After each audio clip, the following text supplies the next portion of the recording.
The golden tree that rises in the world of Teyvat. This video is purely for entertainment and does not infringe on copyrights or laws. The rights to the novel and image belong to the original author. We do not claim ownership. Don't like waiting and want to listen to this fanfic in full now? Subscribe to our Patreon, where you'll find the best fanfics. Chapter 126. This fox is a loser. Aang Xiangshan, Mingshan Taisha. Yi Shenzi has come out. Let's go ask him after this matter is resolved. Payman said to Aang as he looked at Yi Shenzi, who slowly walked out. It was hard to believe that Yi Shenzi, who now had such a strong aura, was actually a little fox that was manipulated by Master Liu and Jifeng at will. Don't come over. Don't come near me again. After arriving at Mingshan Taisha, Doman squatted on the ground with his head in his hands, as if he had seen something terrifying. I don't practice sword anymore. Please let me go. As you can see, Master Yi, the shrine maiden named Inashiro Hotaru, explained to the Yi Kimiko next to her. Mr. Doman has always been in this state. He seems to be able to see those who once lost to him, who are now surrounding him and cursing at him, making him feel very painful. Master Yi, my master, is possessed by an evil spirit, right? Master was not like this at all before. Master used to smile, no matter what happened. Yi Kimiko folded her arms and replied lightly, unfortunately, there is no evil spirit in your master. How could it be? Then master, Nanako said in disbelief. Yi Shinko explained, yes, he became like this by himself. Because he couldn't bear the tremendous pressure, he collapsed inside. His mind was damaged, and then he became crazy. Just like a person who fell into the water, he struggled frantically, but still fell into the cold and dark deep sea. As for the trigger, I think it should be the loss of the Eye of God. Being taken away from the Eye of God means being taken away from wishes. After hearing Yi Shinko's explanation, Jun also asked in confusion, wishes? But Master Yi, if Master was just deprived of wishes, shouldn't Master become an ordinary person? Why did he go crazy? Yi Shinko gave an explanation for this. Your sect is called Mingjing Shisu Ryu, right? It's a good name, but in this world, where is the real Mingjing Shisu? People who claim to be indifferent to fame and fortune will also leave angrily after being defeated by their junior brother. The elderly Kendo master is still aggrieved and wants to compete with the disciples he taught again. So, for someone who seems to have no distractions, is he really not troubled when he defeats his master and senior brother with his own hands? Nanako seemed to understand something and said uncertainly, Master Yizan means. Yizan continued, the way of sword is ever changing. It is not easy for mortals to become the best in the world of swordsmanship. You need to wield the sword with both hands and constantly shatter the dreams of others. This includes those who are closest to him. Therefore, only by persisting in the desire to become the best in the world can he temporarily put the pain behind him and move forward. When this desire disappears, he will begin to doubt himself, struggle in fear, and become what he is now. Having said this, Yizan seemed to remember something and said with some emotion, haha, just like my good-for-nothing friend. Nanako looked at Doman, who was squatting on the ground with his head in his arms, with complicated eyes. It turns out that Master has been suffering from such pain. Doman, I'm sorry, it's all my fault. Doman, father, master, senior brother, enough. At this moment, a voice interrupted Tuman's shout. Hey, isn't this Mr. Tuman's senior brother whom we met before? Why is he here? Hearing the voice, Paimeng and Aang turned their heads and saw that Tuman's senior brother Anxi suddenly appeared here. Did he sneak here with us? With the speed of that carriage, it's not surprising that he followed behind. Aang glanced at Paimeng and said, well, that makes sense. Anxi, why are there two Anxis? Are you a human or a ghost? Tuman shouted in horror when he saw Anxi appear. You are here to seek revenge on me, right? I know. I shouldn't have. Anxi interrupted Tuman's words. I really don't have a good impression of you. But, I don't want to hear your apology. So many years have passed, and I have figured it out a long time ago. You didn't do anything wrong back then. It was me. I couldn't save face and ran away from my master. I believe that most of the people who were defeated by you have never blamed you. On the contrary, we will place our wishes on you, hoping that you can go further. I know that your wish has been taken away, so you can no longer respond to our expectations. Axie suddenly said in an excited tone, but you shouldn't take away their wishes. Keep honing your kendo, and become the best in the world. Isn't this what you taught them? Tumen sighed after hearing Axie's words, but maybe one day, they will rely on their courage like me to pursue the best in the world. Maybe it was wrong from the beginning. If one day, they will become like me, I would rather they stay there and not move forward. Have you ever asked them what they think? Axie said with a look of disappointment. Nanako said at this time, Master. When Master saved me from the pirates, I decided to follow Master's footsteps in this life. I don't know if I will feel the same pain as Master in the future, but I know that I don't want to stop now. I hope that one day, I can hold my chest high and tell everyone that I'm Master's disciple and the inheritor of Mingjing's Ishuliu. Jun also agreed, not only junior sister. We all think so. You. Domon looked at his two disciples and was speechless for a while. Axie said at this time, see, you can actually entrust your wishes to them. I have never experienced the matter of having my wishes taken away, and I don't understand it. But when I was easily defeated by you, I also felt the sound of my wishes breaking. Axie said this with memories and sadness in his eyes, and then suddenly became firm again. But, just like I entrust my wishes to you, you can also place your wishes on them. Axie continued to comfort Tumen. You are different from me. I had nothing when I left, but at least you still have so many outstanding disciples. I understand. After hearing Axie's words, Tumen breathed a sigh of relief and said, I'm sorry, as the head of the Mingjing's issue school, I made you worry. Now I'm no longer obsessed with becoming the best in the world. The emptiness and pain in my heart cannot be eliminated, and it is difficult to have a free mind. But as your master, I will still teach you everything I have learned in my life. Having said this, Tumen turned to Axie and said, please supervise this, senior brother. Axie looked at Tumen at this time, with a gratified smile on his face. I will naturally supervise, otherwise who knows, if you will go crazy again one day, but I'm used to the life of a free and easy person, so I won't stay in the dojo. I'll go to your place for a stroll occasionally to see if you are slacking off. What are you standing there for? Thank Master Yi, and then go home. Looking at Domon who was still in a daze, Axie scolded with a smile. After Axie finished speaking, Domon, Nanako, and Jun also bowed to Yi Shenzi. Although Aang didn't understand, it looked like a yinpo. Then, after bowing, the group left. This matter should have come to an end, right? Payman said to Aang. Yeah, it's finally resolved. I feel like I have no sense of existence at all. Aang replied. Liusu, do you want to listen to what you are saying? I'm the protagonist. I have given you the show, and you are still not satisfied? Haha, of course I have a sense of existence. I have been watching you all the time. Yi Shenzi walked over and said to Aang. Son of God. Aang shouted in surprise. Why, you don't call me sister anymore. It really makes me sad. Aang shouted with a serious face. Sister Shenzi. Seeing Aang calling her Sister Shenzi, as if she had completed a task, Yi Shenzi rubbed her slightly swollen and painful head and sighed. Okay, there is no fun at all. It is not fun to hear you call me sister. Yi Shenzi sighed. I was right. The wind from a foreign land will bring new vitality to this sea area. I have heard several versions of this sentence.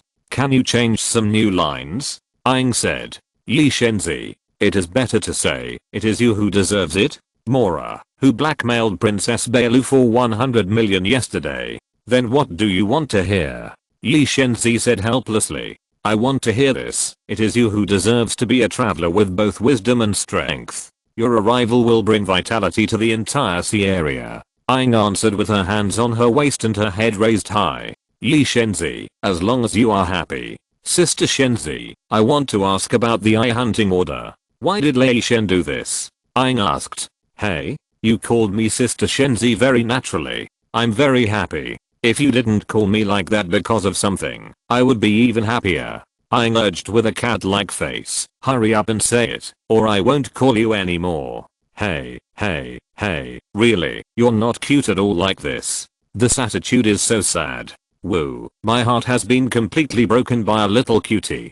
I can't remember anything else. Yi Shenzi covered her chest and looked at Aang with resentment. The heart is on the left. Did you cover it wrong? Aang reminded in a low voice. Really, our fox's heart can't be on the right. Yi Shenzi took away his hand covering his chest with dissatisfaction with Aang's behavior. Why didn't this traveler take soft or hard words? Soft words didn't work on Aang, and hard words couldn't be beaten by herself. There were two scumbag women standing behind him. Aang tilted her head and asked in confusion, but didn't you say you were a human? Yi Shinko. If you can talk, then talk more. Yi Shinko put away her expression and said calmly. She suspected that, if she continued like this, she might be the one who broke the defense. Aang, looking at the Yi Shinko in front of her, whose face changed faster than turning a page, Aang was very confused. Is this a fox? Then what should we do about the Eye Hunting Order and General Thunder? Aang didn't pretend to be stupid and asked directly. I don't know either. Now Aang has sealed herself in the Pure Land of One Heart. The puppets outside now are made by her. They will only carry out the eternal behavior she left behind. Yi Shinko replied. Is there any way to wake up Aang? Well, General Thunder is very strong. Under normal circumstances, we are defeated by General Thunder before we even see Aang. Why is it defeated by General Thunder before we even see Aang? Because if we do this, we will be the eternal enemy in Aang's setting, so this won't work. Otherwise, I would have tried it a long time ago. Yi Shinko explained. Wait a minute, what are you doing? Yi Shenzi saw Aang covering her ears with her hands, and suddenly a golden goggles-like thing appeared in front of her. Ask for external aid, are we really going to fight head-on? Aang explained as a matter of course. Facing a god who only knows how to attack, she didn't want to do such a dangerous thing. She didn't have the qualifications to face the devil now. Instead of being beaten, it would be more practical to ask for external aid. External aid? What is it? Yi Shenzi's head was full of question marks at this time. Oh, I'll contact the god of rock and the god of wind to see if they can come. When the time comes, suppress the Thunder General, and Aang will be able to come out, right? Aang explained. Yi Shenzi. What? Are you so close? There are also cross-border communication tools. If the god of rock and the god of wind come, won't Inazuma be miserable? No, how can the gods be so easy to contact? I must have thought too much. Thinking of this, Yi Shenzi breathed a sigh of relief. Okay, done. Aang closed the Skynet and said to Yi Shenzi. After hearing what Aang said, Yi Shenzi's heart skipped a beat. He asked hesitantly, what did you solve? It's to solve the matter of General Lei Dan. Rock God and Wind God both agreed, and will come over in 2 days. Aang replied. As for Grass God Liu Su, Aang skipped it directly. Based on her understanding of Liu Su, she would definitely not come, so Aang did not contact Liu Su. Since she did not contact Liu Su, Nashida was naturally ignored by Aang. Why did you manage to invite Rock God and Wind God? Yi Shenzi said in disbelief. Aang looked at Yi Shenzi strangely and said, of course I promised a condition. What condition was it that could actually invite gods? Oh, this, I only promised to treat them to a meal. Yi Shenzi struggled for a long time and sighed with some giving up. You are worthy of it. By the way, that woman won't come, right? Yi Shenzi suddenly thought of something and asked a little scared. Aang asked curiously, which one? That's the white-haired woman with a little green at the end of her hair. I seem to have heard from Master Liu Jifeng that her name is Liu Su. Aang replied, Liu Su, she's not coming. That's good, that's good. Hearing Aang's words, Yi Shenzi patted his chest and said. Aang said puzzledly, why are you so afraid of Liu Su? That's because, forget it, you won't understand. Anyway, this woman is very scary. Oh, I thought you wanted to see her. Aang said. How is that possible? It's best not to see her in your life. Didn't you say before that you wanted to be her sister? Why did you change your mind now? Aang said suspiciously. Oh, you said that the grilled fish before was made by that woman. Hearing this, Yi Shenzi was tangled. She didn't want to face that woman, but the grilled fish was what she longed for. Thinking about this, Yi Shenzi felt even more uncomfortable. Aang turned around and rolled her eyes at Yi Shenzi, as if she was looking at a fool, and said, "Of course, otherwise who can make grilled fish of that quality?" Yi Shenzi. In just a few days, it seemed that she had endured all the cold stares in the past 500 years. No one had ever rolled their eyes at her before, but Aang did this, and she had no way to deal with it. Was the grilled fish really made by that woman? Yi Shenzi wanted to confirm it again. Of course, I saw her grilling it with my own eyes. How could it be fake? Yi Shenzi got the answer she didn't want to get again, and sighed and said, "Since it was made by that woman, there's nothing we can do." "Oh, which woman? What's the solution, little fox? Can you tell me?" This familiar voice froze Yi Shenzi for a moment. She would never forget this voice in her dreams, but this voice suddenly sounded from behind her, making her fox ears stand up. "Ah, Liu Su, how did you get here?" Payman watched a golden crack appear behind Yi Shenzi, and a white figure walked out of it, followed by a small cute badminton following behind. Liu Su looked at the ears of Yi Shinko in surprise. This was the first time she saw such a look. She didn't expect that Yi Shinko's ears would stand up like a hero named Derry in a game called LOL that she had played before. This made Liu Su playful. The Yi Shinko in front of her no longer looked like the scumbag in the game. "Little fox, why don't you talk? Keep talking. There is still a way to deal with that woman." After saying that, Liu Su blew a breath on the erected fox ears of Yi Shinko. Wu Yi Shinko let out a weak cry under the excited eyes of Aang and the stupid eyes of Payman, and then fell to the ground with a flushed face. "Liu Su, this beast here is too scary. It was just a breath. Do you have to react so strongly?" Aang looked at the stunned Liu Su and the collapsed Yi Shinko without blinking, as if a new door had been opened. "Are all girls so cute? Liu Su, what are you doing here?" Payman came back to his senses and asked with a tangled face. "Just now I sensed someone talking about me at the teleportation anchor point of Inazuma, so I came here," Liu Su said with a wondering look in his eyes. This little fox is really not easy to tease. Now how should he end it? He is waiting online anxiously. So that's how it is. Payman looked at the golden teleportation anchor point of Naruto Shrine and suddenly realized. "Liu Su, then will you go back after you come here?" Aang asked. Liu Su replied, "Since you are here, let's play for a few days. It's just right to take Nashida to see Inazuma and find a better place to fish." Payman scratched his head and said, "Liu Su really likes fishing. After all, this is one of my few pleasures.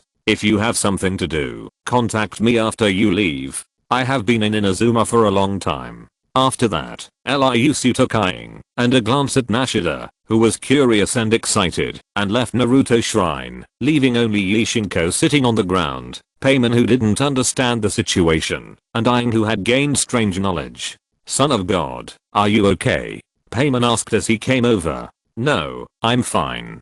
That woman is really scary," Yi Shinto said with lingering fear. Aang. Chapter 127 Zio Palace. Aang and Payman looked at the back of Yi Shinko staggering back to the room with a puzzled look on their faces. Since Ayaka's 3 wishes have been fulfilled, let's go to Kamisato's house to find Ayaka, Payman suggested. "Respond to me, Alicia," Aang shouted again. "If you can fly but still walk, isn't that a pure fool?" Humph. Aang. She felt very uncomfortable. Why was this person called Alicia heard every time she shouted this sentence, and the other party could also reply to her at this time? Now it was equivalent to calling her all the time, but unable to communicate. Thinking of this, Aang also understood the feelings of this person called Alicia. After all, it was she who bothered the other party. Because Kamisato's house was just below the Narukamitaisha shrine, Aang and Payman flew there in no time. As for why they didn't use the wings of wind, why would they use that thing when they had wings?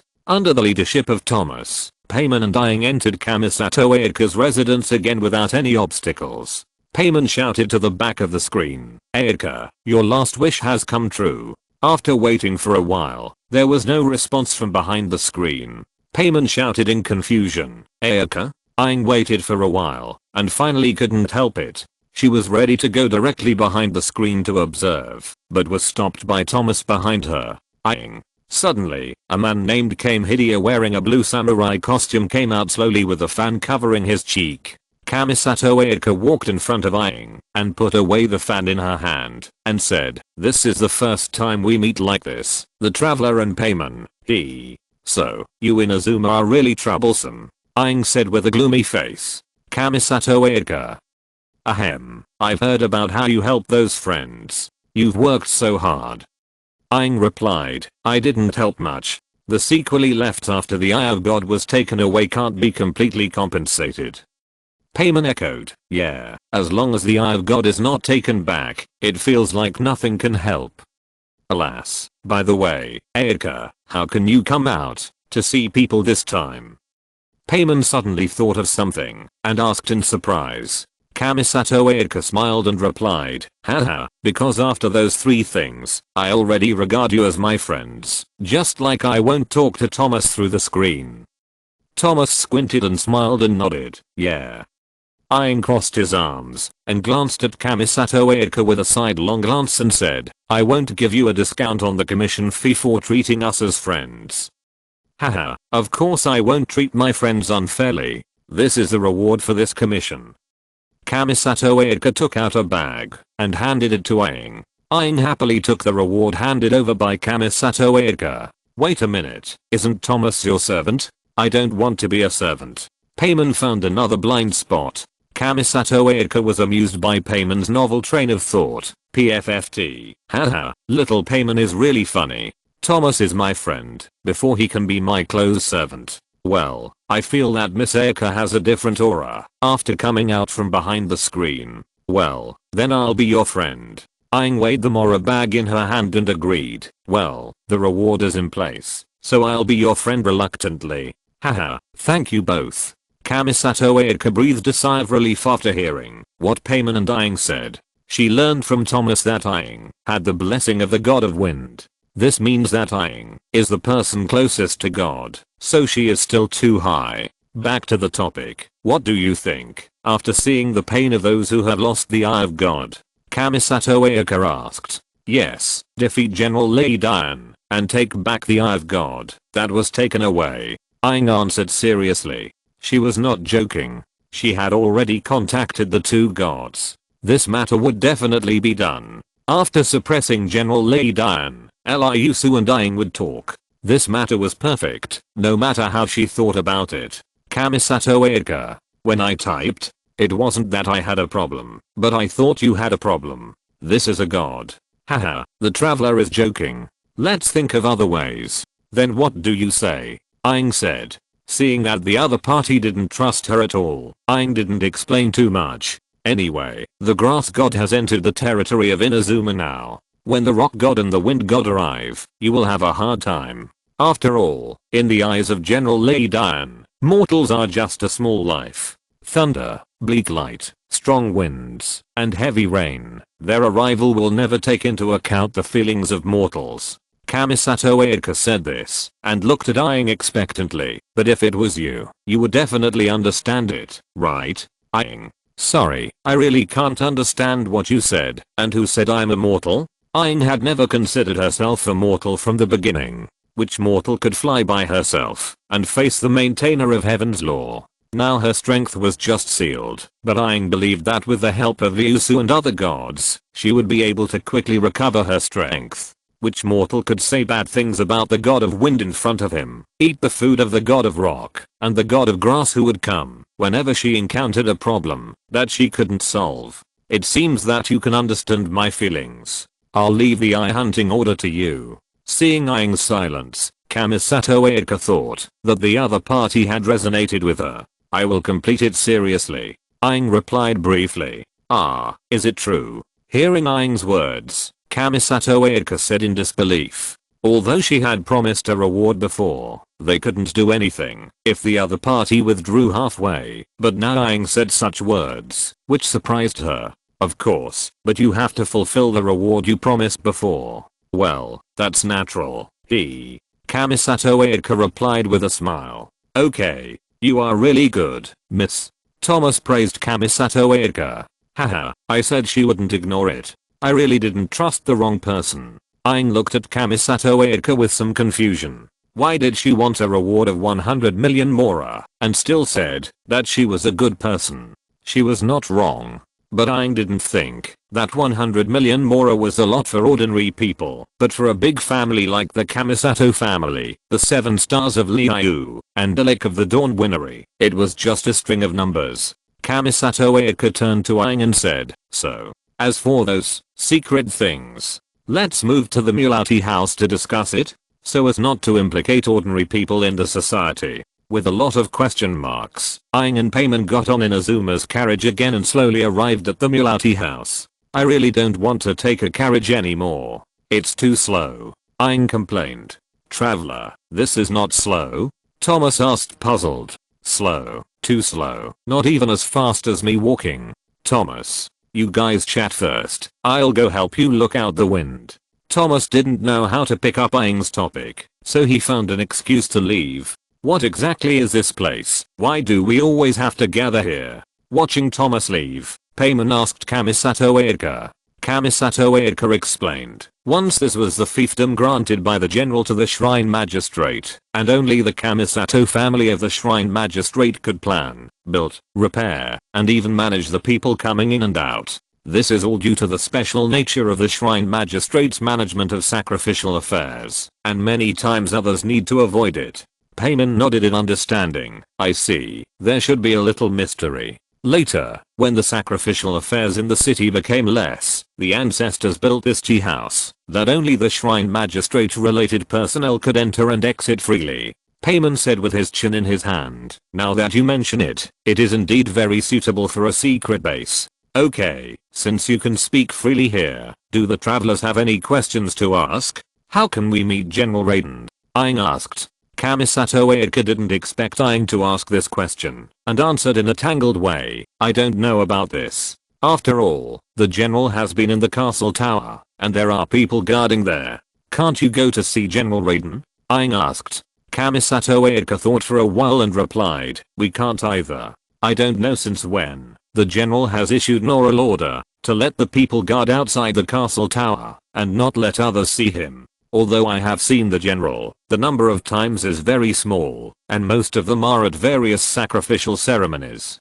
Don't you suspect anything?" Aang felt that this matter was getting more and more wrong. "Because she is the general?" Kamisato Ayaka replied naturally. "Aang. Besides her majesty, dignity and incomparable sense of oppression, what impressed me most was that her emotions seemed very indifferent. Rather than a ruler, she was perhaps more like a ruthless executor, practicing the sole goal of eternity in various forms." After listening to Kamisato Ayaka's words, Aang touched his chin and thought of a possibility. He learned from Yikamiko that the current Thunder General of Inazuma is not the real Thunder God, but a puppet created by Thunder God to carry out missions. Combined with the Fatu he met in Inazuma before, Aang's thoughts became clear. The Fatu are for the heart of God, and I'm afraid the Eye Hunting Order will also be related to them, right? Has no one ever resisted the Eye Hunting Order? Aang continued to ask. Kamisato Ayaka replied, "Actually, for most people, the Eye Hunting Order is a matter that has nothing to do with them. After all, there are very few people who can obtain the Eye of God, and it may even arouse jealousy. So, most people choose to be indifferent." Payman said indignantly, "Why is it like this? It's a bit annoying. But besides us, there are still resistance forces far away in the Yumi Island." "Rebel forces? Are they specifically resisting the Eye Hunting Order?" Payman asked in confusion. Kamisato Ayaka replied, "Well, many people who have lost, or are afraid of losing the Eye of God have formed a resistance organization under the Coral Palace of Yumi Island. As for the Coral Palace of Yumi Island has had a conflict of faith with the shogunate of Narukami Island since ancient times." Having said this, Kamisato Ayaka paused and continued, "I don't know if the resistance forces led by them have other intentions." "What about you?" "Me." Kamisato Ayaka pointed at herself and said when Aang suddenly asked, "Have you ever thought about resisting the Eye Hunting Order?" Kamisato Ayaka replied, "Of course I have tried, but every time a proposal to abolish the Eye Hunting Order was submitted to the castle tower, it would be vetoed by the Tenryo Bujiyo and Kanjo Bujiyo. They have always shown an attitude of unconditional support for the general's decision, and there is no intention of any discussion. But then again, is there any reason why the general suddenly made a decision like the Eye Hunting Order?" Aang suddenly found that the white egret princess, who was praised by Thomas with so many words, did not seem to be so smart. Could it be that the so-called those in charge are confused, and those who are not in the know can see clearly? What other reasons can there be? Now you, Inazuma, have been fooled by the Fachu. Apart from the Fachu's intervention, Aang really can't think of any other reason. No problem, I already understand it almost. Aang sighed. Paimon suddenly said, I have another question. Huh? What do you want to ask, Paimon? Kamisato Ayaka turned her head and looked at Paimon and said, have you thought about how to fight against the eye hunting order? Kamisato Ayaka shook her head and said, to be honest, no. Huh? Paimon was surprised. She didn't expect Kamisato Ayaka to have no solution. So, wouldn't she have to use Aang's method? Two gods fighting one god. Are you sure it won't bring crisis to Teyvat? Kamisato Ayaka sighed and said, after all, to fight against the eye hunting order is equivalent to fighting against God. Just being prepared is already difficult. Then, what should we do? Paimon wanted to dissuade Kamisato Ayaka, hoping that Kamisato Ayaka would have a better solution. So far, all we can do is to find a way to reduce the losses of the eye hunting order. For example, hiding the holder of the Eye of God, or making a fake Eye of God to deal with the emergency. Paimon. After hearing Kamisato Ayaka's answer, Paimon covered his head. It seems that this war between gods is inevitable. Can a fake Eye of God really deceive the gods? Aang asked suspiciously. Kamisato Ayaka replied, no, so Master Masakatsu who made the fake Eye of God was captured by the Tenryo Bujio. Aang. So, do you have a commission for me? Aang seemed to have discovered a new business opportunity after hearing what Kamisato Ayaka said. Haha, then I'll ask you again. The reward this time is also 1 million mora. Kamisato Ayaka replied with a smile. Aang felt that Kamisato Ayaka suddenly burst out with a very dazzling golden light. Is this the temperament of a rich person? No problem, I promise to complete the task. Aang was about to leave after she finished speaking. It was another commission of 1 million mora. The reward for this commission was her income for several days in Liu. Kamisato Ayaka stopped Aang who was about to leave and said, wait a minute, you guys go to Hanamizaka. There is a fireworks store called Naganohara there. There is someone who can help you there. Who is that person? Paimon asked curiously. That, I can't really say, but this person is easy to recognize. You will know when you go there. After hearing what Kamisato Ayaka said, Paimon complained angrily, disgusting riddler. Kamisato Ayaka. Following the guidance of the golden mark, Aang quickly found the Lechangi Iwan fireworks shop. Hand it over obediently, don't wait for us to do it. If you think you can use elemental power to resist the eye hunting order, you'd better keep your mind clear. You know that people who have done this before didn't have a good end, right? It's just asking for trouble. After a tall shogunate soldier finished speaking, the thin man put his hands together and raised them above his head and begged, let me go. I just got this god's eye not long ago. I swear I won't use it, okay? Paimon, I actually ran into the scene of the confiscation of the god's eye. I can't just sit there and watch, right? Hey, wait. A female voice stopped him. Huh? Someone is calling us over there. Paimon pointed to a golden-haired woman in red clothes and said, Aang. Ah, this familiar way of entering the plot. You can understand what to do later without thinking too much. Here, come here. Aang followed Paimon to the woman. Paimon said, what's wrong? The situation is urgent, let's get ready. Shh, just watch the show. Hey, why are you like this? Don't just watch other people's excitement, just because you don't have the Eye of God. Paimon said this, and suddenly found that the other party also had an Eye of God hanging on his waist. Hey, no, it seems that you have it on you. Shh, keep your voice down, or he will find mine soon. Hearing Paimon's loud conspiracy, the woman hurriedly reminded, okay, I admit it, warrior-sama. The thin man outside had already handed over the Eye of God. Well, let's go. The warrior who got the Eye of God did not stay any longer and left here directly. What should we do? He has already handed over the Eye of God.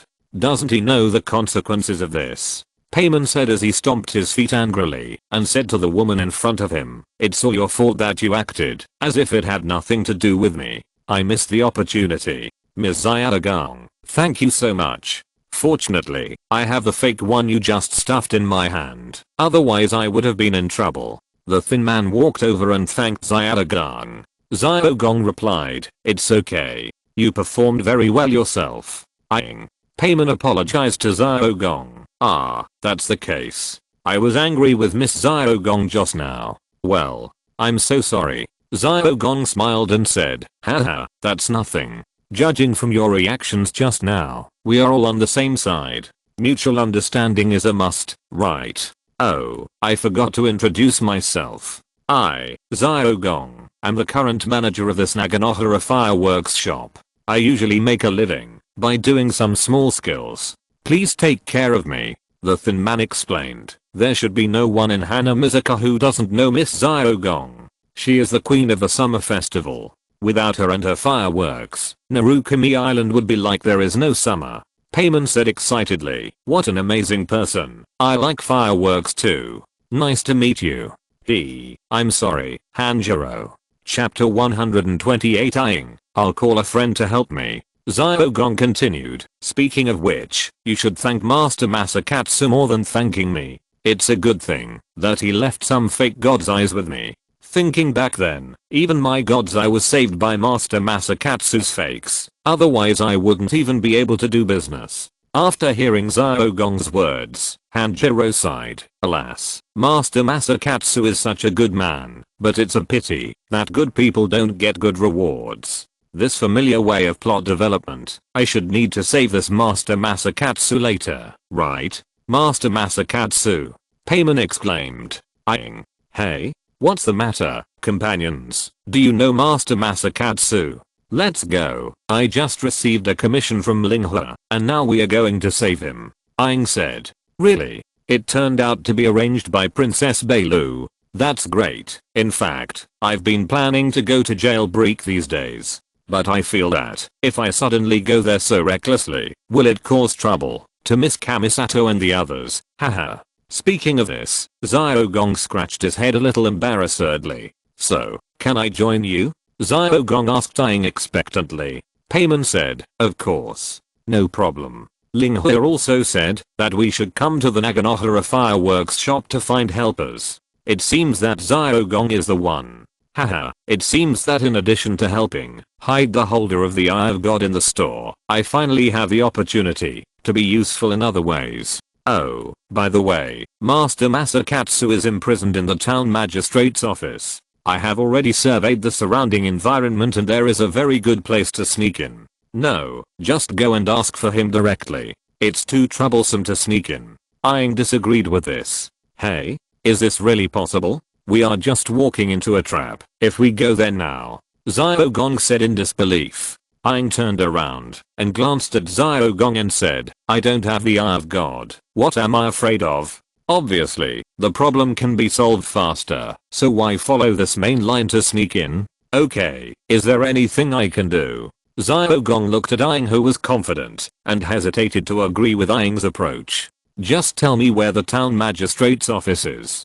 Seeing Aang walk towards the town magistrate's office with a swagger, after getting the location, Zyodagong followed behind with a little worry. In her opinion, the people sent by Kamisato Ayaka were definitely not bad people, so she was very worried about Aang. If Aang couldn't solve it, she would come out to help. What do you want? Seeing Aang walk up with a swagger, the shogunate soldier at the door asked. Aang put her hands on her waist and raised her head with her nose to look at the shogunate soldiers in front of her and said, I'm looking for Masakatsu, bring him out. This? I don't know what you are looking for Master Masakatsu for. The shogunate soldiers looked at Aang, but didn't see the Eye of God on her, and it seemed that he had never seen this look before. Have you seen this? This is the amulet given to me by the beautiful and wise sister Yikamiko. She is now interested in the person who made the fake Eye of God, so she asked me to take him to Narukami Taisha. Aang lead with her eyes open.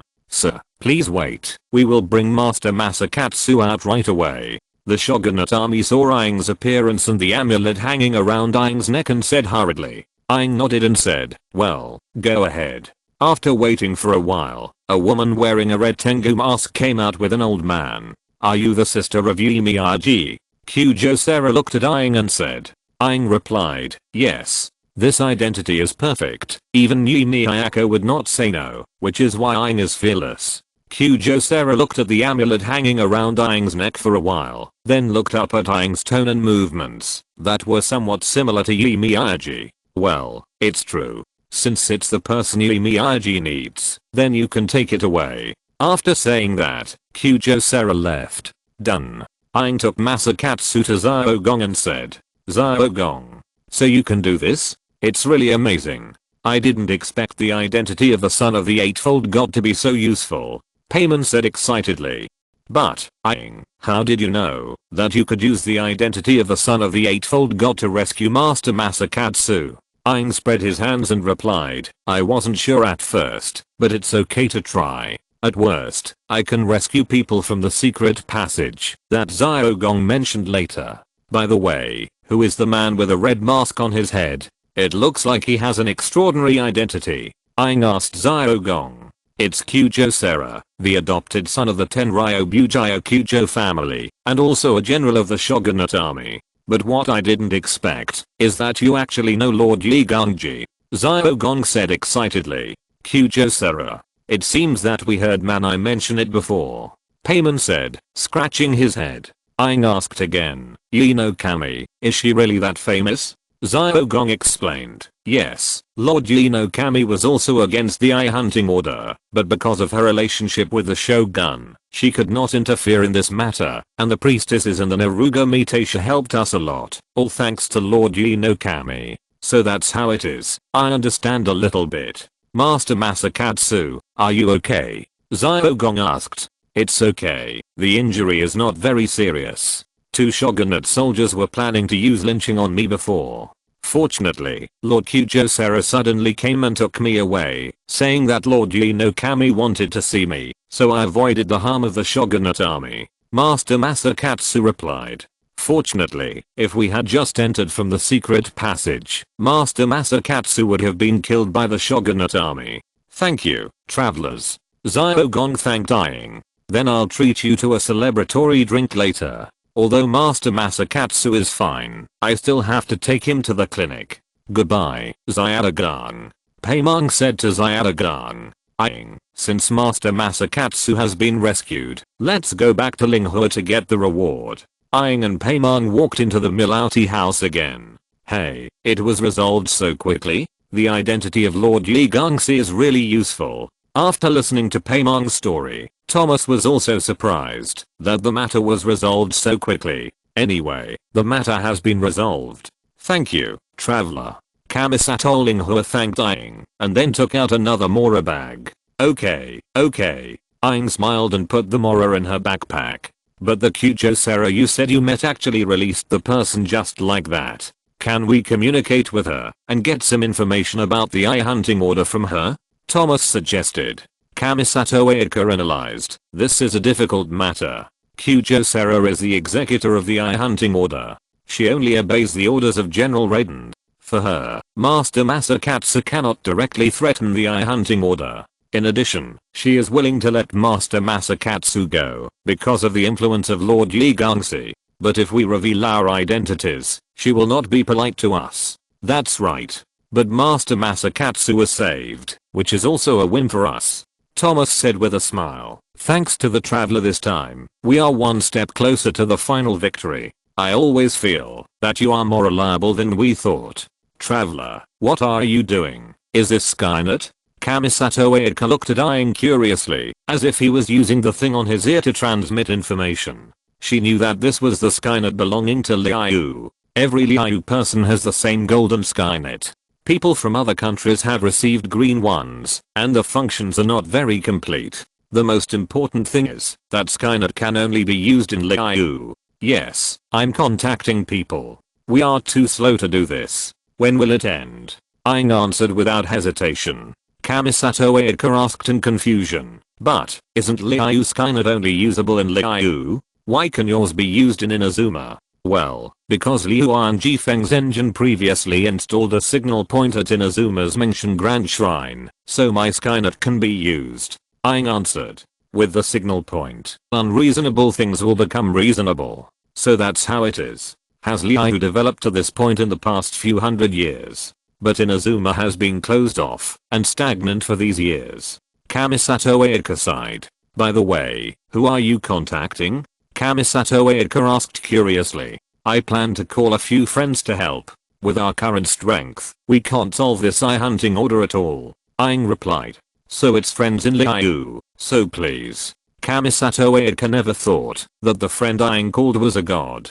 Although Aang mentioned it before, she thought it was a joke. An ordinary person calling a god to deal with another god. This is impossible, no matter how you think about it. It's okay, it's just a small problem. When my friend arrives, this problem will definitely be solved, Aang said confidently. But if we want to resist the eye hunting order, what we are doing now is far from enough. Even if we add your friend, the traveler, they may be very powerful, but we are facing a god.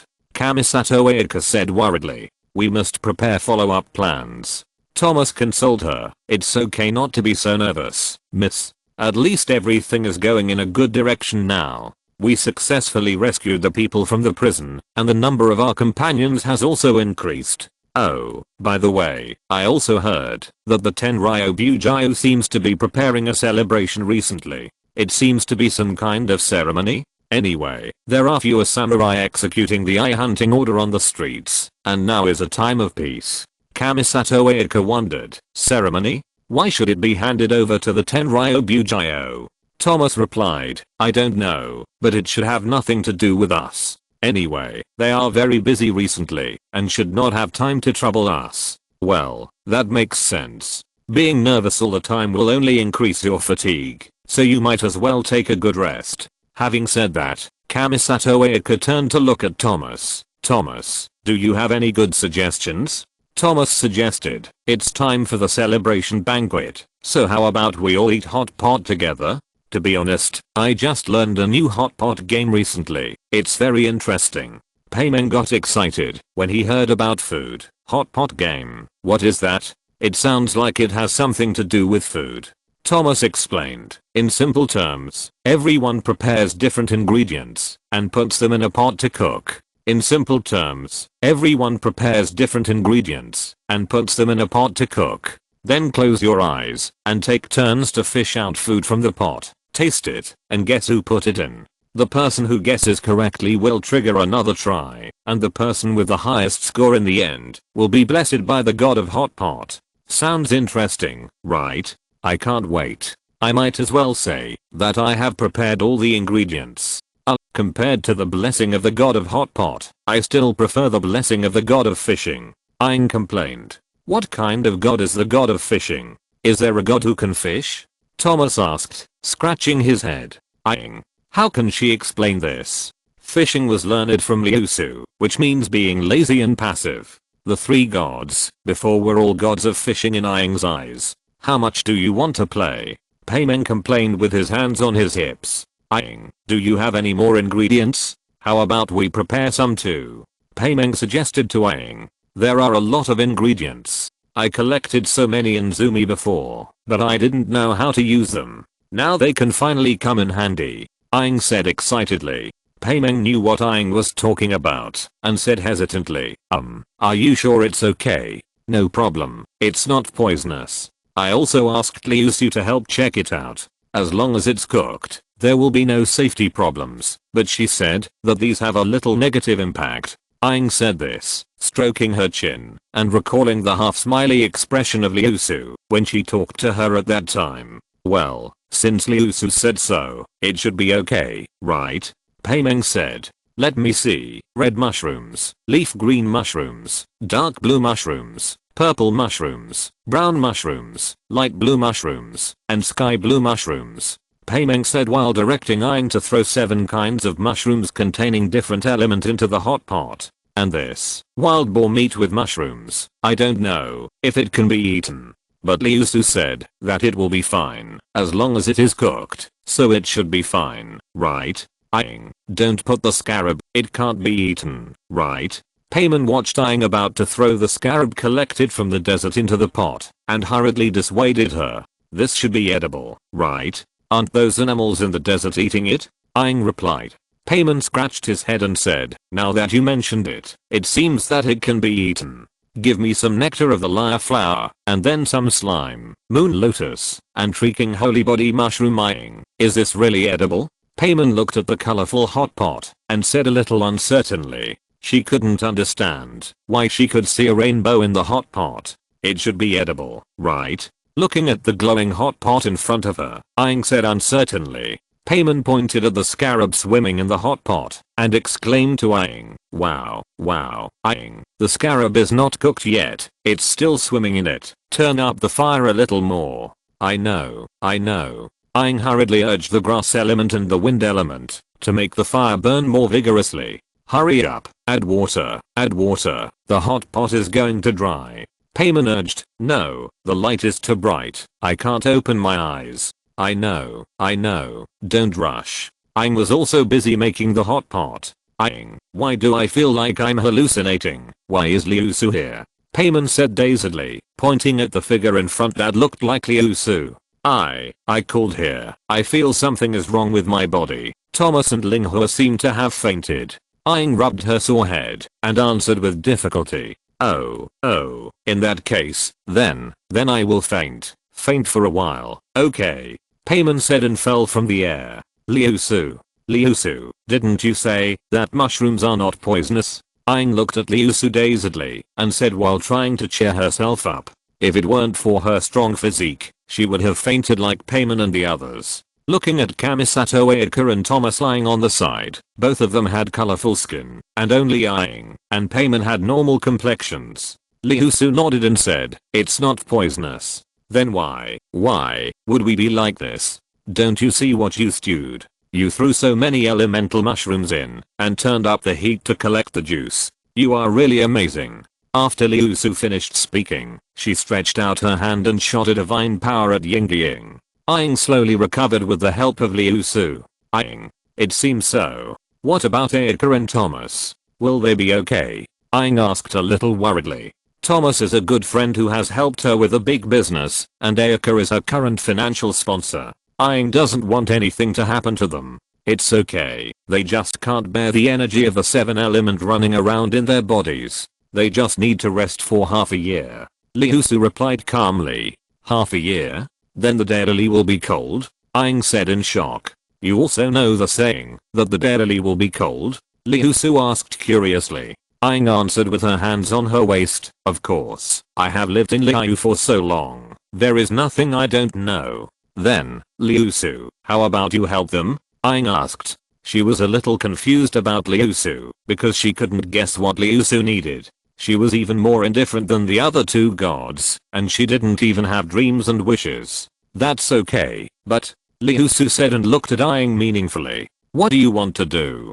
Being stared at by Liu Su, Eyeing instinctively took a step back. She felt that Liu Su's eyes were not well intentioned. It seemed that someone was going to be unlucky, but looking at Liu Su like this, it seemed that it was not her. It's okay then. This way.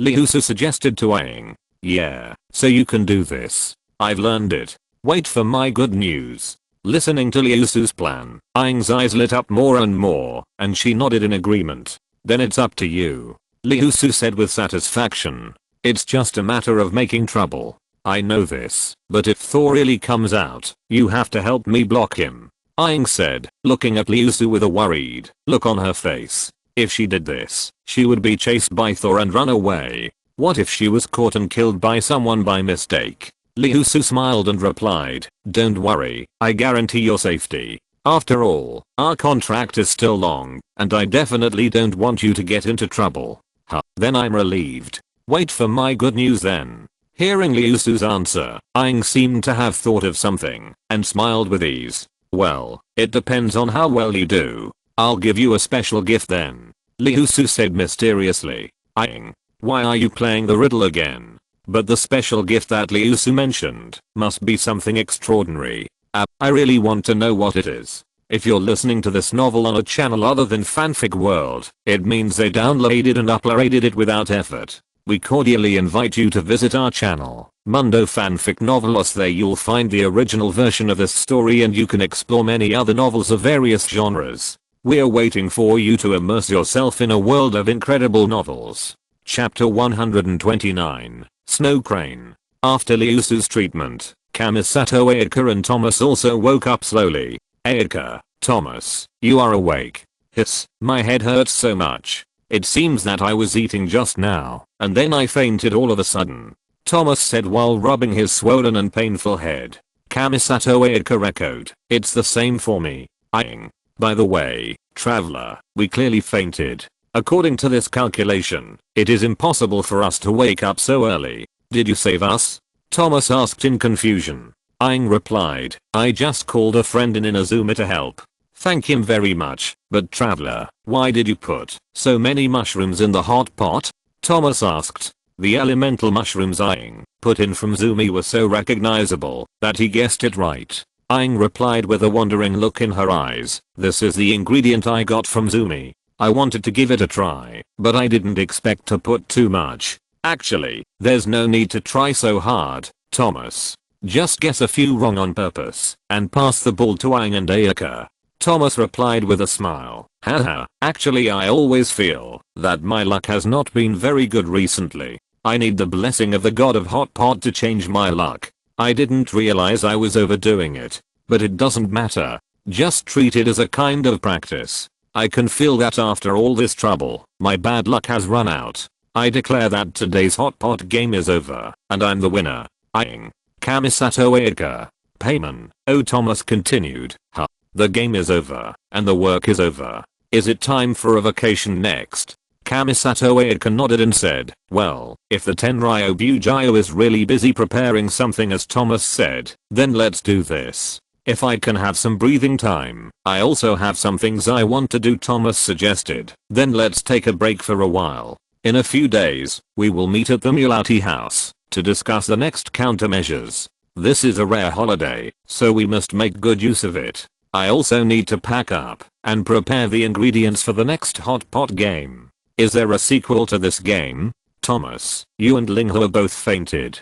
Paimeng said in surprise. Just now, even she fainted. The hot pot made by Aang was too terrible. One time is not enough. Besides, the hot pot made by the traveler is still very delicious. Next time, call the traveler's friends. With their superb skills, we can eat with an open stomach. Haha, then everyone, see you later. Thomas replied with a smile. What you said makes sense. Paimeng scratched his head and replied, well, see you next time. Aang. Kamisato Linghua. Aang and Linghua looked at Paimeng and Thomas, who reached a consensus in silence. Aang, where are we going now? Paimeng asked after following Aang out of the Mulati house. I don't know either. How about walking around? Aang replied. Traveler, Paimeng, please stay. Suddenly, Kamisato Ayaka's voice came from behind. Ah, Ayaka, what's the matter? Paimeng asked. Kamisato Ayaka explained. There is something I want to ask you to help with. Of course, I will give Mora 1 million Mora. Having said that, please don't worry too much. This time it is not a commission from the company magistrate or the Kamisato family, but a request initiated in my personal name. Paimeng asked curiously. Personal name? That is, a private matter? Aang, no problem, leave it to me. Then thank you first, traveler. These are some things related to my mother. Maybe it's a little sudden, but it seems that I can only entrust you with this matter. Can you tell me in detail? As long as the money is in place, everything is easy to handle in Aang's opinion. A few days ago, I found a notebook left by my mother among the pile of old things. It contains many trivial matters she recorded, and among them appears a name I have never heard of, and it appears so frequently that it is really worrying. Paimeng analyzed. It should be your mother's friend, right? Aang asked. A name that even you haven't heard of? Yes. Although my parents have passed away for many years, my brother and I still know most of the people who have had dealings with them. Therefore, I'm very curious about this stranger and want to meet him. The notebook says that the other party's name is Tsubuki. It seems that she is a person who is very valued by my mother, and she is also very individual and fun-loving. After listening to Kamisato Ayaka's words, Payman turned to Aang and said, "It sounds like a female name." Kamisato Ayaka nodded and said, "Well, I want to go see her." Payman asked Kamisato Ayaka, "Then what do you need us to do? Do you want us to help you find someone?" No, her address is written in the notebook, and we can go directly there. I want to ask the traveler to come with me, because I need to prepare a few gifts. Kamisato Ayaka suddenly said, "Please keep all the things I just said confidential for me." Then, under the puzzled eyes of Aang and Payman, he explained, "Originally, such matters should be entrusted to my brother and me to deal with, but my brother is very busy at this stage. I have some selfish motives, and don't want other local people to get involved in this matter. So it's time for me, a foreigner, to take action again," Aang said with her hands on her waist. Kamisato Ayaka replied, "That's right. You are a kind person who knows etiquette and sympathizes with others, and you are very reliable. I feel more at ease with you, Aang." Aang felt embarrassed by Kamisato Ayaka's words. Looking at Kamisato Ayaka's sincerity, she scratched her head in embarrassment. Is she so good? How come she can't feel it herself? Yeah, we should be able to help prepare the gift for the meeting. Just tell us directly if you need anything. Payman nodded. Kamisato Ayaka smiled and said, "That's great. I wanted to take this opportunity to invite you two to go around. If you don't mind, please come with me." No, Aang, right? Payman turned to Aang and said, Yeah. Aang nodded in agreement.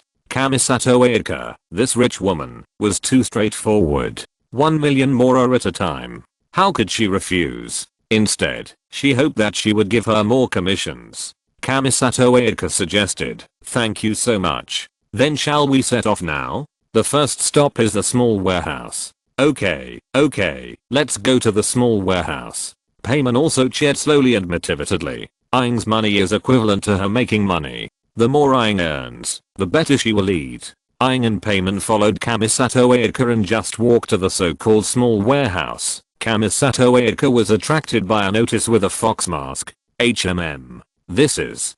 an advertisement for the festival. Payman replied, "So, we haven't been to such a lively and fun place since we came to Inazuma. Ayaka, do you want to go to the festival?" Aang said expectantly. Kamisato Ayaka hurriedly shook her head and explained, "No, it's not like that. I mean, festivals are very common in Inazuma, and our community has long been accustomed to such customs." Oh. Hearing Kamisato Ayaka's words, Aang's expression fell visibly. Kamisato Ayaka continued to explain, "Every season, the residents of Inazuma will participate in the festival, and relatively speaking, the difficulty of public security will increase. So, although the festival is fun and lively, it is something worth worrying about for us." It's all my fault for thinking about work, which made everyone go off topic. Sorry, I'm going to the store next door. Kamisato Ayaka pointed to the store on Aang's right and said, "The latest styles of clothes, come and see." At this time, the owner of the small warehouse named Ogura shouted enthusiastically, "Oh, it's Miss Kamisato and the guests from other places. Welcome to Ogura. Do you want to buy fabrics or order custom-made clothes?" Ogura said to Aang and Kamisato Ayaka enthusiastically. Kamisato Ayaka said, "Hello, I have a set of clothing design drawings here. I would like to trouble you to take a look." "Oh, you took out the drawings that you prepared long ago?" Payman said in surprise. "Let me see." "Okay. This is." Ogura took the drawings and observed them. "In your opinion, this is?" Ogura replied with a smile. "This is a very good design draft. Ms. Kamisato, you want to customize such a kimono, right?" Kamisato Ayaka nodded and said, "Well, thank you for your help.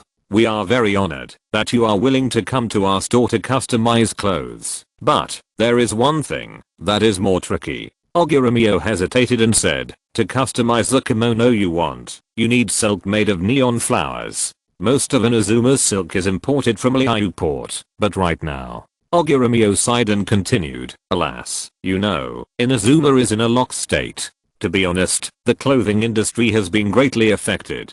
It is difficult for us to obtain high-end fabrics, and the ready-to-wear customization business has been shelved for a while. However, if the customer can bring their own fabrics, we can help make clothes. Payman analyzed. Does that mean we have to buy the fabric ourselves? Kamisato Aika said hesitantly. High-end fabrics that even Kogura can't get. Where else can we buy them? I have it. Aang answered. Ah. Traveler, you have these fabrics? Kamisato Aika turned her head in surprise when she heard Aang's words. Yes, I collected a lot of them when I was doing commissions in Liu. I didn't plan to make clothes, and I was too lazy to sell them, so I just piled them all in my backpack. Aang explained. I didn't expect this guest to have fabrics. I wonder how much he has. Kokura is willing to buy them all at a suitable price. Ogurumyo's eyes lit up when she heard Aang's answer. What's the price? Aang asked. Aang was very happy to hear that someone was willing to buy all of her fabrics. 20% higher than the normal price. How about it? Ogurumyo said.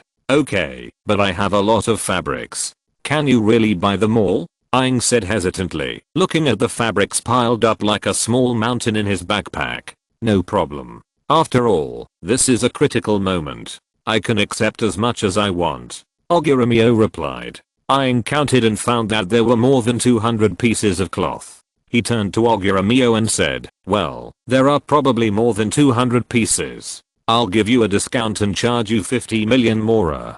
Ogurumyo. Customer, you misunderstood that. This is a bit too much. Ogurumyo looked at Aang speechlessly. The only person who carries more than 200 pieces of high quality cloth is probably the traveler in front of him, right? Traveler, what did you do in Liu? How come there are so many cloths? Kamisato Aika also asked curiously. There is a merchant who specializes in cloth who asked me to do something, such as colorful flowers and some materials. After the commission is completed, they will send me a few pieces of cloth. Because there are too many of these cloths in Liu, I didn't plan to sell them. After a while, a lot of them have piled up. Aang explained. Don't think it sounds like a lot. This is the result of more than a year. It's not to the point of being short of money. Of course, Aang won't sell the materials in his backpack. What if they are useful in the future? Anyway, the backpack is big, and it doesn't matter if there are only a few 100 million materials. Kamisato Aika. Okay, thank you, traveler. So, Aang kept taking out silk under the shocked eyes of Xiao Kangmyo. Great, this is Mora for you, a total of 60 million. Xiao Kangmyo handed a Mora bag to Aang and said, why is it 60 million? Isn't it 50 million?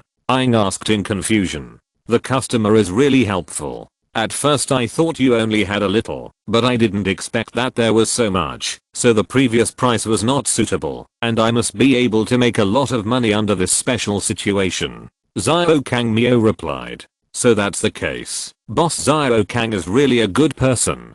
Payman praised. No, you're welcome. Since we already have silk, our store should also have other auxiliary materials. Xiao Kangmyo said to Aang, Payman and others, I'll ask someone to put these materials back to the warehouse and count the materials by the way. It will be ready soon. Everyone, please wait here for a moment. It must be there. Payman said. Aang.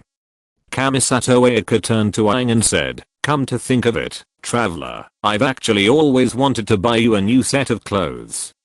It's just, I don't know if you're used to Inazuma's special clothing. No, thank you for your kindness, I'm fine this way. Aang quickly refused. It was obvious that Inazuma's clothes were not easy to commission. If she really wanted clothes, Aang felt that it would be more reliable to ask Liu Su. Looking at Keking and Ganayu's new clothes, Aang was a little envious because the clothes made by Liu Su had special abilities which were much better than her own.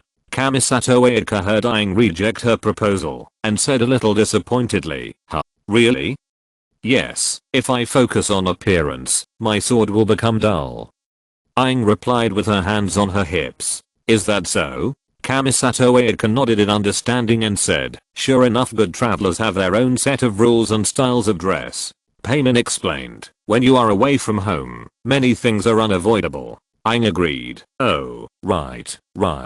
But I really want to try Inazuma's special clothing. After hearing what Payman said, Aang complained, "There are no sizes that small." "What? If you want to do it, you can do it." Payman replied angrily. "Hahaha, your communication is so cute." Cough. No, I mean, if Payman wants, I can find someone to make clothes for you."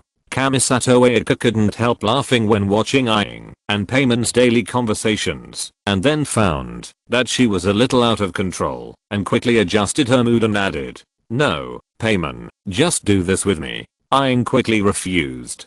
Kamisato Eika said in understanding, "Is that so? Okay, then do what the travelers say. Speaking of which, what style of clothes do people in other countries generally wear?" Kamisato Eika asked in confusion. "I've only been to 3 countries before, Inazuma, Mondstadt, and Zumi. In my opinion, Zumi and Mondstadt dress a little strangely, and the clothes of ordinary people in Liu are also very ordinary, but the clothes of Liu Immortals and Liu 7 Stars are very particular." Aang replied. "Ah, really? So Aang likes the style of clothes of Liu Immortals and Liu 7 Stars." Kamisato Eika understood. "Yes, no, it's mainly because their clothes are very suitable for fighting." Aang replied, scratching his head embarrassedly. Payman echoed, yes, although the clothes worn by immortals are very strange, there is a special feeling. You can feel that they are very different at first sight. As for the other strange ones, those wearing hoods, half masks on their faces, those dressed like peacocks, showing a part of their stomachs, and those wearing very tight clothes, nothing is impossible, only what you can't think of." Kamisato Eika said in surprise. "Really? There is no standard at all. It all depends on preference? Wow, it's really good. I don't know why, I'm a little yearning." Kamisato Eika whispered with an expectant look. "Do you want to wear strange clothes too?"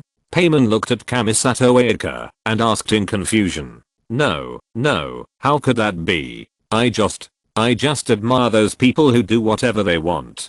Kamisato Eika hurriedly covered up.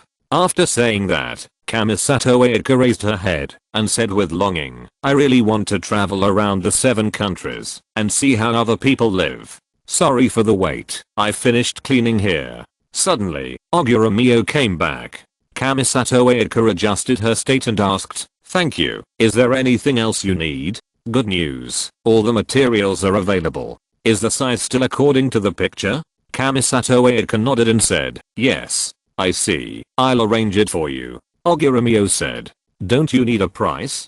Kamisato Eika asked in confusion. No, this traveler has provided us with so many fabrics, we are so grateful to him, why should we charge you money?" Kamisato Eika said, "That's troublesome, I hope we can expedite it if possible." Ogura Mio replied readily, "No problem, we will start making it now. However, it takes some time to make clothes, you can come and pick it up later. Before that, please find a place to rest." Ogura Mio continued to suggest. Payman agreed, "I think so too. Let's go somewhere else." Kamisato Eika replied, "Of course, I have already thought about this in advance. Next, I want to take the traveler and Payman to a restaurant for dinner." Payman became excited when he heard about food and cheered excitedly, Oh, it's time to eat. Aang.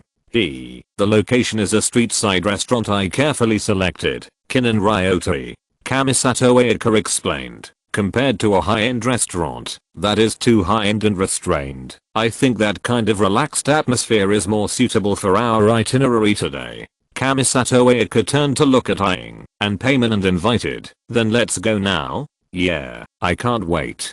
Payman excitedly urged after hearing this. Chapter 130 Kamisato Eika, I haven't learned it yet. Aang and Payman walked to a small green shop on the street. "Is this the shop?" "It's really an open shop facing the street. It's very friendly."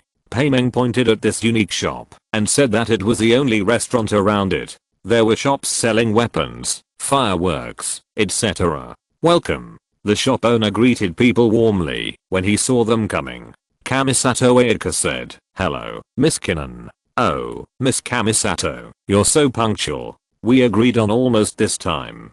Kamisato Eika nodded and said, "Yes, just order according to my previous reservation. Also, please take care of that thing we agreed on." Miss Kinnon replied, okay, no problem. I have prepared everything you want. Traveler and this little guest, please wait here for a moment. I'll go prepare the food. Watching Miss Kinnon prepare the food, Kamisato Ayaka said to Aang and Payman, Traveler, Payman, please take a seat first. I'll be out for a while, and will be right there. Aang asked curiously, is there some emergency? Or do you want me to help you fight? Ahem. It's not that kind of situation. Kamisato Ayaka hurriedly refused, just taking care of some small things. I'll be right there. She left. It seemed like she had something urgent. Payman analyzed as he watched Kamisato Ayaka hurriedly leave. Miss Kinami came out, after preparing the dishes, and greeted Aang and Paimon. Are you two Miss Kamisato's friends? Haha, our restaurant serves folk dishes, so I wouldn't say they are very high-end. But the taste is very good. I hope you like it. Our restaurant has been open for many years, and we have some friendship with the adults in the Kamisato family. The two brothers and sisters of the Kamisato family like the dishes in our restaurant very much. In the past, they always asked people to come to the store to place orders and buy them back home to enjoy. But I didn't expect that she would come to the restaurant in person this time and bring her friends. This is the first time I heard that Miss Kamisato invited her friends to dinner. Listening to Miss Kinami's chat, Paimon said in surprise, it's the first time. We are so honored. Yes, although this may sound a bit offensive, I will tell you that as far as I know, Miss Kamisato doesn't seem to have many friends. That's really surprising. In her opinion, Kamisato Ayaka is rich, straightforward, and has a good personality.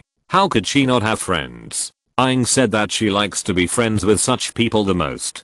Paimon asked the question that Aang was wondering, how could that be? She is a very nice and polite person, so she should be very popular, right? Miss Munin replied, I thought so at first, but the rules of interpersonal relationships are not like this. Neighbors say that Miss Kamisato is beautiful, born in a noble family, and has elegant manners. She is like a flower on the mountain. She is too perfect, which makes people feel distant. Children from ordinary families hardly dare to talk to her casually. Such a good girl, on the contrary, has a hard time making friends. After listening to Miss Munin's explanation, Paimon suddenly realized, so that's the case. You only know it now. Just think about Zhongli, think about Wendy, and then think about Liu Su, and you will know. Aang rolled her eyes at Paimon.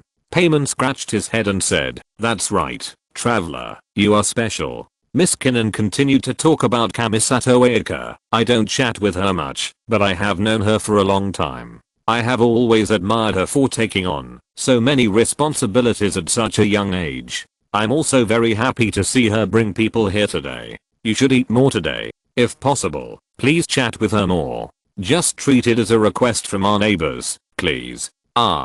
Suddenly, there was an explosion next to them, accompanied by Kamisato Ayaka's voice, which made Paimon and Aang turn their heads to the place where the explosion came from. Ayaka's voice, Paimon said with confusion. Kamisato Ayaka quickly came over and said to Aang embarrassedly, sorry, traveler. I think I heard an explosion. Aang said suspiciously. Can you come with me over there? There is something. I want to trouble you. Aang and Paimon followed Kamisato Ayaka to the scene of the crime and found a black pot. The explosion just now was enough to come from here. Aang. Kamisato Ayaka looked at Aang with a thoughtful expression, scratched her head and said embarrassedly, sorry, I called you out suddenly. Actually, I failed to cook just now. Paimon suddenly realized, so that loud noise was the sound of the pot exploding. Aang also looked at Kamisato Ayaka in shock. She didn't expect that this seemingly perfect girl could actually make a bomb. Aang really couldn't understand at what point the pot would explode. Before, she threw the 7-element of mushrooms into the pot, and it didn't explode, but Kamisato Ayaka just made some simple dishes and the pot exploded. Kamisato Ayaka explained, as you can see, this house is right next to the restaurant. It is the owner's private residence. This yard is also their private area. I asked the owner to help prepare some cooking utensils and ingredients. I want to make a special dish here. Aang asked puzzledly, why do you want to cook?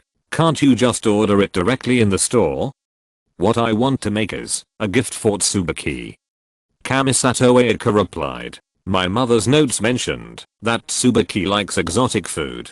I'm going to see Tsubaki this time, so I thought maybe it would be better to make an exotic dish for her. After listening to Kamisato Ayaka's words, Payman analyzed, exotic food, as long as it's not in Azuma cuisine, right? In that case, don't we have a lot of choices? Payman said and looked at Aang.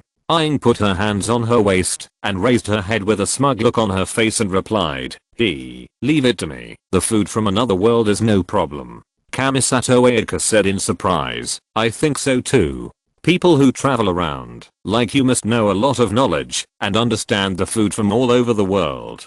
Can you help me do this? Just think of it as doing me a favor. Can I? I will, thank you very much. After saying that, Kamisato Ayaka skillfully took out a bag of Mora from her pocket and handed it to Aang. Aang took Mora calmly and replied, leave it to me. Hearing Aang's agreement, Kamisato Ayaka thought, well, what kind of exotic food is suitable to take out and give to others? Payman answered quickly, I know.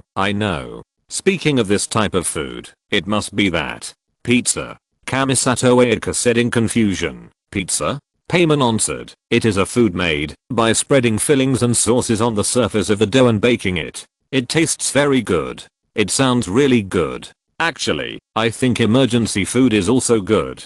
Aang said on the side. No matter how you look at it, it's not possible. And you are talking about me as the emergency food, right? Payman said angrily. Hey, Aang replied.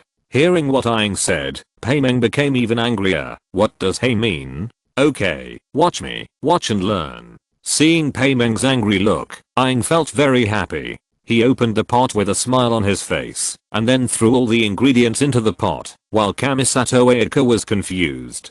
Then he shook the pot a few times, and a series of after images appeared in front of Kamisato Ayaka. When he opened the pot again, a pizza appeared in front of Kamisato Ayaka.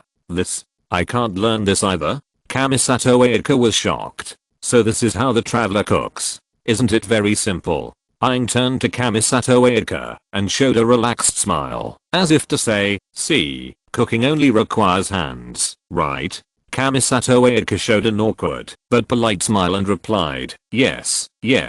I said cooking is simple. Let's see how this pizza is. Kamisato Ayaka looked at the pizza that had been prepared and smelled it and exclaimed, it smells good. Traveler, you are really good at cooking. I also want to be a kitchen master who can cook dishes from all over the world. Kamisato Ayaka was embarrassed to talk about her ideal, because Aang's quick cooking method made her doubt this ideal. Aang listened to Kamisato Ayaka's ideal, and was silent for a while and said, I think the Klee team is suitable for you. What is the Klee team? Kamisato Ayaka asked puzzled. No, nothing. Ayaka, don't listen to Aang's nonsense. Payman saw Aang about to say it, and hurriedly dissuaded her.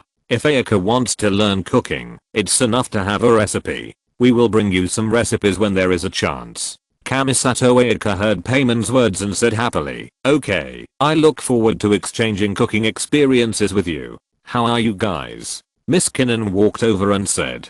Miss Kinami came over and saw the pizza on the table and was surprised. Oh, this is. Miss Kamisato, is this the dish you wanted? Kamisato Ayaka replied, yes, this is an exotic dish made with the help of travelers. Can you please pack it for me? Of course. Miss Kinami said with a smile. It smells so good. It must be a very delicious dish. I also want to have such a dish in our store. Do I need to teach you how to make it? Payman looked proudly at Miss Kinami, who was leaning in front of the pot and looking at the pizza. Kamisato Ayaka. Most people can't learn Aang's cooking method, right? Can I? Miss Kinami asked. Of course, watch me. Aang said, and then showed the two people how to make a pizza in 5 minutes again. Kamisato Ayaka. Miss Kinami, are you afraid that we will learn it because you cook so fast? Well, Aang, your cooking method doesn't seem to be suitable for them. Let's share the recipe with them. Payman looked at the stunned two people and suggested to Aang. Thank you then. Miss Munin breathed a sigh of relief. In her opinion, at least it was much easier to read the menu by herself than for Aang to teach. Since the country was closed, everyone hasn't tasted new dishes for a long time. Traveler, thank you so much. I will definitely post it in the most conspicuous place in the store. I'll go pack Miss Kamisato's food first. When you're done, come to the dining area. The dishes are ready. After that, Miss Munan left. Kamisato Ayaka looked at Aang with complicated eyes and said, "It's obviously something that can be sold at a high price, but you are willing to make such a selfless contribution." Aang scratched her head and said embarrassedly, "This is nothing compared to your commission." Kamisato Ayaka smiled at Aang and said, "You are so nice." Aang heard Kamisato Ayaka's praise, and she couldn't help but put her hands on her waist and raised her head with a smug expression. Don't praise me, I will be proud." Aang couldn't help thinking, Kamisato Ayaka is a friend worth making. Not only did she give so much money, but she also praised me so much. You made me embarrassed. I really mean it. I admire you very much, and I'm proud to have such a noble friend like you. Kamisato Ayaka also scratched her head and said embarrassedly, "Oh, right, shouldn't we copy down the recipes?" After hearing what Kamisato Ayaka said, Payment suggested, Aang, write down the recipes we like and give them to Miss Kinnan. Just look at me. Aang began to write the recipes quickly and handed them to Kamisato Ayaka directly. After writing each one, Kamisato Ayaka took it and stared at Aang's recipe with wide eyes. To be honest, she couldn't understand it at all. What is the heat, the ingredients, and the appropriate amount of salt and sugar? What are these? How much is this appropriate amount? And these 3 spoons of soy sauce, how big is this spoon? Kamisato Ayaka's eyes began to swell when she saw this. Ayaka, everything has been written down. How is it? After a while, Aang finished writing the last recipe and handed it to Kamisato Ayaka. Kamisato Ayaka said with a stiff face, "Well, it's very good." "That's good. Let's go and find the owner." Aang walked in front with a relaxed look, followed by Payman, leaving Kamisato Ayaka in a daze. Traveler, wait for me." Kamisato Ayaka came back to her senses, put away the recipes that made her head confused, and hurriedly chased after them. "Have the recipes been written?" Miss Kinami asked when she saw the people returning. "It's written," Kamisato Ayaka said, and handed over a dozen recipes in her hand. "Thank you." Miss Kinami took it and began to check it out. "Wow, it's very detailed. I really want to go and make new dishes right away." Miss Kinami looked at the recipes in her hand and said excitedly. Kamisato Ayaka asked a little puzzled, very detailed?" "Of course, the ingredients, seasonings, these are all very accurate, and the heat and so on. It is a very perfect recipe. It looks delicious." Miss Kinami praised Kamisato Ayaka. Kamisato Ayaka was silent. Is it really her fault? Thinking of this, she couldn't help but doubt her own level. Kamisato Ayaka calmed down and said to Aang and Payman, "Traveler, Payman, I'm sorry to delay your meal time. Food tastes better after working." Aang glanced at Payman and said, "I'm the one who's working. What's your business? You just know how to eat. I'm your good guide. How can I not give you advice?" "That's so rude," Payman said with a dissatisfied expression on his chest after hearing Aang's words. Aang, TSK. Payman, so angry. "Yingzi, you've changed." Kamisato Ayaka smiled and looked at the two people interacting and suggested, Okay, let's eat it while it's hot." Aang was about to eat when she felt someone pulling her clothes from behind. She turned her head quickly and saw a green badminton looking at her from behind. "Nashida, why are you here? Where's Liusu?" Aang asked curiously. "Liusu is fishing on the small island in the west," Nashida replied. "Then why did you come here?" Nashida explained. "Liusu is going fishing and has no time. I want to see what Inazuma is like, so she suggested that I come to you. I can see a lot of interesting things by your side. Do you think so too?" Aang said with a frown. Hearing what Nashida said, she felt like a trouble attractor. According to my calculations, the truth rate of what Liusu said reached 99.9%, and many interesting things can indeed happen by being with you. Nashida explained seriously. "Why not 100%? Payman asked curiously. "Because Liusu can't interfere with the traveler's actions." If she finds a place to lie down, then nothing interesting will happen. Nashida explained. If you can talk, just say more. What do you mean by finding a place to lie down? It sounds weird. Okay. Is this little friend your sister? Kamisato Ayaka looked at Nashida and said to Aang. No. Aang replied. What about her family? Will it be okay to let such a young child run around? Kamisato Ayaka said worriedly. No, as long as she doesn't cause trouble. Kamisato Ayaka. What can a god run around and cause trouble? It's someone else who's in trouble, and this little badminton looks cute, but her heart is similar to Liusu, full of bad water. Don't be deceived by her appearance. Nashida won't cause trouble, don't worry. Nashida said cutely. Aang covered her head and said, I hope so. But on second thought, even if Nashida caused trouble, it didn't seem to be her who was in trouble. Then it's okay. Is Nashida going to follow us too? Paimon asked. Nashida nodded and said, yeah, I want to observe you. Kamisato Ayaka looked at the three people talking in confusion. It seemed that Paimon and Aang didn't treat this little guy as a younger generation like a sister at all, but rather as a conversation with a peer. Nashida, right? Do you want to eat sushi? Kamisato Ayaka said. No, seafood is so bad. Nashida looked at the sushi handed over by Kamisato Ayaka, covered her mouth, and said with disgust. Kamisato Ayaka. Ahem. Ayaka. Nashida doesn't eat fish and seafood. Paimon saw the embarrassed Kamisato Ayaka and hurriedly explained. Okay, but most of Inazuma's food is made of fish and seafood. It's okay, I've eaten, you guys eat. Nashida said she had eaten her fill at Liusu's place before. Well, I'm so envious, I can often eat Liusu's dishes. Paimon said with envy after hearing it. Not really, Liusu sometimes doesn't cook for me. Nashida scratched her head and said embarrassedly, but the pride and happiness in her eyes could not be concealed at all. Well, it's good to be able to eat it often. I want to eat it too. Wow, since Nashida has eaten, let's start quickly, thinking of the food made by Liusu. I'm so hungry now. Paimon suggested to Kamisato Ayaka and Aang. Nashida blinked her eyes nearby, wondering why people in this country could eat seafood in so many different ways. Chapter 131 Nashida begins action. How is it? Is Inazuma's cooking to your taste? Kamisato Ayaka asked the two people who had finished their meal.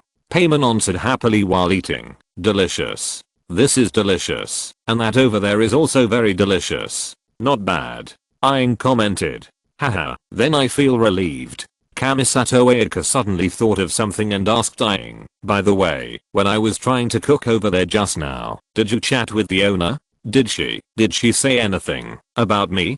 Kamisato Ayaka looked a little uneasy when she said this. Paimon replied, she said something, but she was happy for you. She didn't mean anything else. Kamisato Ayaka asked in confusion, happy for me? Oh, sure enough, she said it. Did she?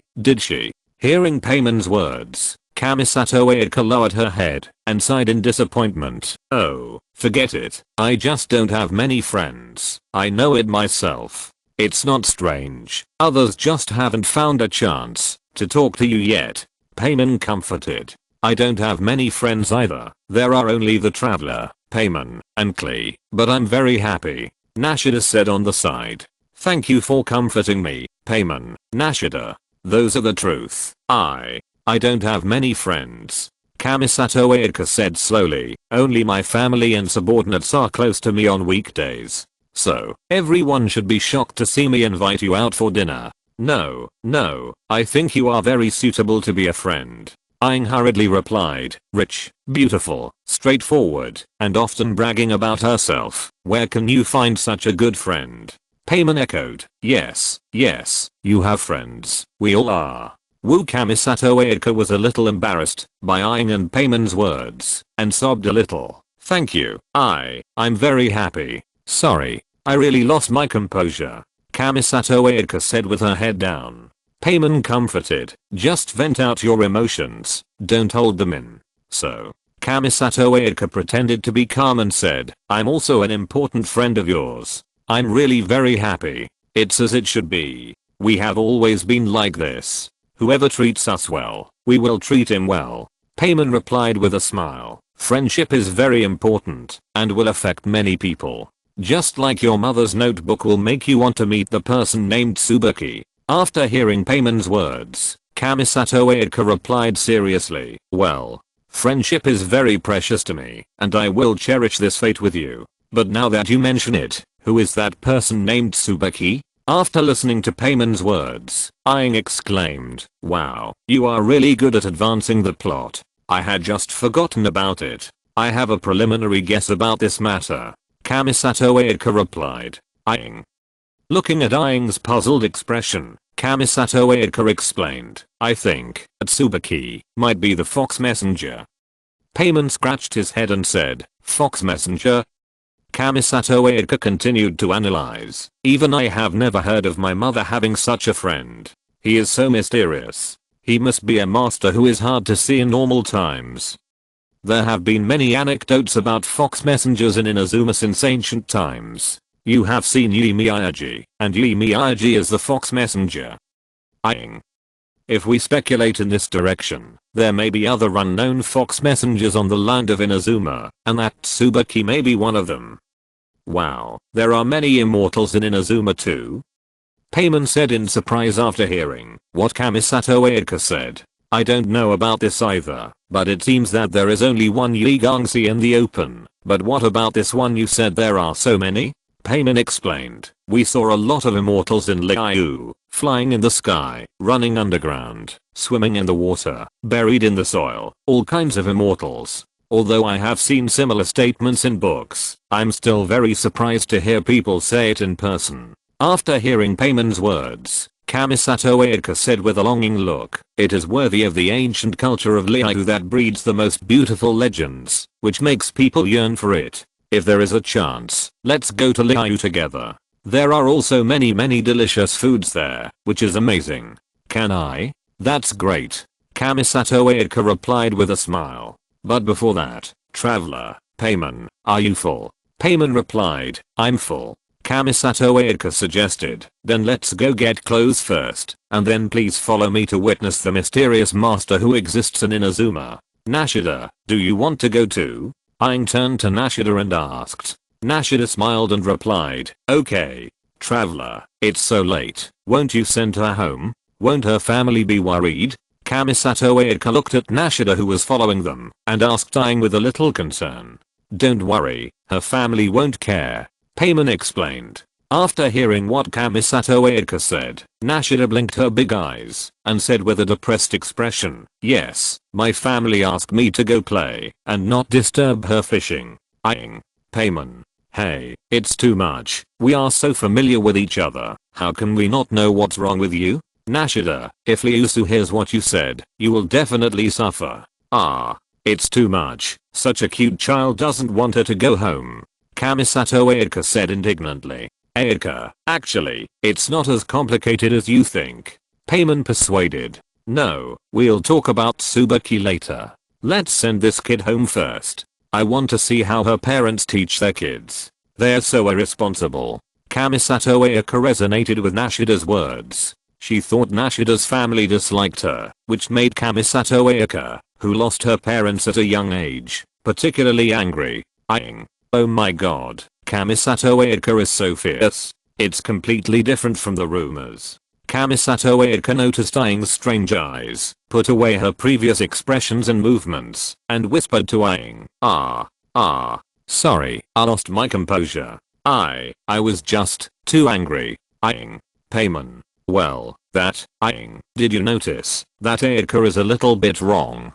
Payman loudly conspired to Aang. I think so. Aang answered uncertainly. Kamisato Ayaka listened to Aang and Payman's loud conspiracy and let out a small cry of grief. Woo, it's over. Her image in the traveler's heart collapsed. She was just anxious about this little kid. This is understandable, right? Kamisato Ayaka thought of this and turned to look at Nashida. She saw Nashida blinking at her mischievously and looking at her meaningfully. Kamisato Ayaka felt very uncomfortable with Nashida's eyes, as if all her secrets were transparently exposed in front of this little girl. This little girl can't read minds, right? There seems to be such a legend about Inazuma. If her mind is read, what should I do? Kamisato Ayaka thought a little uneasily. Don't worry, because I can't read minds, and it has nothing to do with the legend of Inazuma. Nashida looked at Kamisato Ayaka and blinked her eyes cutely. Kamisato Ayaka, you said you can't read minds. Then how do you know what I'm thinking? Even the legend of Inazuma is known. Isn't this the old saying in Liu? There is no such thing as 300 teals here? Question mark? It's the 300 teals here, to try to cover up the truth. Nashida explained with a smile. Kamisato Ayaka. Nashida seems to have read Ayaka's mind.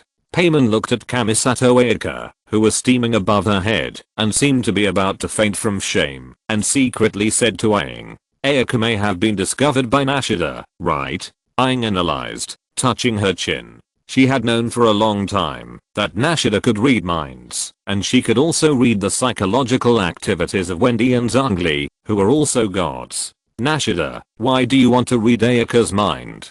Payman asked curiously. After being exposed by Payman, Nashida no longer concealed it and slowly explained, because I felt that her emotional fluctuations were obvious just now, so I took a look out of curiosity. Oh, then Nashida, have you read my and Aang's minds?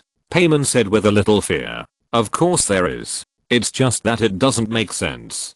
Payman's head is full of food, and the traveler has no idea at all. Most of the time, all I see is a blank. Aang, are you polite? I know I'm too lazy to think most of the time, but I'm embarrassed to be told directly by you. Okay. It's a small matter. It doesn't affect it. Nashida replied with a smile. What you said makes sense. Aang listened to Nashida's words and felt that it made sense. Then put aside the thoughts in her mind. As long as she didn't think about it, she wouldn't be read. Kamisato Ayaka waited for a long time before she calmed down. She asked Aang in confusion. Sorry, I lost my temper. I was just too angry. No, Aang answered naturally. Oh, then she has special abilities. Kamisato Ayaka nodded in understanding. Looking at Kamisato Ayaka, who began to imagine, Aang finally didn't say that Nashida was a god, because it was inappropriate. As they walked and talked, they arrived at the Kokura house and saw Kamisato Ayaka coming. Ogurumyo took out a package from the side and said to Kamisato Ayaka, Miss Kamisato, here is your customized dress, which has been folded and put into the gift box for you. Oh, yes, and the item you specially arranged is also ready. Kamisato Ayaka replied, thank you very much. It's really a cute dress. We are very happy to make it.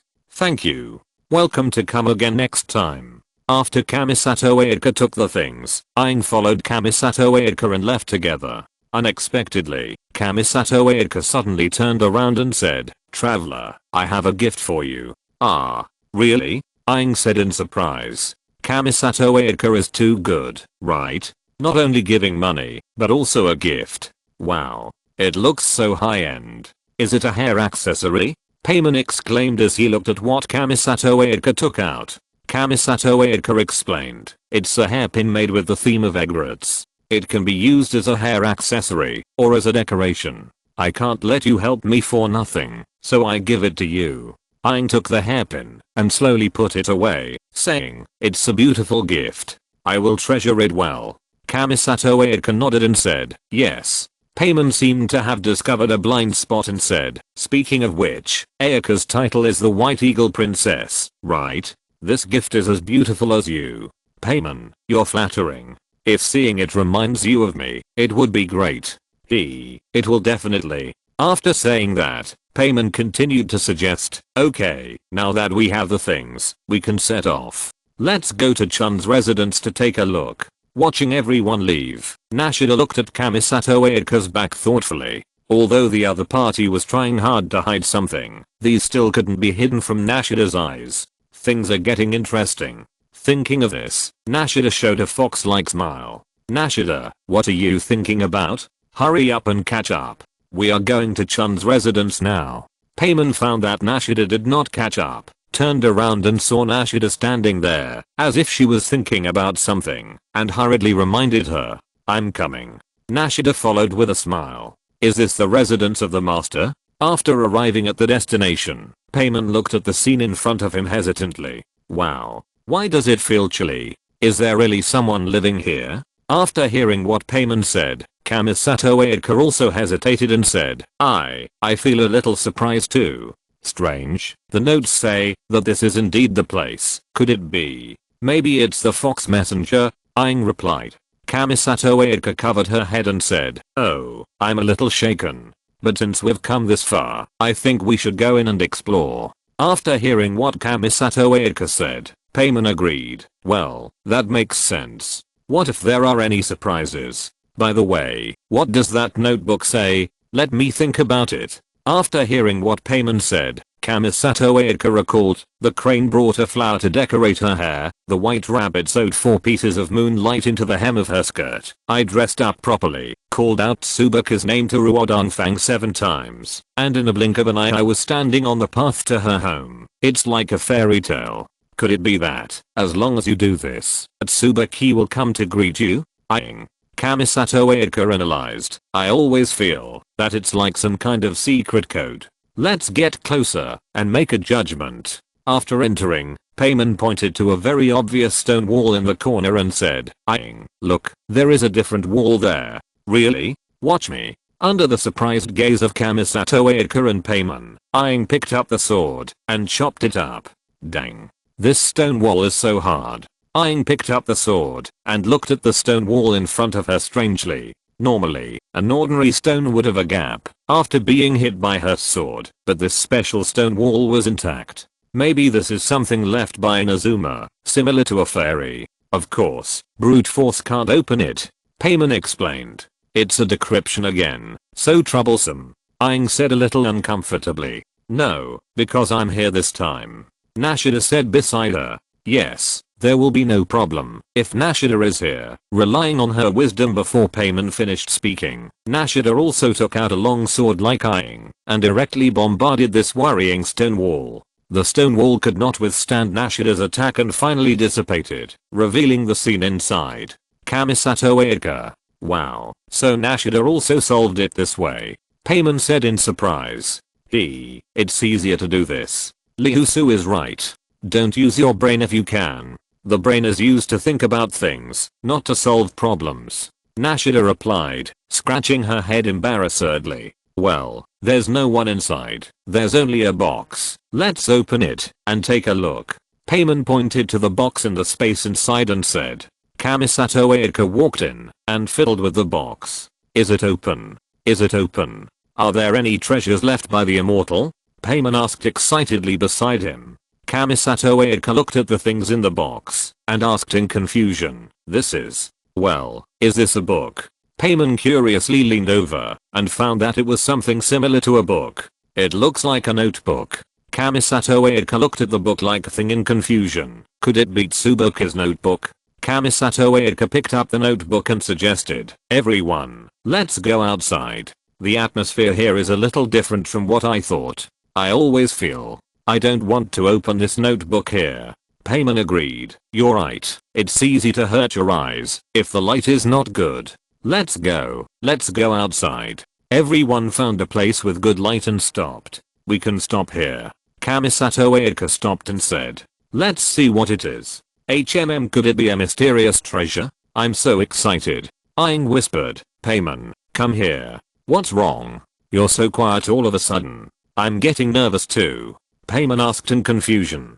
Let's go to the side first. Aang walked to the side with the puzzled Payman. Kamisato Ayaka. Nashida. Nashida didn't expect Aang's EK to be higher, although it was only for that moment. Me too. Before Nashida finished speaking, a hand suddenly stretched out from the crack and grabbed Nashida in front of Kamisato Ayaka's horrified eyes. That hand, is it Liusu? Payman said hesitantly as he watched Nashida being dragged away like a small animal. Be more confident. Get rid of your doubts. Who else can catch Nashida like this? Aang said confidently. That's right, but Liusu's sudden behavior seems to have had a significant impact on Ayaka. How should we explain it later? Payman spread his hands and said. Aang glanced at Paimeng and said, well, it depends on your eloquence. Huh? Why me again? Paimeng pointed at himself and asked Aang in confusion. Aang said to Paimeng with a cat-like face, don't you like to talk? I'll give you these opportunities in the future. Paimeng. Chapter 130 to the courage given by Nashida. But, you called me over just now, because you didn't want to disturb Linghua from reading the notes. It seems that the notes are really something of interest. Payman analyzed while looking at Kamisato Linghua's expression, but judging from her expression, it is probably not a treasure map. It's okay. Whether there is a treasure map or not, Linghua's commission fee is still there, Aang said nonchalantly. Payman nodded and said, that's right, then help Linghua solve this commission. Kamisato Linghua. Traveler, Payman, I'm sorry to have kept you waiting for so long.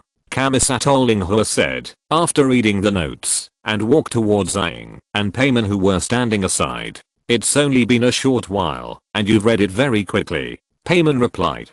Have you finished reading the notes? Aang asked. Well, I finished reading it. However, Nashida was suddenly grabbed by a hand in front of me just now. Is it okay? Kamisato Ayaka said hesitantly, because she was also very anxious a moment ago, but seeing the traveler and Payman beside her taking it for granted, she suppressed her curiosity in her heart, and finished reading the notes first. It's okay, it must be her family who wants to find her for something.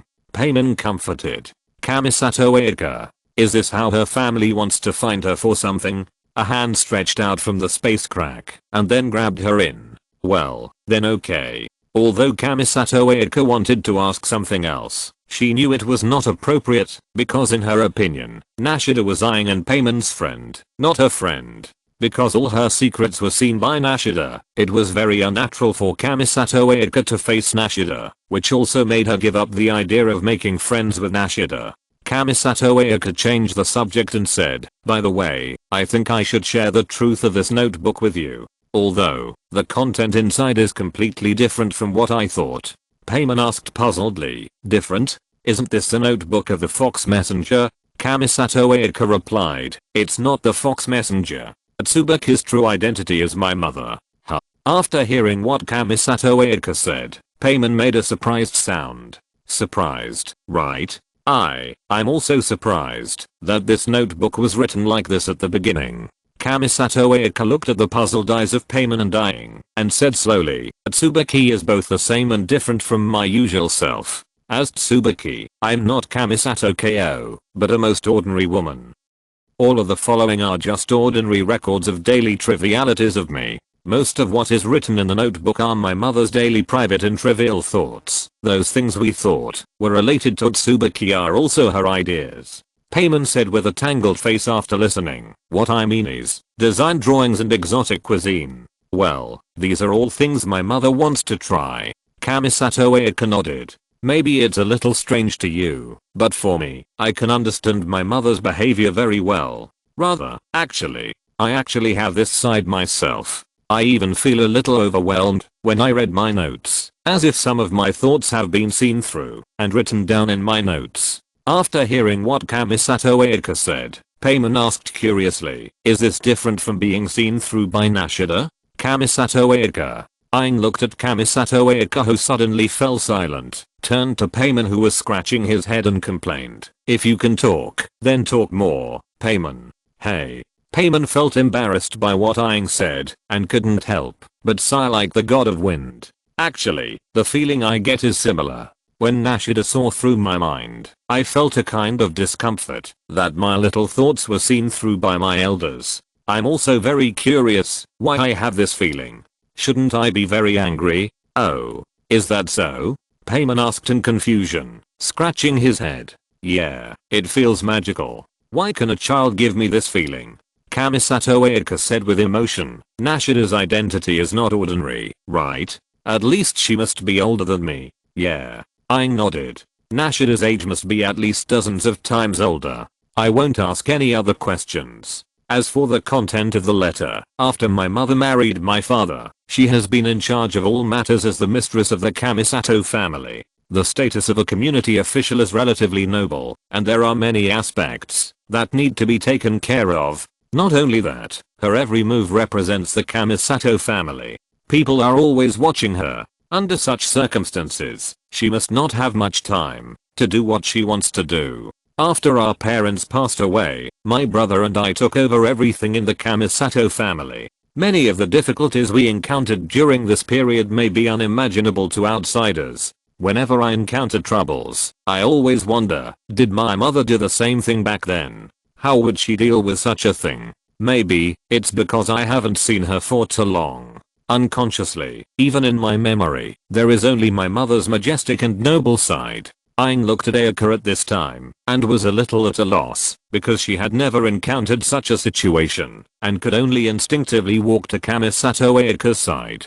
Kamisato Ayaka suddenly said, "But this is not right." When I saw this notebook, I realized she is exactly like me. No matter what responsibilities we bear, we are just ordinary people. I like beautiful things, want to try the food of each region, and long for beautiful scenery I have never seen. Maybe you will laugh at me for being immature when you hear such words, but I do have such thoughts. Not as Kamisato Ayaka, but as an ordinary girl. Ah, I'm back. Nashida's voice suddenly came from behind.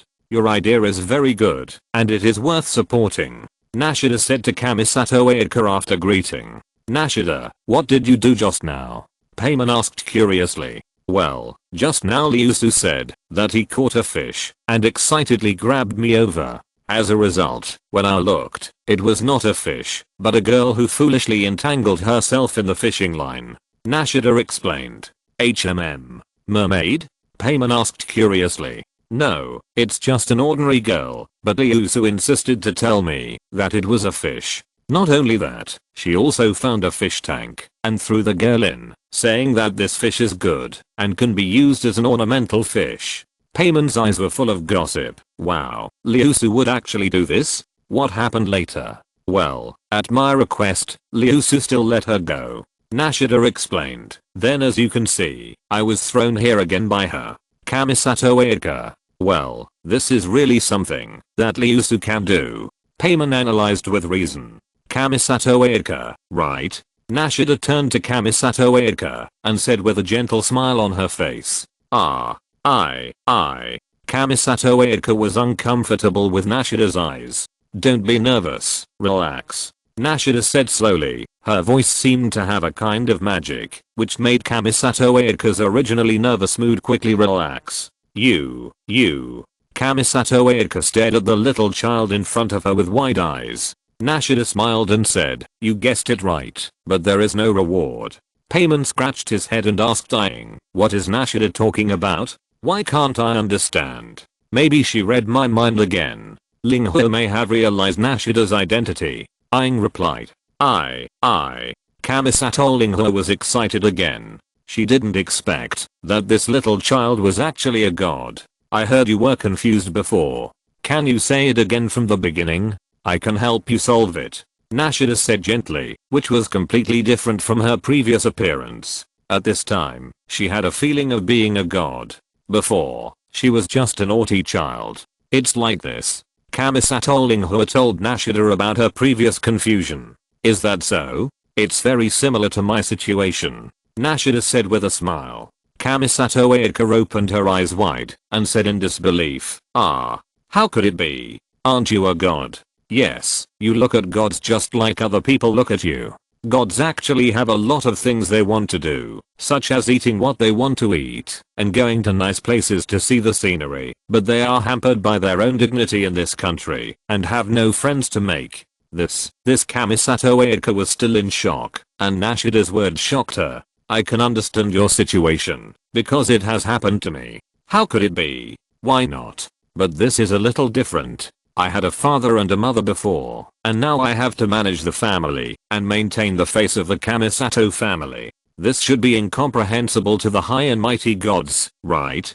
Kamisato Ayaka said all at once under the influence of Nashida's brilliance. I also have my own country. Why is it different?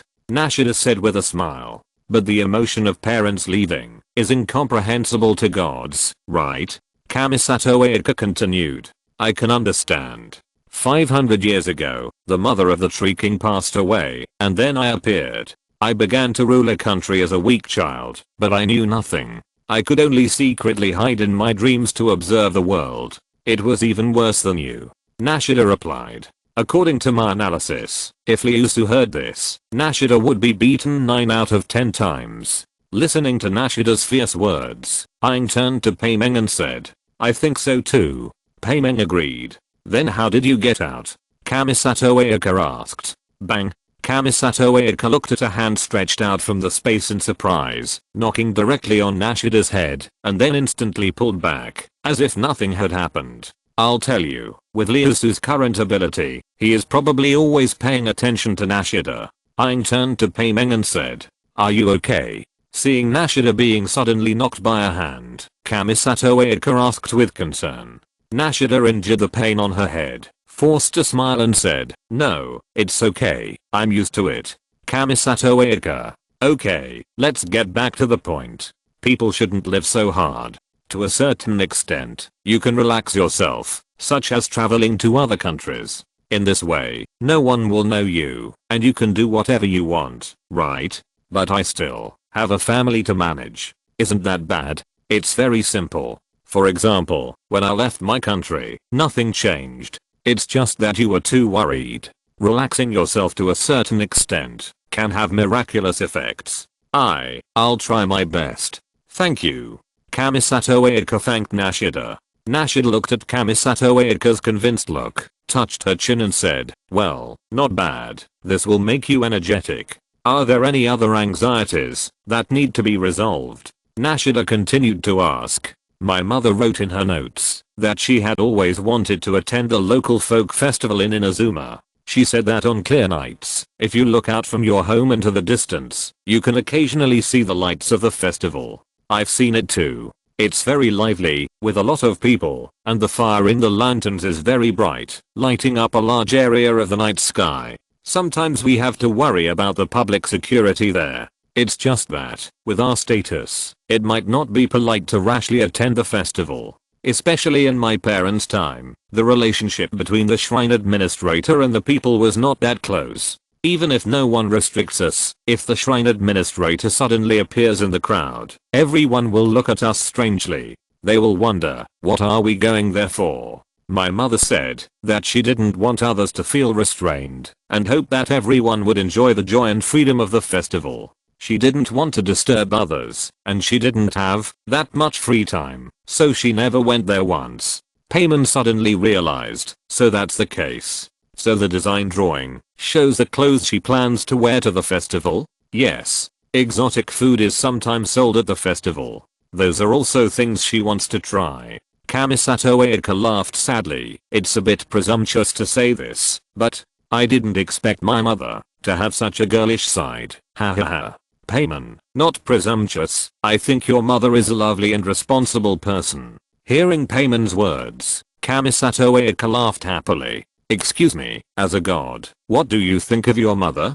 Kamisato Ayaka asked Nashida. Nashida, I have no opinion on this. Please don't ask me about this. Nashida restrained her expression and said with fear. Kamisato Ayaka. Looking at Nashida's expression of fear, Kamisato Ayaka thought that this was because the god didn't want to recall his deceased mother, so he showed this expression. But what Kamisato Ayaka didn't know was that the mother in Nashida's mouth was alive and well now, and as long as Nashida said bad things about her, she could accurately send sugar roasted chestnuts to Nashida's head across space. Kamisato Ayaka hurriedly explained, I'm sorry, I was too emotional just now. I hope you don't mind. If you mind, it's okay. It's okay, I don't mind. Nashida said slowly, don't mind? No way, I almost got beaten again. Next time I have to trick you. Otherwise the more I think about it, the more I lose. That's good. Kamisato Ayaka breathed a sigh of relief and continued, unconsciously, I have fulfilled some of my mother's wishes. The only thing I can't do for her is to go to the festival. It seems there is no chance to see her complete this thing. Speaking of this, Kamisato Ayaka's expression was very lost. Ayaka, you have done very well. Payman comforted. Thank you. I seem to understand something. My mother and I are exactly the same in some ways. What she faces is also what I will face. Nashida looked at Kamisato Ayaka with encouraging eyes and said, what do you think? Kamisato Ayaka plucked up the courage to say, she pinned the impossible on Tsubaki, and I have made up my mind. Maybe the difficult things you think are not that difficult. Nashida smiled and comforted. Kamisato Ayaka answered firmly, well, yes, after listening to you, I feel that I have a new goal.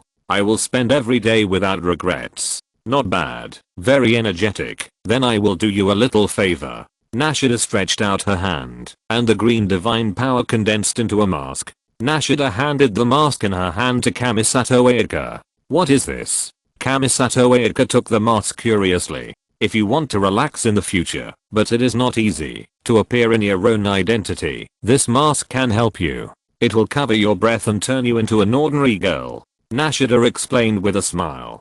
Thank you, this is exactly what I need. Kamisato Ayaka held the mask in both hands and bowed to Nashida. After hearing what Kamisato Ayaka said, Nashida tilted her head and made a cute expression and said with a smile, you're welcome, your wish has been noticed by the gods. Yes. Nashida's words gave Kamisato Ayaka great courage. She said to Aang seriously, traveler, I want to invite you to participate in the festival together, okay? Although she said the words naturally and completely, Nashida found that Kamisato Ayaka's little hand holding the mask had turned white, which was caused by being too nervous and holding the mask hard. Wow. You said it out. It's very good. You are stronger than before. Nashida encouraged by clapping her hands. Kamisato Ayaka was a little embarrassed by Nashida's praise. Well, of course, we have been interested since we saw the poster. Since it was Ayaka who invited us, how could we refuse? Aang replied with a smile. Really? Thank you so much. At this point, Kamisato Ayaka felt her eyes were a little sour, and she quickly wiped her eyes with her hands, but there was no trace of moisture. Thank you Nashida for giving me the courage. You are really a gentle god.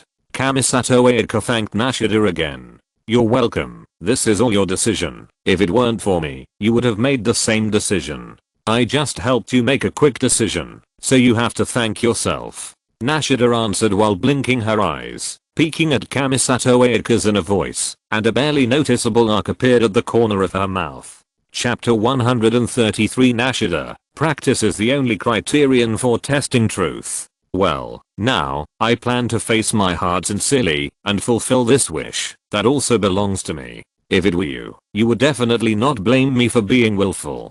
Besides, my wish is also being watched by the gods. Kamisato Ayaka showed a sweet smile to Aang. Okay, let's go to the festival now. If we go now, we should be able to catch up. After hearing Kamisato Ayaka's words, Nashida replied, then let's go quickly. There are too many things in this world that will not wait for you if you are too late. Oh, right. Today seems to be the last day. The destination seems to be Ganjan Island. What are you waiting for? Let's go. Let me help you. I just learned something interesting from Liu Su. After Nashida finished speaking, she stretched out her hands and posed for a photo. Her body slowly rose. With the divine power, a golden crack appeared in front of everyone. Wow. Does Nashida also know this trick? So amazing.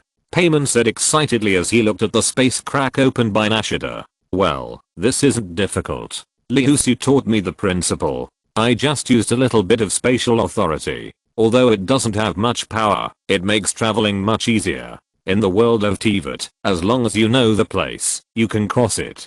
Nashida said embarrassedly. Is it easy? Aang scratched his head and asked in confusion. Nashida smiled and replied, yes. Aang. Then let's go. Payman said, and flew towards the space crack excitedly. Is this a god? This is the first time I've come into such close contact. Kamisato Ayaka followed behind with a curious look at the space crack made by Nashida and stepped into it with Payman and Aang. After arriving at Ganjan Island, Payman saw that there were only a few people at the festival and asked in confusion, we are here, but it doesn't seem as lively as expected. What's going on? After hearing Payman's words, Kamisato Ayaka replied, today is the last day of the festival, and many tourists have already gone home. I heard that the number of customers on the last day is relatively small, and the vendors sometimes close their stalls early. Aang asked, did we make it? I'll go ask. No matter what, I must go in once. Okay. Nashida encouraged. Courage is worthy of praise. Come on, we will support you. Nashida is right. You have to show this kind of momentum. We will accompany you. Okay, thank you. Kamisato Ayaka listened to Nashida's words, as if she had been injected with chicken blood, and walked in front with her head held high. Aang walked silently behind. She always felt that Kamisato Ayaka seemed to be a little bit wrong today, and Nashida was blinking her big eyes, and looking at her from time to time, and then looking at Ayaka.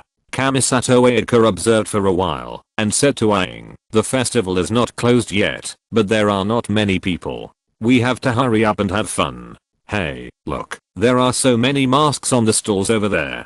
Payman suddenly pointed to a stall selling fox masks and said, "I heard that you have to wear a mask to participate in the festival. Is there still such a rule now?" After hearing Payman's words, Aang asked suspiciously, "Payman, how do you know so much about Inazuma?" "Hey, as a good guide, these are basic knowledge."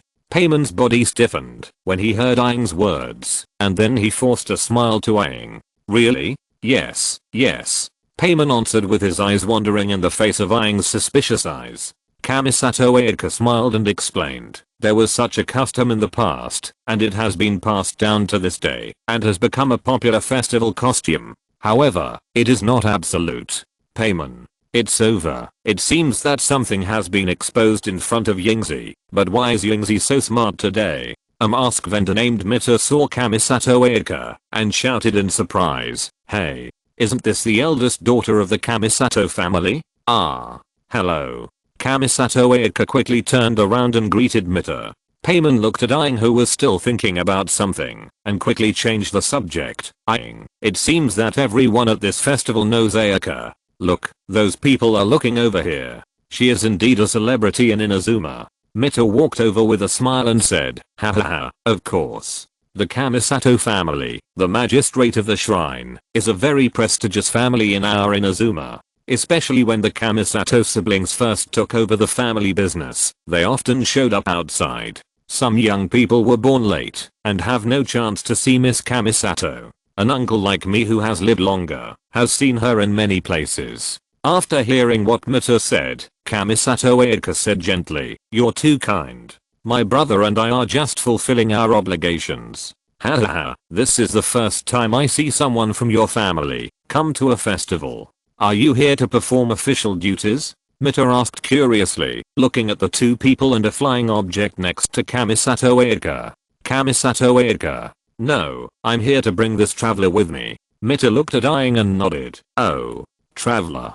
From this point of view, it's indeed a strange face. Young man, is this your first time to Inazuma? I hope you can have fun." "Oh, that's right." Mita suddenly thought of something, and shouted to the other vendors, "Hey guys, Miss Kamisato is here to play at the festival. Don't rush to close the stalls." Aang, No. Kamisato Ayaka was so embarrassed by Mita's loud shouting that she almost dug out of Narukamitasha with her toes. Aang couldn't help but cover her forehead with her hands when she heard Mita shouting. Although she was not embarrassed at this time, she could be embarrassed for Kamisato Ayaka. Please don't make such a fuss. Kamisato Ayaka wanted to explain something. "Thank you, boss. Ayaka means that she is very happy that you did this," Nashida said on the side. "Yes, really." Mita also reacted at this time. "Yeah, if you don't say hello, the people inside should close the stall, right?"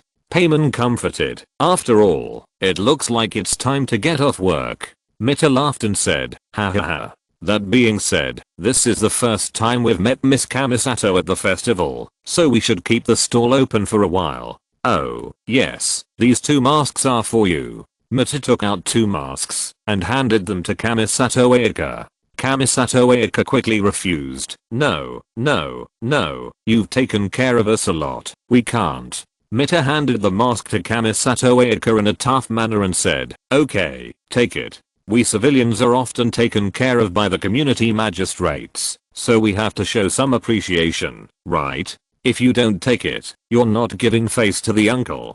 But Kamisato Ayaka wanted to say something, but looking at Mita's determined eyes and the mask in his hand that had been placed in front of him, Kamisato Ayaka sighed slightly and said, Point I know. Uncle, you're so nice." Aang said with a smile. "Ha ha ha ha, you're welcome, be happy."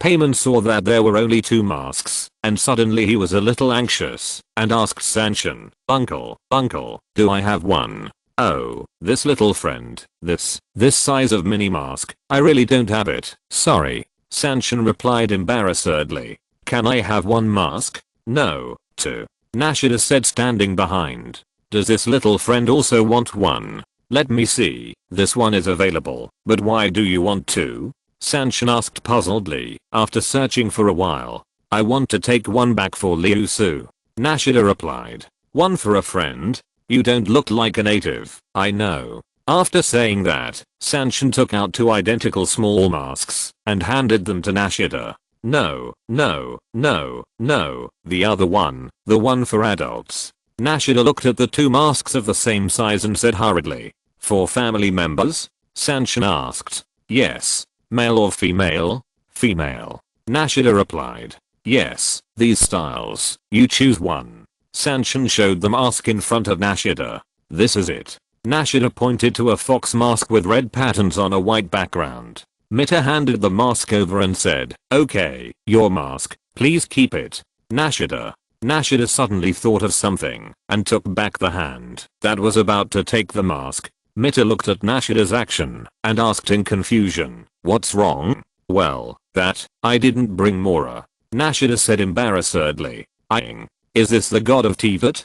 Began small, male and female, all have one thing in common, that is, they don't like to bring Mora. I'll pay. Aang took out Mora and handed it to Mita. No, it's just a few masks, not worth much, and they are all brought by Miss Kamisato. Mita hurriedly refused. Please accept the remaining Mora, it has been given to us before. It would be impolite not to accept the money. Kamisato Ayaka said to Mita seriously. Well, since Kamisato-san said so, it would be my fault if I didn't accept it. I wish you guys have fun. Mita smiled and put Mora away. At the same time, he was impressed that Kamisato Ayaka's personality was as good as the rumors said. Nashida, here. Aang handed the mask that Nashida had chosen to Nashida next to her. Nashida smiled and said, thank you, traveler. Aang waved her hand and said, it's okay, it's a small matter. Among the 4 gods, Nashida was the only one she voluntarily gave money to, right? As for Liu-su, she could always find a wallet somewhere else, although Aang didn't know how she did it. I'm not the only one who will attend the festival alone without a mask, am I? Seeing that Nashida had received the mask, Payman said to Aang with a bitter face. Kamisato Ayaka comforted Payman after hearing his words. Payman, in fact, the mask is not necessary. But it will make you feel excluded. Mita looked at Payman and gave a suggestion. Or, how about wearing leaves? It should be enough to cover your face. Ah. No.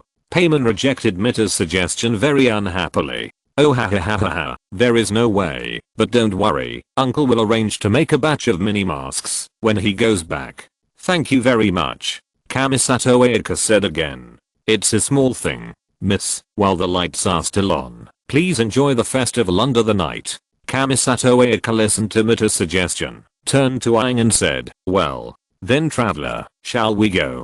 Ah wait, please wait a moment. Kamisato Ayaka suddenly stopped and turned to Aang and said. Aang had heard Kamisato Ayaka's words before and followed him up. Kamisato Ayaka suddenly called her back. Aang, who was still thinking about something, almost bumped into him, but fortunately stopped in time. But Aang was embarrassed when she looked up. They were face to face, and the distance between their noses was only 2 fingers wide. They could smell each other's breath. Kamisato Ayaka. Aang. Kamisato Ayaka's face turned red, and Aang looked at Kamisato Ayaka who was retreating with a strange look on her face. Is there something? Looking at Kamisato Ayaka who was lowering her head, Aang asked puzzledly. Kamisato Ayaka said, there is something I want to explain. I was a little nervous just now, so I found an excuse. It's not just to be your tour guide. Please believe me. I really want to come with you. Aang. What should I do? What should I say in this situation? No one told me. Aang replied with a fierce face. Oh. Kamisato Ayaka. Things are getting interesting. Nashida looked at the 2 and said with a smile, what's interesting? Nashida, what are you talking about? Paymonfui said to Aang and Kamisato Eika who were leaving. Nothing. Nashida replied. Paimon said suspiciously, I feel like you are hiding something from me. Did you hide some delicious food secretly? Oh, you found out. It's a pity there is no reward. Let's catch up. After Nashida finished speaking, she walked in the direction where Aang and Kamisato Eika left. Paimon, please don't treat me as a fool. Thank you, even though you are the god of wisdom. Paimon thought of this and followed with a tangled face. Traveler, look, there is a booth for drawing lots. Kamisato Eika stopped and pointed to the booth in front of her and said to Aang. The stall owner named King Shu saw Kamisato Eika approaching the stall and hurriedly stood up and greeted. Oh, Miss Kamisato, are you here with your friends today? Welcome rare guest. Do you want to draw a lot? Kamisato Eika nodded and said, okay, how much is it for one draw? You may not know that my uncle was previously taken care of by the community magistrate. Thinking carefully, it was your father who handled it personally when he was here. After explaining this, King Shu smiled and added, so you see, how can I take your money? Hey, is this really okay? Kamisato Eika asked a little embarrassedly. Of course. If you like it, you can have fun at our stall for a while. There are also 3 guests over there. Please feel free to do as you please. King Shu stall owner replied. Traveler, Paimon and Nashida, what do you think? Kamisato Eika turned around and asked everyone. Paimon replied with a smile. Linghua is so popular. In this case, I won't be polite. I won't be polite either. Aang replied. If I don't take advantage of the opportunity, I'm still a traveler? Nashida said. I won't need it. Hey, why? Paimon asked curiously. I don't believe this, because Liusu said it before. Nashida replied with a smile. Paimon scratched his head and said, okay.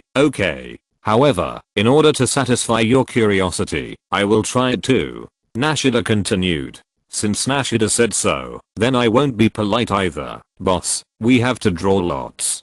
Kamisato Eika turned and said to the King Shu stall owner. Here, everyone, please draw lots. After the King Shu shop owner finished speaking, everyone picked up the lottery tube and started to draw lots. What did you draw? Mine is Zangji, not bad.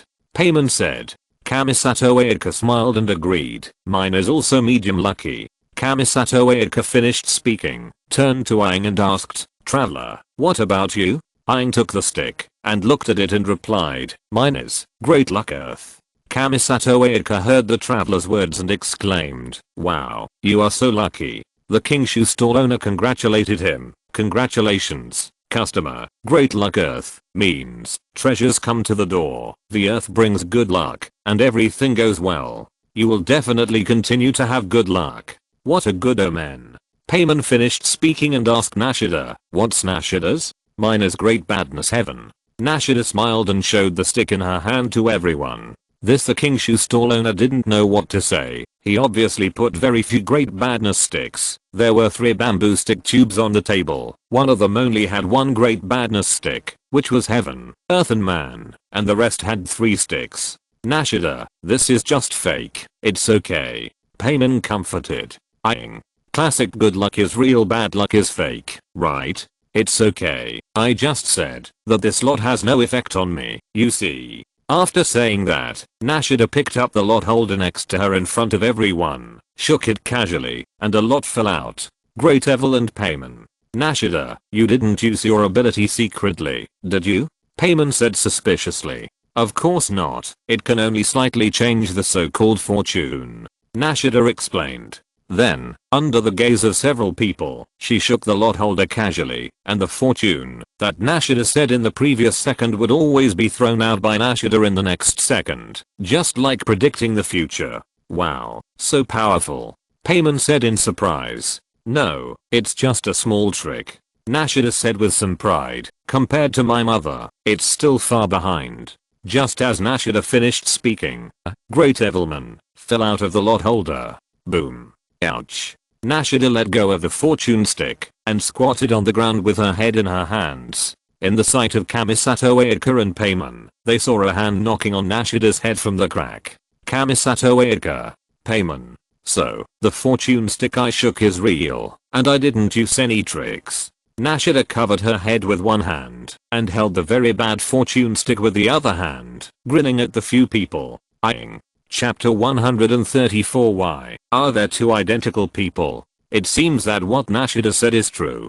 Payman said after a moment of silence, because just when Nashida's Dasein came out, she was beaten. Nashida used her own experience to test that she did not use other abilities. Kamisato Ayaka exclaimed, "What a magical ability. It seems that the fortune of Dasein cannot be changed at will." Nashida muttered, and then threw out, "Daji-shan," from the lottery tube again.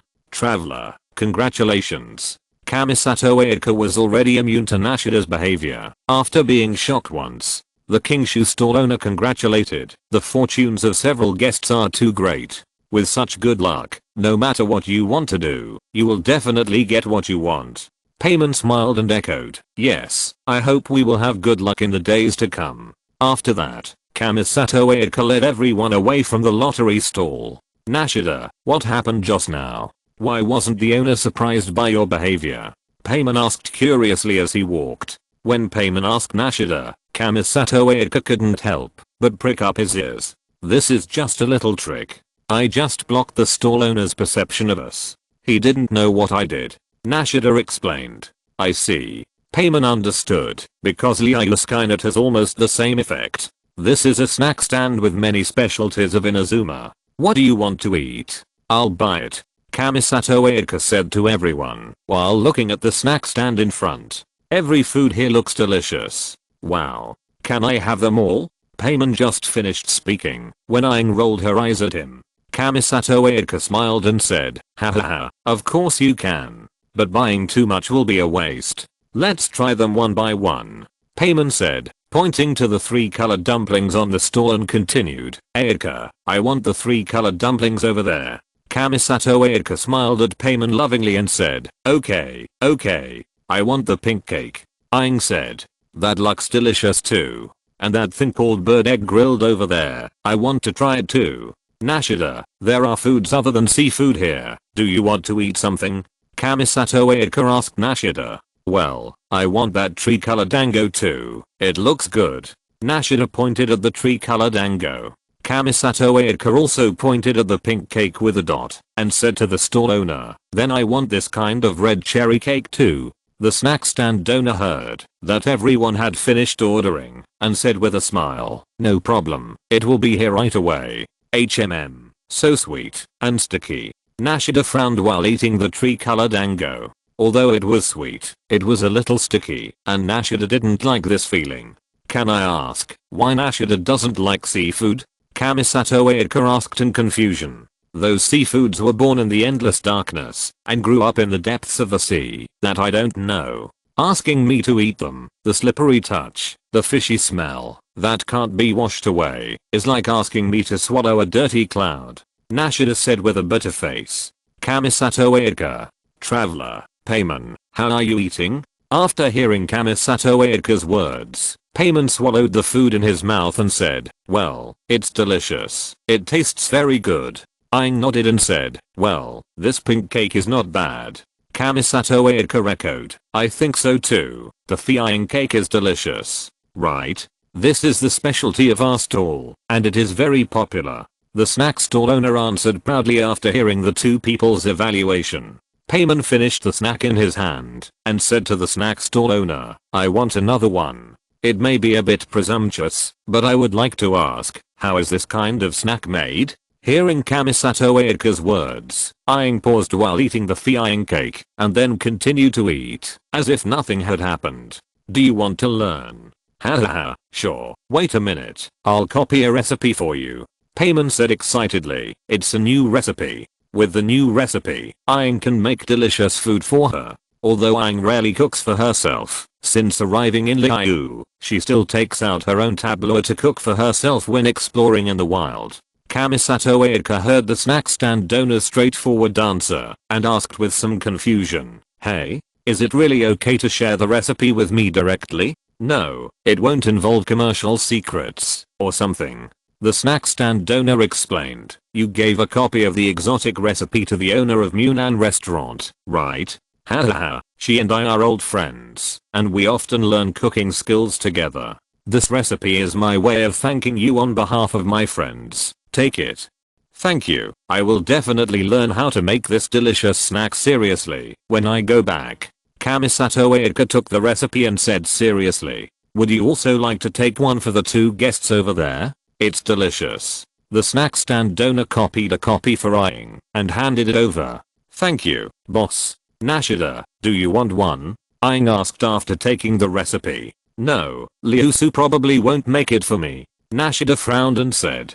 Payman said on the side. Nashida, you can make it yourself with the recipe. That's right, I'll try it then. Nashida took a recipe after being persuaded by the two. Aang lowered her head and looked at the method of making the red cherry cake. She looked at the main ingredients of the red cherry cake thoughtfully and then thought of the cherry blossom tree in Narukamitasha. Anyway, the cherry blossoms there fall every day, so collecting 100 million points, Yishinko shouldn't mind, right? It feels so good to make delicious food by yourself. You must try it. Kamisato Ayaka nodded and said, yeah. When I learn to make this dessert, can I invite the traveler and Payman to taste it? Okay, then it's a deal. Payman replied happily. Aang wanted to say something, but facing Kamisato Ayaka's expectant expression, it was difficult to say anything else. After all, she was a very good friend. Then I'll wait for your good news. Aang finally said vaguely. Okay, I'll try my best. Kamisato Ayaka said seriously. When everyone left the snack stand after eating, it was already very late. The stall owners were not ready to close their stalls because Kamisato Ayaka had not left yet. I didn't expect that it has been so long, and it's already very late. Nashid looked at the bright moon hanging high in the sky and sighed softly. Yes, but although the festival has entered its end, it is still very interesting. I like festivals. Payman echoed. Aang looked at the excited Payman and complained. I think you like to eat? Almost the same. The festival is also very interesting. Payman was exposed by Aang and scratched his head and said. Kamisato Ayaka walked in front and listened to the conversation between Payman and Aang and echoed. Yeah, I think so too. It's great to be able to participate in the festival with you today. Me too. Aang echoed after hearing Kamisato Ayaka's words. Haha, really? Then I feel relieved. Kamisato Ayaka said with a smile. Let's go to the stall in front and take a look. Kamisato Ayaka pointed to a stall not far away. Payman replied, well, let's go and take a look. This is the stall selling Ima. The people of Inazuma will draw or write down their wishes on pentagonal wooden boards called Ima and pray that it can be fulfilled. Kamisato Ayaka took everyone to the stall and explained. It sounds a bit like the sea lanterns in Liu. They are all props for praying. Nashida looked at the many pentagonal wooden boards hanging on a wooden rack curiously. Can the wishes really come true if they are written on them? Although it is fake, Nashida still wants to try it for some reason, because she watched the last Sea Lantern festival under Aang's sight and did not write down her wishes herself. Everyone, do you need Ima? Take advantage of the last time of the festival and make your precious wishes. The owner of the Ima stall suggested, after seeing Kamisato Ayaka and others arrive. Payman said, try it. It feels very interesting. But, you still need to write and draw, so I don't need it. I ate too much just now, and now I feel dizzy, and don't want to do things that require too much wisdom. Since Payman doesn't need wisdom, I will take your wisdom away next time. Nashida said with a smile after hearing what Payman said. No matter how you think about it, what should I do if my wisdom is taken away? Nashida, you can't do this. Hearing what Nashida said, Payman hurriedly refused. If the wisdom was taken away by the god of wisdom, wouldn't he become a fool? Well, that's right. Payman doesn't have wisdom. How can it be taken away? Seeing Payman's serious look of vigilance, Nashida said with a smile. Well, it's too rude. How can you say that I don't have wisdom? Although you are the god of wisdom, you can't say that to me. Payman was about to tell Nashida's identity, but considering that the stall owner was still here, he quickly changed the subject. Aang listened to the conversation between the two and joked to Payman. Payman, you believe that Nashida will take away your wisdom. This is impossible at first glance, right?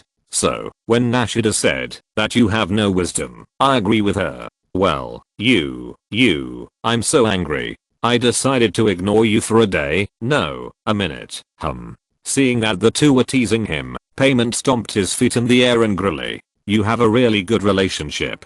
Kamisato Ayaka said enviously. It's not a good relationship, Ayaka. Look at the traveler and Nashida bullying me together. Payman complained to Kamisato Ayaka angrily. Kamisato Ayaka did not pick up Payman's topic, because in her opinion, although she and the traveler were verbally good friends, they still couldn't do it to the same extent as Payman and Dying. In other words, they were not familiar enough. Nashida, do you want to make a wish? Kamisato Ayaka turned to Nashida and asked. Yeah, I want to make a wish too.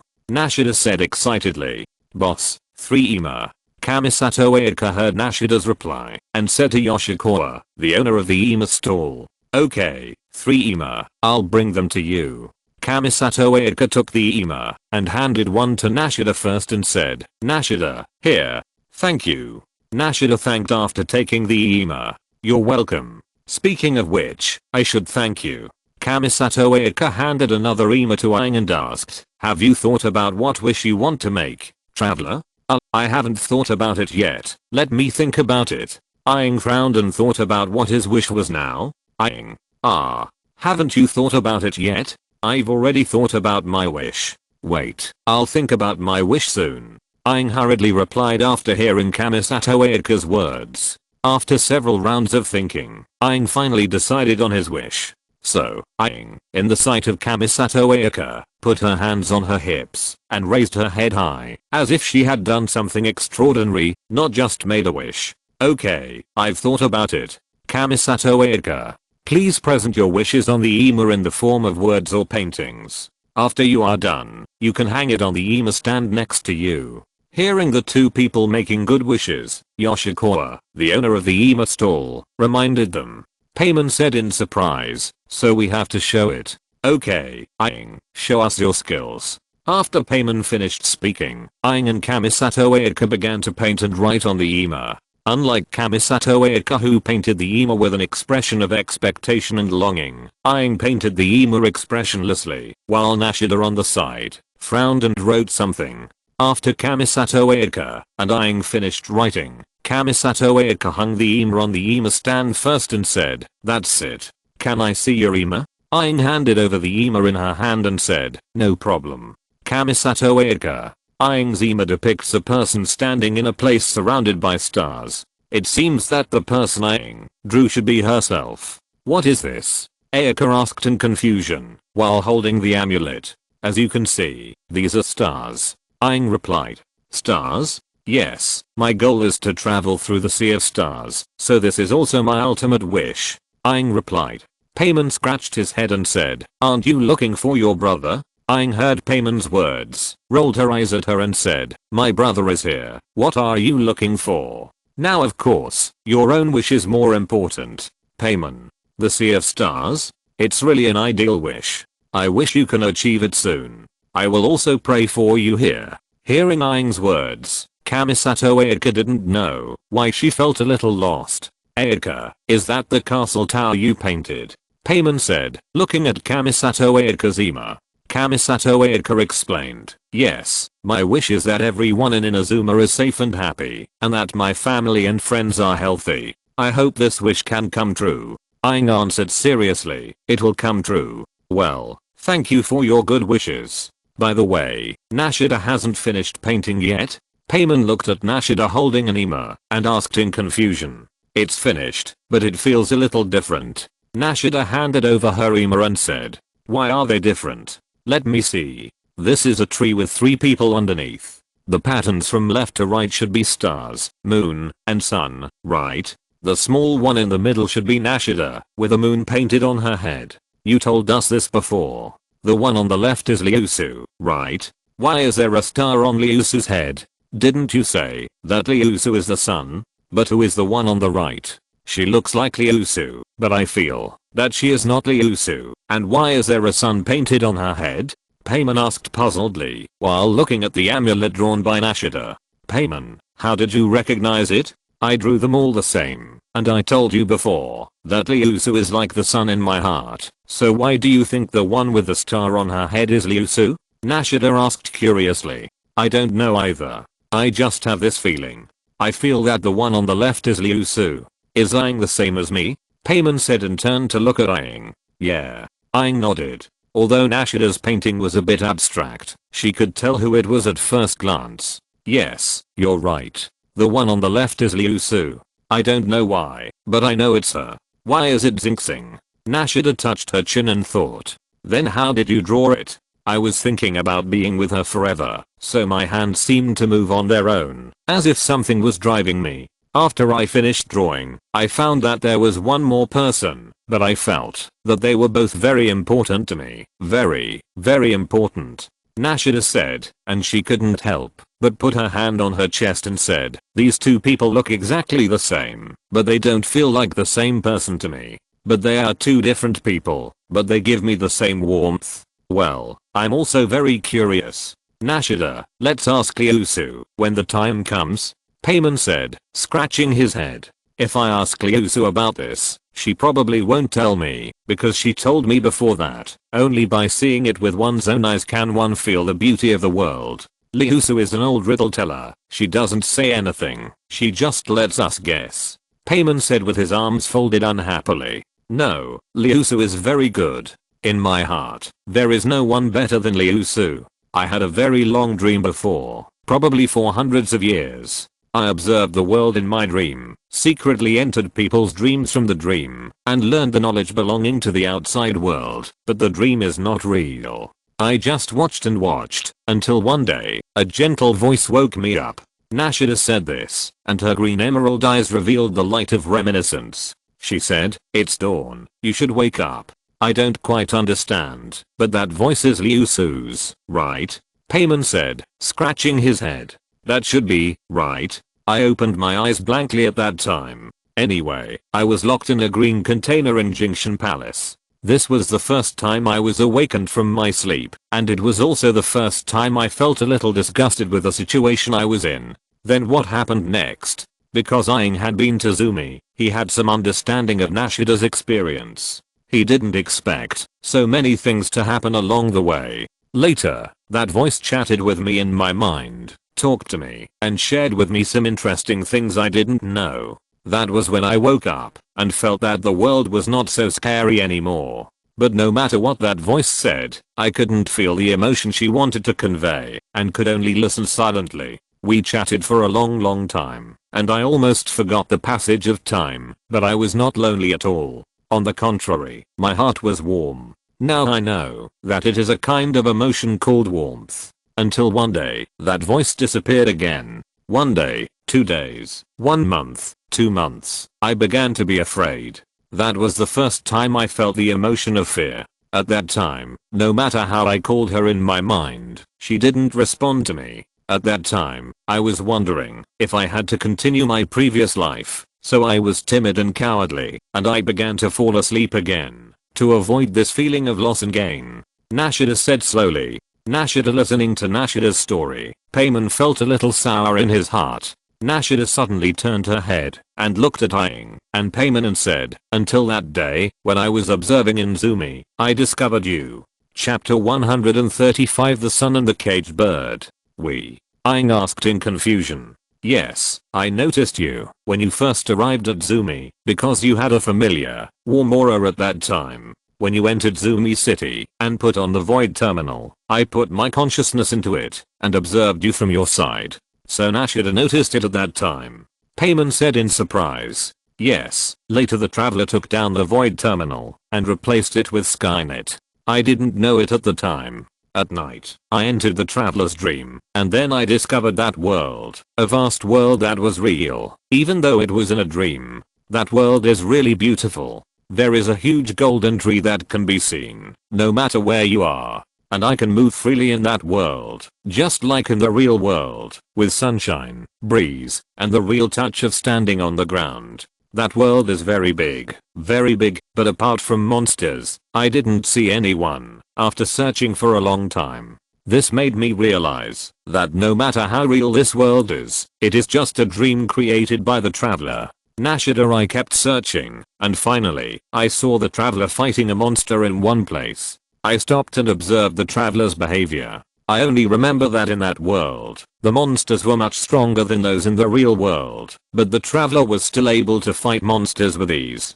At that time, I felt that the traveler was so strong. Having said this, Nashida turned her head and looked at Aang and said, No, it's just that I fought more, and practice makes perfect. Aang replied embarrassedly. After dying so many times in the world of Genshin Impact, even ordinary people would know how to do it, let alone her who already had a foundation. Nashida, how did you think of following us to Liu? Paimon asked puzzledly. At that time, I felt that you were going to leave, and the feeling of fear surged into my heart again, so I made a bold decision, which was to continue to follow the traveler. But I'm also glad that I made this decision, because after arriving in Liu, I met her. Nashida said this, and her originally calm eyes began to overflow with starlight, and the corners of her mouth couldn't help but curl up. It can be seen that she was very happy at this time. Nashida, this she, is it Liu Su? Kamisato Ayaka asked curiously. Nashida scratched her head and said embarrassedly, yes, but the first time I saw her, she was thrown back, because I said something wrong. Yes, when I saw you being thrown back by Liu Su, Aang was very angry. She also questioned Liu Su, why she sent you back. Paimon said, it's actually my problem. Although Liu Su threw me back, she also left me a passage to Liu again. I can follow this golden thread to enter the Traveler Skynet again. So that's how it is. I was wondering why you suddenly appeared again. It turned out that it was Liu Su who did it. Paimon said with sudden realization. I was really happy during that lantern festival. Although I was observing the world from the perspective of a traveler, I don't know why, I was just happy. It was much more interesting than observing other people's dreams. Paimon thought of something and asked Nashida, by the way, Nashida, how did you get out?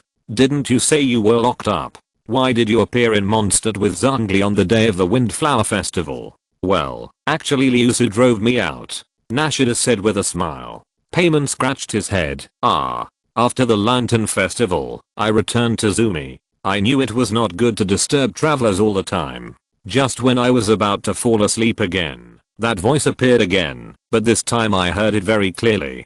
Paimon said, is this Liu Su's voice? Yes, it's exactly the same as Liu Su's voice. After learning about it, I realized that this is the consciousness of Liu Su left in the world tree. Now that Liu Su has become strong again, this consciousness has also been enhanced, and she is completely awake. I wanted to chat with her again like before, and she also smiled and told me everything else, but this time it was not like before. I could understand many things clearly, but then one day, she suddenly asked me if I wanted to go out and see the world with my own eyes. If it were the previous me, I definitely wouldn't want to go, because everyone in Zumi didn't agree with me, and there was no need for me to go out. Staying in Jingshan Palace is also a good thing for the people of Zumi and myself. Then what? Paimon asked. Then, because I went to Liu with you guys last time, I was full of longing for the outside world, so I answered, yes. The voice didn't say anything after listening to it, nor did it give me a reply, and I didn't take it seriously at the time.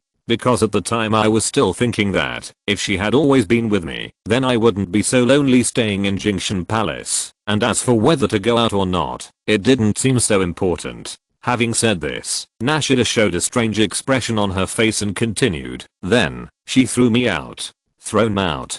Paimon asked puzzledly. Yes, literally. I was thrown out. I felt a violent force, and then my eyes blurred, and my body became lighter. I was thrown onto the grass outside Zumi City. I lay on the grass with a lot of grass in my mouth. Aang. Paimon said with a tangled face, it's really something that Liu Su can do. Nashida recalled, yes, I was quite confused at the time. When I wanted to enter Zumi City again, I found that there was a barrier preventing me from entering. That voice appeared in my mind again. She said, Zumi doesn't need you anymore, you should leave. I panicked at the time and asked why. Zumi has me now. It's enough. If you want to see the outside world now, then take this opportunity to experience this world. Birds should not be imprisoned in cages. Go, fly more calmly and freely. Come back when you feel tired. This tree has always been your habitat for you. The voice said so. Payman heard what Nashida said and said excitedly, wow, is Liusu so gentle? Yes, Liusu is the best person in the world to me. I love Liusu the most. Nashida replied with a smile. Payman put his hands behind his back and smiled. Nashida likes Liusu so much, just like Klee. Well, excuse me, who is Klee? Kamisato Ayaka asked quietly. Klee is a very cute girl who is like a little son. She also likes her mother the most, just like Nashida. Payman explained. I already said she is not your mother. If you say that, you will definitely suffer if others hear you. So Liusu is Nashida's mother? Kamisato Ayaka understood a little after hearing what Payman said. No, that's not what I meant. Payman knew that he had said the wrong thing and quickly corrected him. I mean Liusu treats Nashida very well, just like Klee's mother treats Klee. So that's the case. Kamisato Ayaka nodded. It seems that Liusu is equivalent to her and her brother in Nashida's eyes. Actually, what Payman said is right. I was created by Liusu.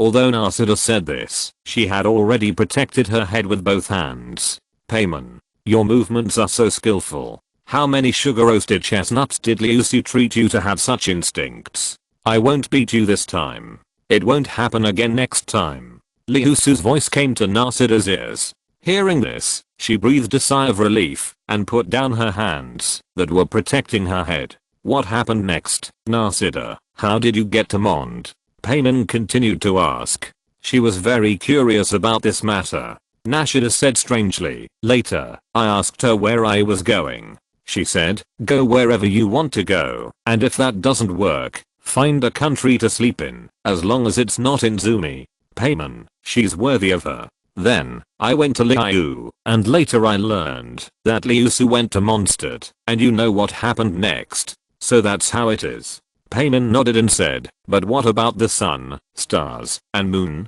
How could there be another person who looks exactly like Liusu? And why did Liusu, who was obviously the sun, turn into a star? I don't know what's going on. After hearing Payman's words, Nashida was also puzzled. But, my subconscious mind thinks that this is right. Liusu is not the sun, she represents the stars, and the other person who is the same as Liusu is the Sunday. After thinking for a while, Aang asked Nashida, why do you think Liusu is the sun? After listening to Aang's words, Nashida frowned and bit her finger to explain, because the sun is the brightest. As long as the sun appears, the stars and the moon will be covered by its light. So I think Liusu is the sun, but the person who is the same as Liusu gives me the same warm feeling as the Sunday. But the stars are the Sunday. Aang suddenly said. Nashida, huh? Payman, Kamisato Ayaka. Don't you know? Aang looked at the three people who were looking at him in confusion. Payman asked his doubts. Stars are just stars. How can they be the sun? How did you know that? Aang. Don't you know? Stars are just suns, but those suns are very far away from us. So what we see are just tiny dots. That's why they are called stars. Well, Aang, where did you hear that?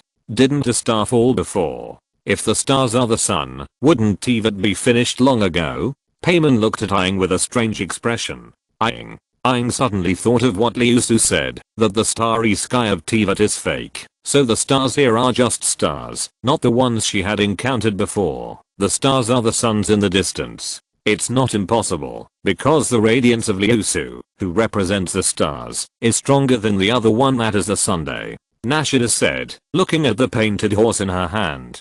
Forget it, don't think too much, we'll know when the time comes. Nashida hung the Ema in her hand on the Ema stand in front of her, turned to Kamisato Ayaka and said, I'm sorry, Ayaka, today was originally your festival, but I wasted a lot of your time. After hearing what Nashida said, Kamisato Ayaka waved her hands and said, no, it was me who was presumptuous, and heard a lot about you. It's okay, since you are a friend of the traveler, you are also my friend of Nashida. Nashida replied with a smile. Kamisato Ayaka asked excitedly, can I really do that? Being friends with gods, this is something she dared not even think about. Of course you can. Since we are friends, then I wish you sweet dreams every night. After Nashida finished speaking, the divine power in her hand radiated towards Kamisato Ayaka. Yeah, thank you. Kamisato Ayaka felt this warm power and thanked Nashida. Nashida, the owner of the EMA stall next to us won't hear what we said? Payman asked a little worriedly. Nashida explained, no, I have already used my divine power to block the content of our conversation. In his opinion, we were just communicating normally. So that's the case. I'm relieved. After listening to Nashida's explanation, Kamisato Ayaka also breathed a sigh of relief. She had been shocked too much today. The fact that Tsubaki was her mother was not as touching as the fact that Nashida was a god, not to mention that she could be friends with gods. Yeah, it's almost time. Kamisato Ayaka looked up at the moonlight and said. Payman said reluctantly, are you leaving already? Yes, the festival is almost over.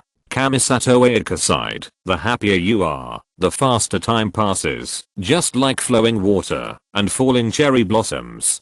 Kamisato Ayaka was silent for a while and said, let's go back. Do you need my help? Nashida said.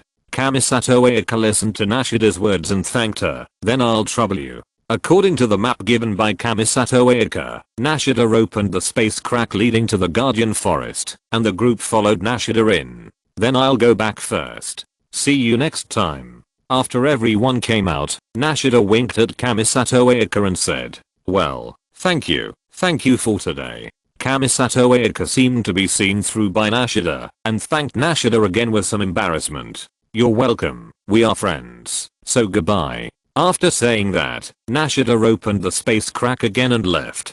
Goodbye. Kamisato Ayaka waved at Nashida's departing back. Kamisato Ayaka watched Nashida leave and stood there quietly for a while, then said to Aang, Traveler, actually, today is my first time to come to the festival like this. You should have known my personality since we met so far, right? Aang, with a temper like mine, if it weren't for you, I wouldn't have been so happy today. Thank you. Today is a very meaningful day for me. I will always remember it in my heart. The festival is great. There aren't so many rules, and everyone's face is filled with a smile from the heart, free and happy. If there's a chance, I want to go again. Aang followed Kamisato Ayaka's words and replied, I want to go again too. You too? That's great. Come to think of it, Traveler and I are a bit similar. I have a brother, and so do you. Aang asked puzzledly, when did I say I have a brother? Kamisato Ayaka. Payman heard Aang's words and said in surprise, well, I said it before, Aang, you won't forget your brother again, right? Kamisato Ayaka, ahem, yes, is that so? The relationship between the traveler and his brother is not good. Aang listened to what Kamisato Ayaka said, put her hands on her hips and replied, no, because my brother is often out and about and doesn't care about me, his sister, so it's better not to have such a brother. Kamisato Ayaka.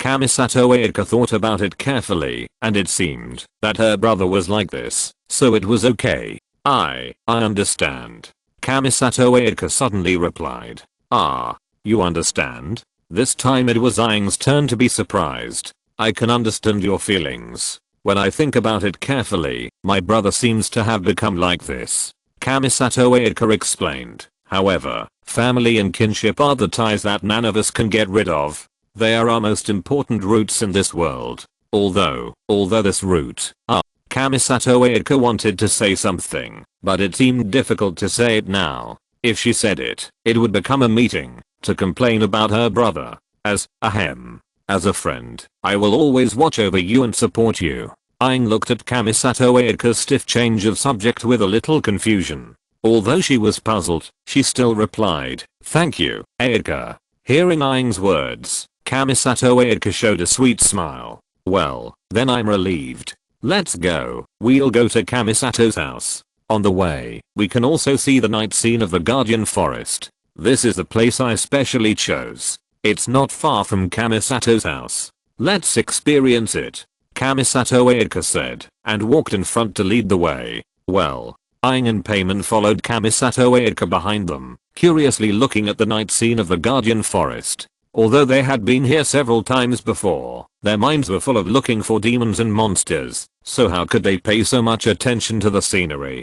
Today, Kamisato Ayaka mentioned it, and when she looked carefully, it was indeed beautiful. Many night plants were emitting a faint glow, making Aang feel that she had entered a dreamlike world, dreamy and beautiful. By the way, traveler, Kamisato Ayaka, who was walking in front, suddenly stopped. Aang looked at Kamisato Ayaka, who suddenly stopped, a little puzzled, wondering why she stopped halfway. Kamisato Ayaka stood in front of Aang, as if she was making up her mind. She took a deep breath and said, "Traveler, I have something else I want to do. I want to borrow a little more of your time." Aang looked at Kamisato Ayaka with a puzzled look on her face. If you're listening to this novel on a channel other than Fanfic World, it means they downloaded and uploaded it without effort. We cordially invite you to visit our channel, Mundo Fanfic Novelos. There you'll find the original version of this story and you can explore many other novels of various genres. We're waiting for you to immerse yourself in a world of incredible novels. Chapter 136, Two Gods Flying on Their Backs. Kamisato Ayaka continued to answer Aang's doubts, but trotted forward. Aang and Paimon were stunned by Kamisato Ayaka's sudden behavior. The two looked at each other in confusion, and chased in the direction of Kamisato Ayaka involuntarily. Kamisato Ayaka trotted all the way to a pond. She did not stop, but went directly into the pond. The water in the pond was not deep, only covering Kamisato Ayaka's calves. The shallow water surface reflected the surrounding blue flowers. Under the influence of the flowing water, it rippled with starlight. Aang was about to call Kamisato Ayaka to come ashore. "Please." Kamisato Ayaka raised her head and took a deep breath, suddenly turned around, faced Aang and said seriously, "Look at me carefully." Aang heard Kamisato Ayaka's words, and a question mark floated on her head. Then, under the gaze of Aang and Paimon, Kamisato Ayaka slowly took out the folding fan and began to dance slowly. Aang, watching Kamisato Ayaka dancing in the water like a egret, and looking at her with a special look from time to time, Aang felt that her heartbeat seemed to have missed a beat. Even Paimon was staring at Kamisato Ayaka dancing in the water with his eyes wide open. Finally, when Kamisato Ayaka raised her folding fan high, a hexagonal ice flower bloomed under her feet, and the dance slowly stopped. Kamisato Ayaka put away her folding fan and glanced at Aang and Paimon, who were staring at her with eyes wide open and mouths open. She felt a little shy, but more happy. After the dance, Kamisato Ayaka also walked out of the water and walked silently towards home. Aang came to her senses and hurried to catch up. Kamisato Ayaka and Aang walked side by side along the way. Neither of them spoke. Even Paimon deliberately flew back a little and followed behind them at a distance. "How is it? Is my dance okay?" Kamisato Ayaka suddenly asked Aang while walking. "Very beautiful," Paimon replied from behind. "Beautiful and elegant." I can't say, but this must be art." Aang, "I think so too." After hearing Aang's words, Kamisato Ayaka breathed a sigh of relief and said, "That's good. I'm not good at this kind of dance. It's great that I didn't embarrass myself. It's just a whim. I want to be willful once." Hahaha, so today is really a willful day. Aang smiled and replied, "I don't mind. After all, I feel very happy to be with you. Again, please give her more friends like Kamisato Ayaka." Unknowingly, the two have walked not far from Kamisato's house. "Haha, I think so too," Kamisato Ayaka said with a smile. "The time I spend with you passes quickly and slowly. Then, let's stop here today. I can go up the road ahead by myself. Good night, Ayaka," Aang said. "Good night, traveler." Kamisato Ayaka greeted and walked towards home alone. "Aang, where are we going now?" Paimon asked Aang. "Let's go to Narukami-taisha. It's a bit late to go to Inazuma Castle now," Aang replied.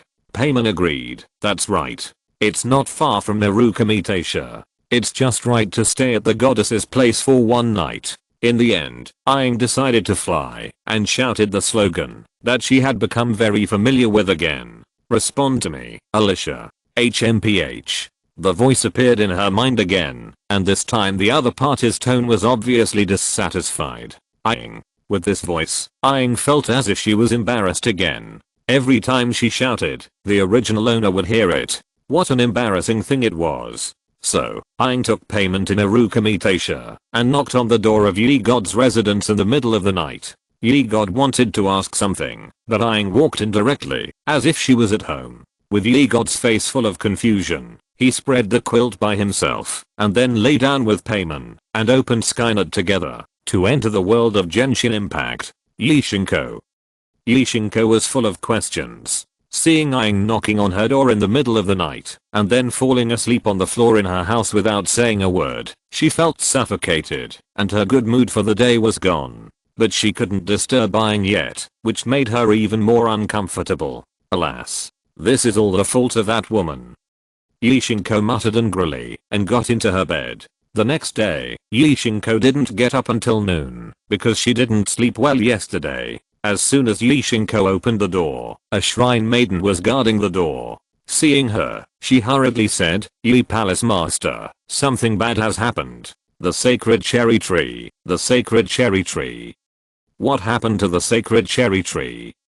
Yishinko was a little confused at first, and then she looked up and saw that 80% of the cherry blossoms at Urukamitasha were gone. There were still a few left, probably because they had just grown. All the cherry blossoms, including the sacred cherry tree and the ordinary cherry blossom tree, have been picked. I know, I'll take care of it. Yishinko was silent, thinking that all this was done by Aang, but Yishinko couldn't understand why Aang picked so many cherry blossoms. In Azuma Castle, Kin and Ryota, Payman asked while eating, "Aang, we picked all the cherry blossoms in Urukamitasha. Yishinko won't be angry, right?" "No, there are so many cherry blossoms anyway, and we didn't destroy them. With Yishinko's ability, we can recover quickly," Aang said calmly. At this time, there was a whispering sound next to them, but this loud conspiracy was still heard by Aang and Payman.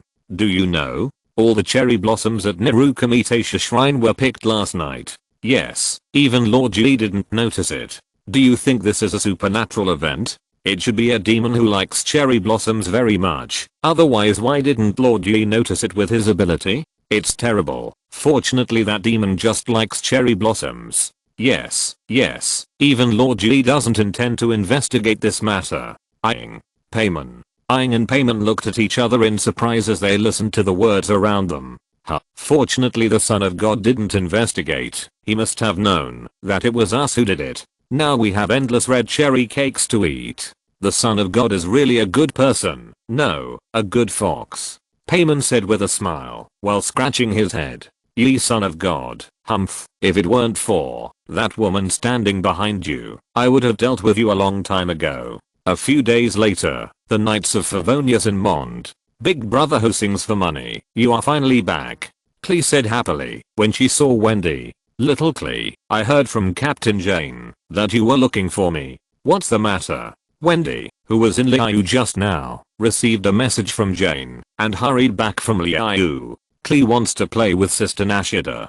Captain Jane said that only you can contact Nashida, so Klee asked Captain Jane to ask you to come over. Can you help Klee?" Wendy. Wendy turned her head and glanced at Jane. Jane noticed Wendy's gaze and smiled a little embarrassed. She was almost annoyed by little Klee during this period, so she had to contact Wendy. Wendy saw Jane's helpless eyes and understood a lot from it. She squatted down and said to Klee, "Okay, big brother will take you to play with Sister Nashida." "Okay, thank you big brother."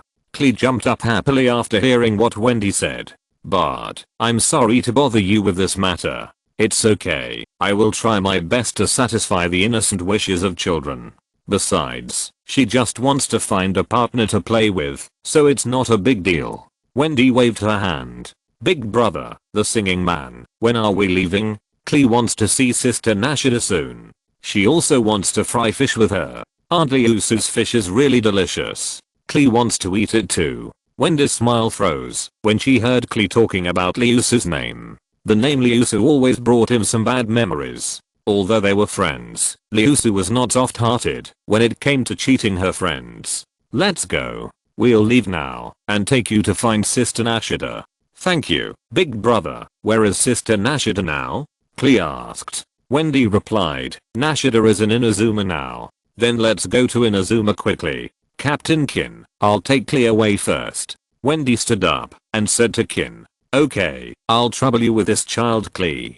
Kin replied. Wendy was still very relieved to take Klee out. Although some things were unreliable, Wendy was still very serious about Klee. Just like the last time she took Klee to the Golden Apple Islands, she specially asked Turin to take them there. It's not a bother, it's not me who will have a headache then, Wendy said with a smile after hearing what Kin said.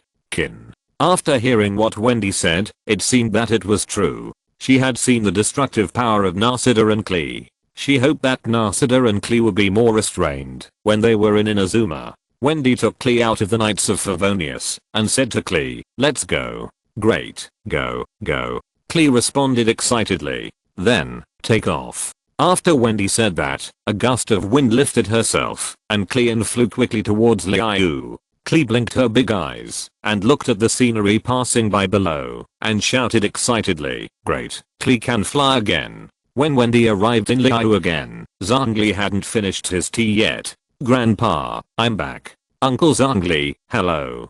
Klee greeted Zhongli after coming down. Zhongli nodded and said, hello. What's your name, uncle? Klee hasn't seen you in Mondstadt.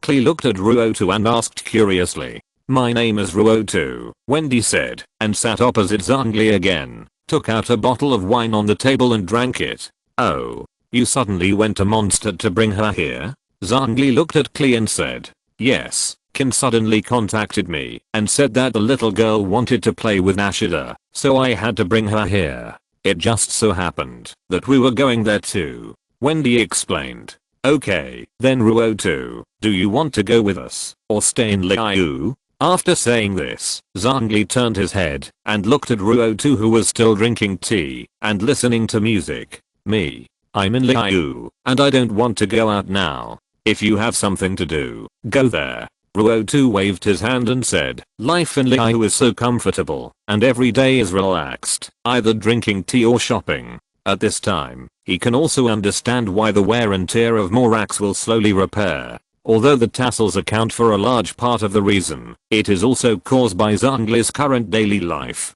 Zhongli heard what Ruotu said and stood up and said, well, you settle the bill later, we'll set off now. Ruotu sat up immediately after hearing what Zhongli said, staring at Zhongli and questioning, Zhongli, why am I paying the bill again? Zhongli replied indifferently, I sent too many bills to the Hall of Rebirth before, and it would be inappropriate to send them now, so you are the most suitable person to do it. Ruotu. Wendy, don't you still have a card? How about you pay the bill? Ruotu suddenly thought of something and said to Wendy, I returned the card. After all, I've been eating and drinking for free in Liu for so long. How embarrassing, and Keking has become that woman's apprentice. It would be impolite to use it again. Wendy replied. Okay, I'll pay the bill. Ruotu said helplessly. He still couldn't understand why Morax lacked Mora. With Zhongli's current divine power, couldn't Mora be created easily? Don't tell him that you can't build Mora without the heart of God. Ruotu doesn't believe his nonsense. Before you have the heart of God, can't you still build Mora? Old man, let's go now, Wendy said to Zhongli who stood up. Zhongli nodded and said, yes, but how do we get there? The coordinates given by Liu Su seem to be at the Naruto shrine. Wouldn't we be discovered directly if we go there? Wendy looked at the anchor point left by Liu Su and was silent. Yes, it's her personality. Why don't we fly over there? Wendy said. Zhongli replied, okay, then how should we fly? We are also carrying Klee. It doesn't seem good to carry her directly. After all, there is a thunderstorm outside Inazuma. The wall is thousands of feet high. As soon as Wendy finished speaking, Zhongli pointed to the ground and a rock ridge was created. Let's go on this. Wendy. Grandpa, are you kidding? Can this thing be ridden? Even if it can be ridden, how can it fly? Wendy stared at Zhongli with wide eyes, trying to tell from his expression whether he was joking or not. No problem. Can't you mobilize the wind element? Just carry us from behind, and I'll protect you with my shield. Zhongli replied. Wendy. Wendy said speechlessly, Grandpa, have you learned bad things from Liu Su? You weren't like this before. This joke is not funny at all. I also want to try the feeling of flying with objects that Liu Su said. Zhongli replied lightly, it's a good opportunity to try it today. Well, okay. Then, in the shocked eyes of Ruo 2, Klee and Zhongli sat on the ridge made by Zhongli one after the other, and Wendy carried the ridge from behind and flew towards Inazuma. Morax must have his deep meaning for doing this, or it may be that the wear and tear has not been completely repaired. Ruo 2 hypnotized himself as he watched the people going away. Old man, you are too mean. Why do you want me to push you from behind? Can't I sit on it too? Wendy pushed the rock ridge from behind and took Zhongli and Klee to fly in the sky. He felt like a propeller at this moment. No problem. There is not enough space on the rock ridge. Only 2 people can sit on it. You are flying like usual. Zhongli sat cross-legged on the rock ridge and answered Wendy's words without looking back. But what Wendy didn't see was that Zhongli's mouth curled up at this time. As a friend, you can't beat him blatantly, right? Since Liu Su came to Liu, the return of Yixio de Ocean's engine has also repaired Zhongli's wear and tear. In Zhongli's opinion, Liu Su's current appearance is completely caused by the sequelae of being contaminated by forbidden knowledge. In this case, Liu Su often said some shocking ideas. Although Zhongli did not agree with these novel ideas, he did not feel strange. Sometimes he kept these novel ideas in his heart silently, especially some ideas to trick Wendy. He remembered them clearly. This time, the flying back was also mentioned by Liu Su before. Zhongli just presented what Liu Su wanted to do at that time. After doing this, the effect was better than he expected. Not only did his mood improve, but also with the helpless voice of Wendy coming from behind, Zhongli felt even better. Zhongli was able to accept the matter of tricking his friend very quickly. After all, they were all 7 gods, so why put on the airs of a god? And because of Liu Su's interference, Zhongli and Wendy are more familiar with each other than in the plot. In addition, Zhongli's mood and thoughts have changed at this time, so it is not strange to do something to trick his friends in this situation. Although he tricked Wendy, Zhongli found that it was indeed much easier to get along with his old friend than before. Although Wendy was still so heartless before, there was still an unknown gap in his heart that prevented the 2 gods from completely letting go of their gods. Although Venti was complaining at the back, Zhongli could feel that Venti was easier to get along with than Barbatus, the god of wind. He could also feel a different feeling from the wind element emitted by Venti, just like the wind that was originally silent became lively and flowing again. So, the people in the air were in this state. Klee, under the protection of Zhongli's jade shield, stood on the ridge and looked around curiously. Zhongli sat on the ridge like a rock, and Venti was like a rocket booster pushing the ridge to fly. Great, Klee is flying in the sky again. Big brother, go faster. Klee wants to see Sister Nashida soon. Okay. Klee turned around and showed an expectant look to Venti who was pushing the ridge to fly. Okay, big brother, speed up immediately. Venti couldn't refuse Klee's simple request and quickly used his divine power to increase the flying speed of the ridge again. Big sister, what is that? The Death Star just passed by Zhongli Wendy's flight path. Wan Yi saw a few people flashing in the sky and asked Bidao in confusion. It should be 2 people and a child. Bidao answered uncertainly. There is an adult in green clothes pushing a stone pillar to fly. It seems that there is a guest Zhongli from the Wangsheng Hall sitting on it, and a little girl in red clothes. Big sister, you are not seeing it wrong, are you? Wan Li said in shock after hearing Bidao's words. I should be seeing it right. It seems that Mr. Zhongli from the Wangsheng Hall is not an ordinary person. He should also be an immortal from Liu, right? Bidao said.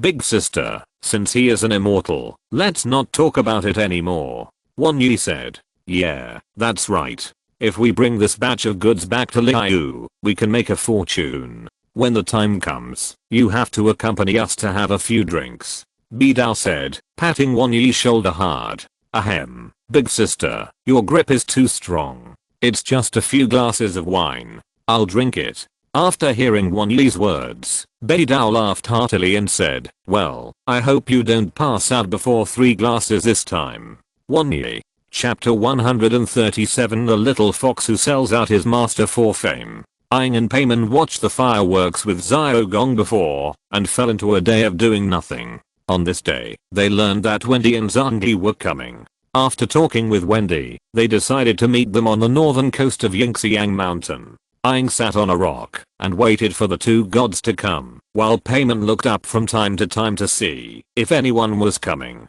Aang, the ones flying over should be them, right?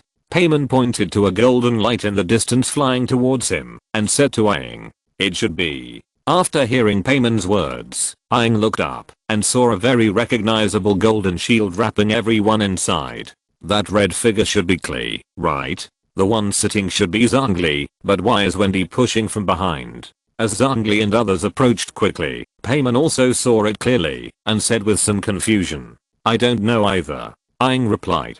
Payman shouted loudly to the two gods flying from the sky. Wendy, Zhongli, here, it's the Ononite sister and little Payman. Hearing the voice coming from below, Klee said excitedly, it's the traveler and Payman. Old man, let's go down. Wendy said, and then controlled the rock ridge to slowly land. Honorary Night sister, I didn't expect you to be in Inazuma. Klee is so happy. Klee ran towards Aang after landing. Aang saw Klee running over and hurriedly got up to greet her. Aang asked Klee curiously, Klee, why are you here? Klee wanted to play with Sister Nashida. The big brother who was singing said that Sister Nashida was in Inazuma, so I came here. Oh, so sad, you didn't come to see me. After saying that, Aang showed a sad expression. No, because Klee hasn't seen Sister Nashida for a long time, but she can often see Ononite sister.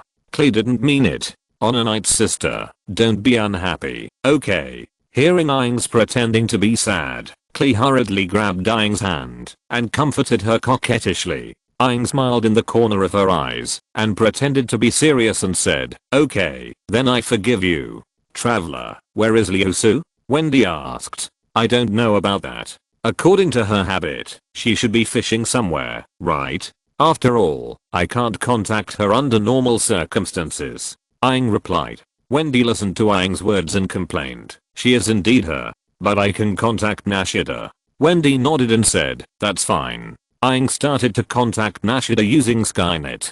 After a while, Nashida, who received the message, rushed here directly. A golden crack appeared next to everyone. Wendy was nervous about the sudden appearance of the golden space crack, but when he saw that it was Nashida who came out of it, he couldn't help but breathe a sigh of relief. Wendy saw the golden space crack disappear and said to Nashida, Nashida, how come you can do this? I thought it was Liu Su who came over. Liu Su won't come over. She said nothing happened now, and the fishing scenery over there is also good.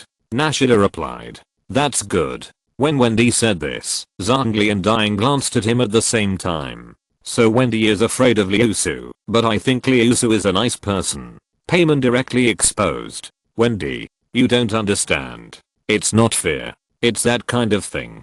You don't know if that woman will cheat you behind your back. Although it's not a big problem, it's very uncomfortable. If she doesn't cheat you, you certainly can't empathize with her. Wendy hesitated for a while and answered. In fact, the most important thing is that Wendy feels that he is suppressed by Liu Su in all aspects of face, strength, and IQ. He knows himself very well. Liu Su's situation is even better than his, so he can only hide as much as possible. But can he say this? Of course not. Although he, Wendy, has done many shameless things, he can't say it openly. Payman scratched his head and said, really? No, Aunt Liu Su is a good person, and Klee also likes Aunt Liu Su. Klee directly stood up to refute Wendy's point of view. Wendy said helplessly, okay, Liu Su is a good person, and the singing brother is the bad guy. The singing brother is also a good person. We are all good people. Wendy. As for the cute little Kelly, he didn't know what to say, so he could only let her be. Sister Nashida, Kelly misses you so much. Kelly suddenly rushed to Nashida who had just appeared. Nashida naturally opened her arms, and the two little ones successfully hugged each other again. Nashida held Klee in one hand, and touched Klee's head with the other hand and replied, I miss you too, Klee. After the two little ones let go, Klee said to Nashida expectantly, Sister Nashida, when are we going to fry fish? Without Captain Kin here, we can fry fish without worry. Well, I'll take you to Inazuma to play for a while, and then we'll go fry fish, okay? Yeah, okay. Seeing the two little ones talking on the side, Wendy asked Aang, "Traveler, what's the situation in Inazuma now?" This is what happened. Aang slowly told the two gods about her experience in Inazuma. So that's it. She closed herself off from the outside world for the so-called eternity. It seems that the departure of her other half really made her very sad.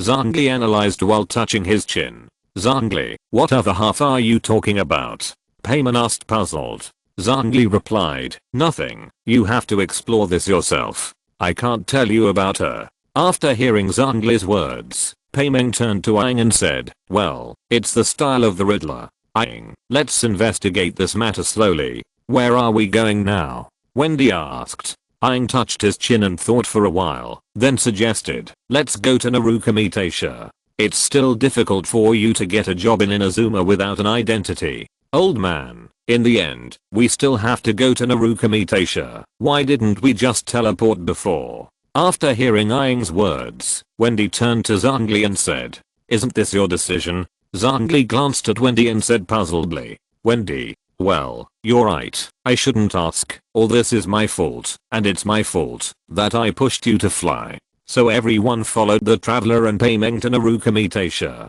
On the way to Mengshantaisha, Paimon still asked his doubts, by the way, Zhongli, why did you sit on the ridge and let Wendy push you when you came? Well, I heard Liu Su mention this new event before, and I thought it was interesting, so I implemented it. It was mainly because of Wendy's cooperation. Zhongli answered while walking. Wendy, good guy, you haven't even seen anyone, and you can still let others persecute me from a distance? Liu Su, it's too much. Wendy said with a tangled face. Grandpa, can we be more normal in the future, such as doing some normal things? Zhongli listened to Wendy's suggestion and nodded. We will discuss this later. You said it, as if you didn't say it. Godson, we are here.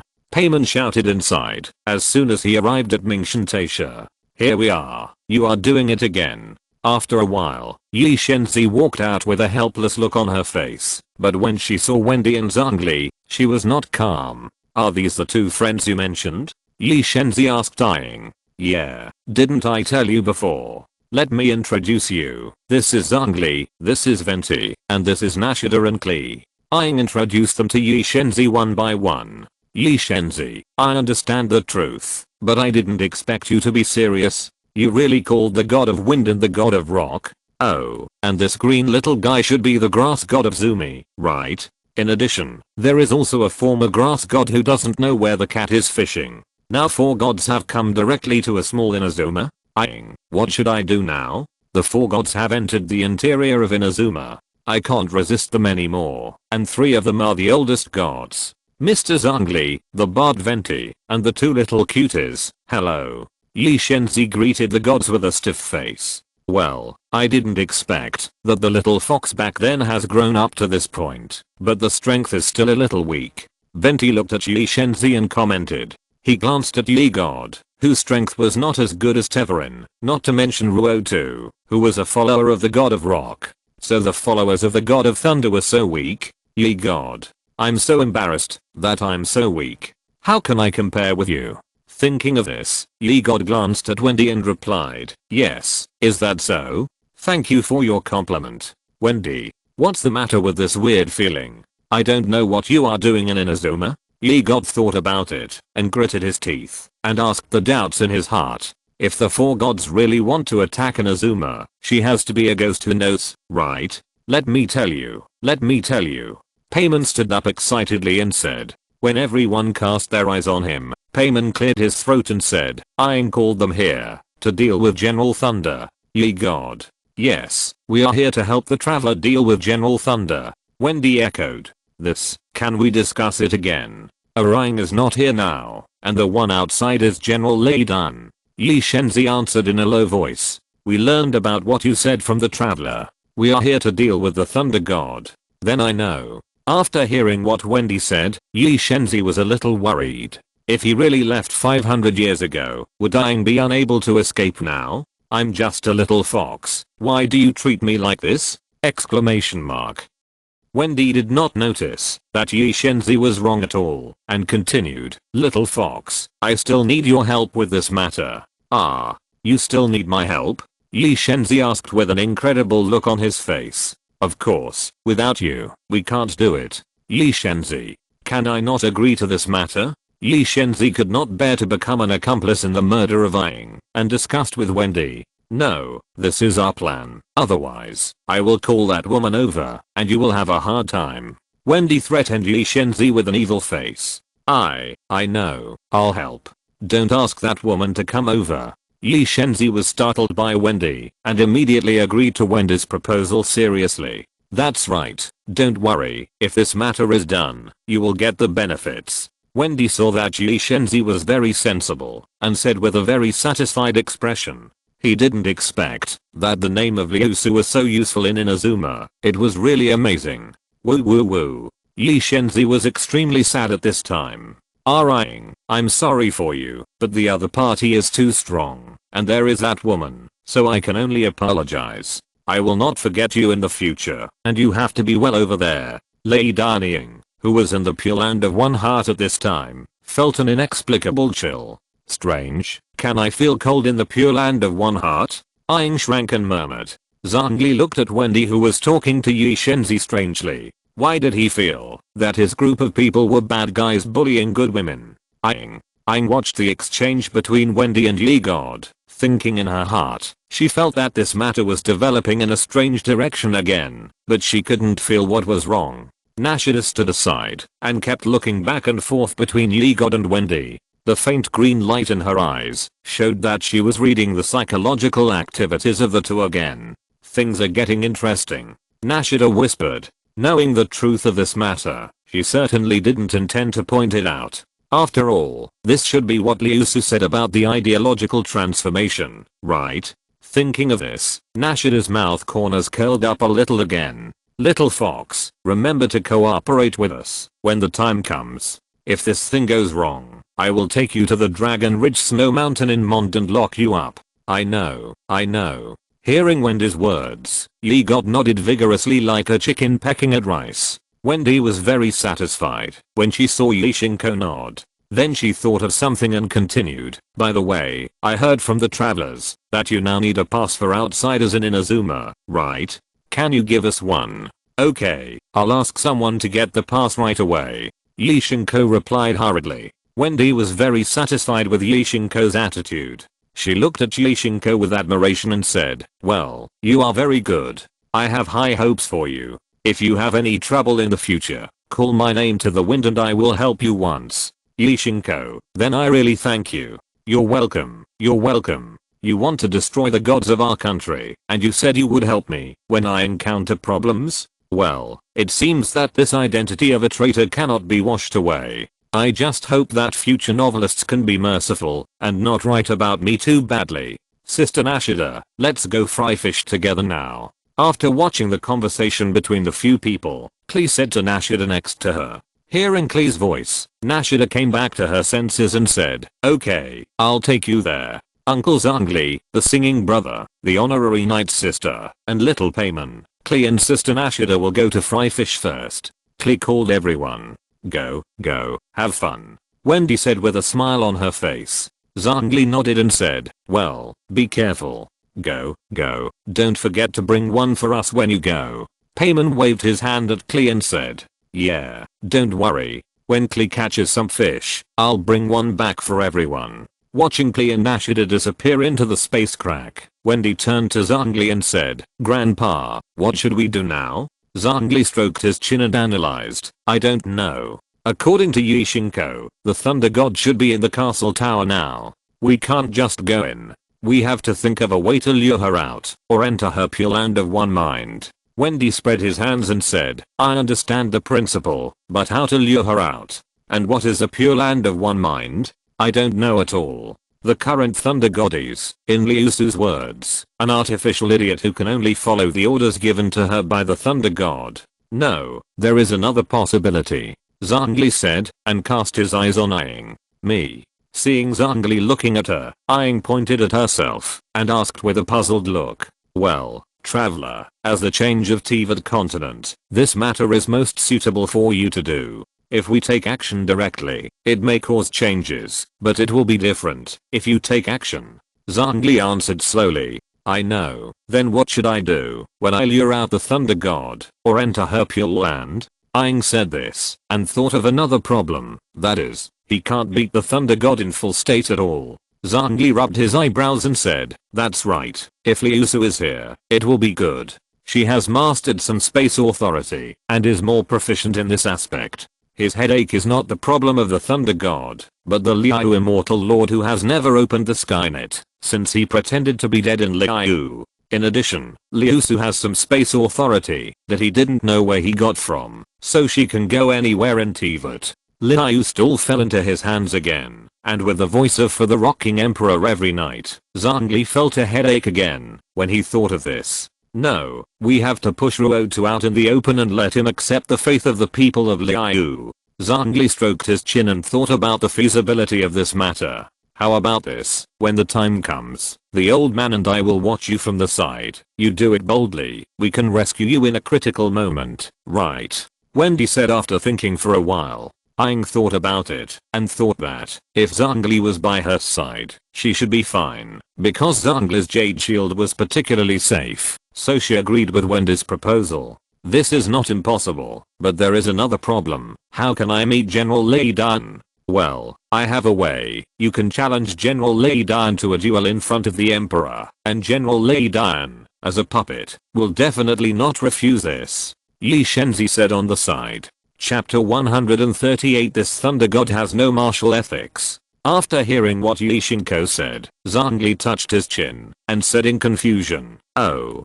duel in front of the Emperor. Yes, a duel in front of the Emperor. A duel in front of the Emperor is a duel between an Azuma and a gods. The loser will face divine punishment, but this is also the only way of meeting that General Raiden will not refuse. Yi Shinko briefly explained. I remember that I heard from Manai before that her friend seemed to be defeated by General Raiden's Wuxiang sword. Payman exclaimed on the side. Is this divine punishment carried out by General Raiden? Aang asked. Yes, General Raiden will personally carry out the execution of the loser. There is only one outcome, that is, death by her Wuxiang sword. Yi Shinko replied, if there is another way, I don't recommend you to do this. Will it be General Raiden who will carry out the divine punishment? Then it's okay, as long as it's not that person. When Aang heard that it was General Raiden who carried out the divine punishment, the problem became smaller. With 4 gods on her side, can't she deal with one? As long as it's not the maintainer of Heaven's law who comes on the field personally, Aang doesn't believe that there is anyone else in this world who can hurt her. Ye God. Ye God fell silent after hearing what Aang said, but she could understand Aang's thoughts at this time. There were 4 gods standing on her side. Even if she lost, it seemed that it would be okay. Besides, Inazuma would be gone by then, so why should she care about these things? Thinking of this, Ye God gave up resistance directly. The Thunder God was going to be gone, so why should she care about these things? Let them do whatever they want. Then it's settled. This matter is left to you, traveler. Notify us before the duel, and we will be there soon. Wendy said. I know, don't worry. Aang nodded in reply. Zhang Li nodded and said, well, be careful. Paimon, let's go. I heard from Thomas that he wanted us to go to the Milauti house. It's just right for us to ask Linghe how to notify the General of the Thunder and Lightning to have a duel in front of the Emperor.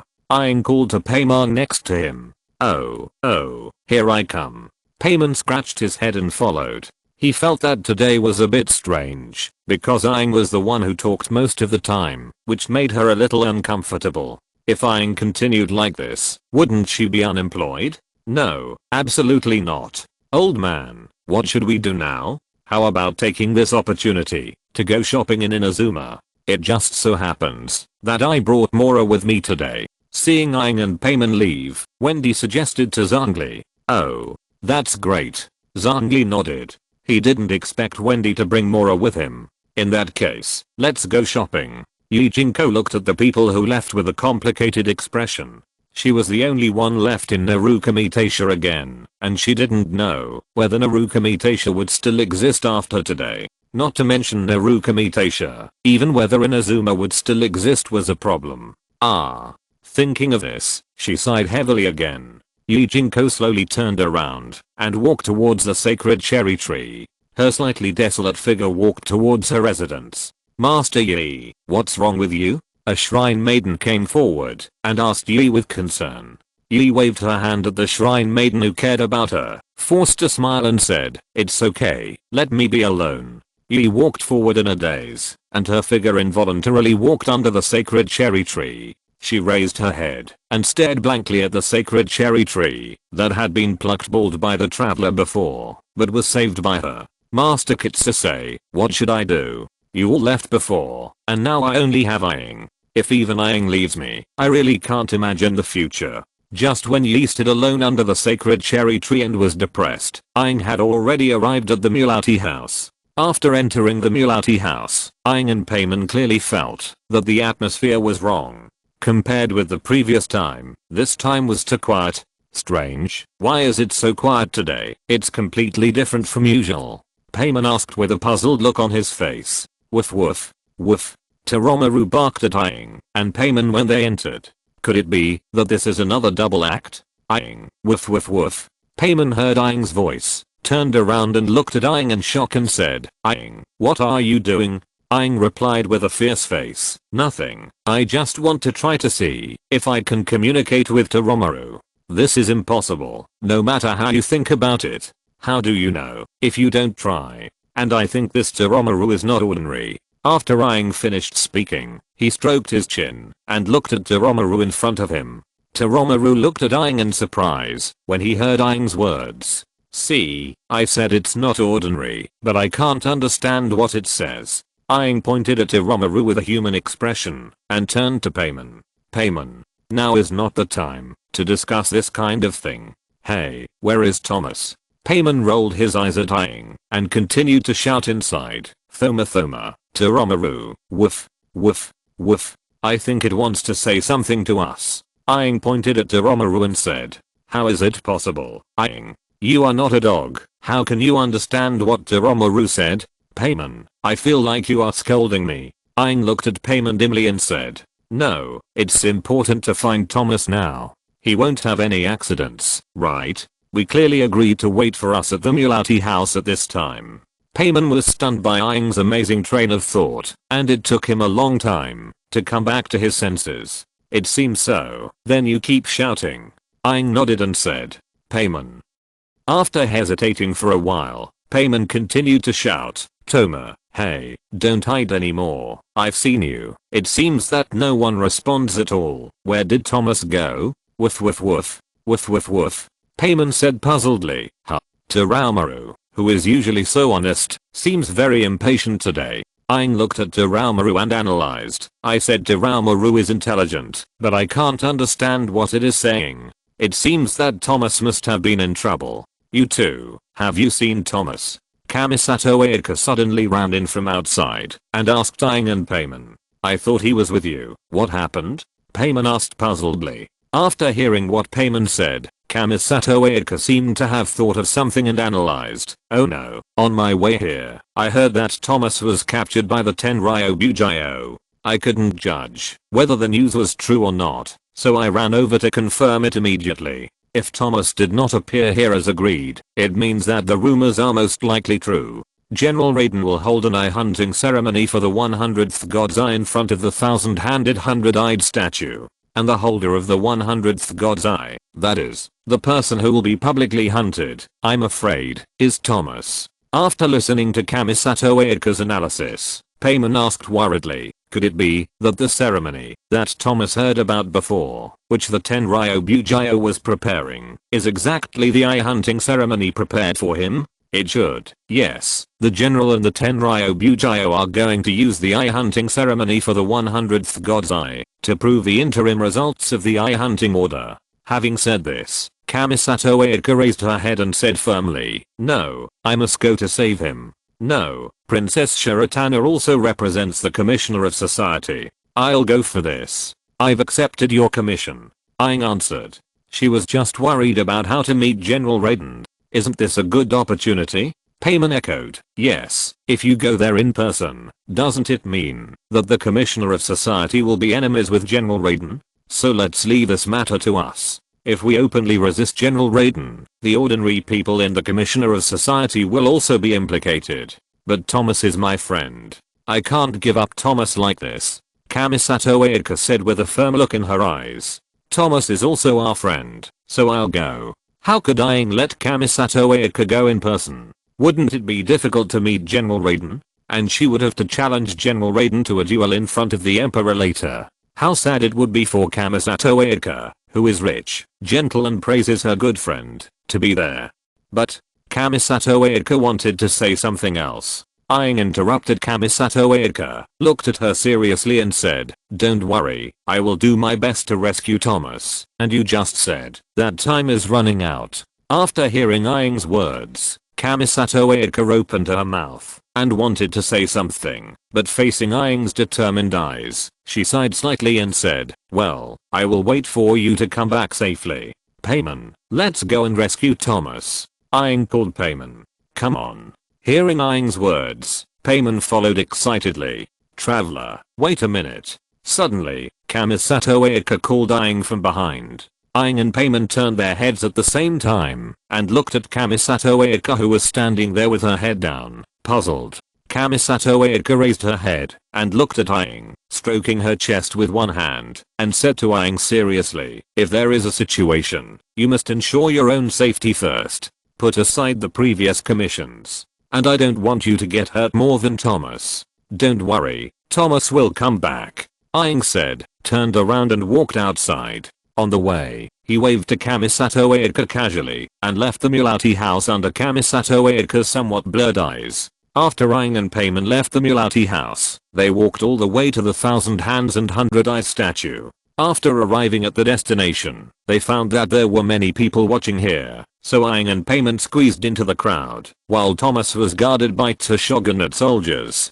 Payman knelt in front of the statue and pointed at Thomas under the statue and said, "Aang, look, the scene of the hunting eye ceremony is in front, and the person kneeling under the statue is Thomas. I'm not blind, I can see it myself." Aang complained to Payman. "Hey, Aang, that purple-haired woman on the platform should be General Thunder, right? She looks a little familiar." Payman smiled shyly, then pointed at the purple-haired woman on the platform with her back to everyone. "Well, because we have seen something similar in the world of Genshin Impact," Aang replied. When Aang mentioned it, Payman suddenly said, "Now that you mentioned it, I remembered the boss called Cooking Woman. That should be made by Liusu according to Mena's template, right? But looking at it this way, this General Thunder is a bit similar to Mei." While Payman and Aang were still talking, General Thunder on the platform made a move. She slowly turned around and stretched out her hand to Thomas, and a purple vortex condensed in her palm.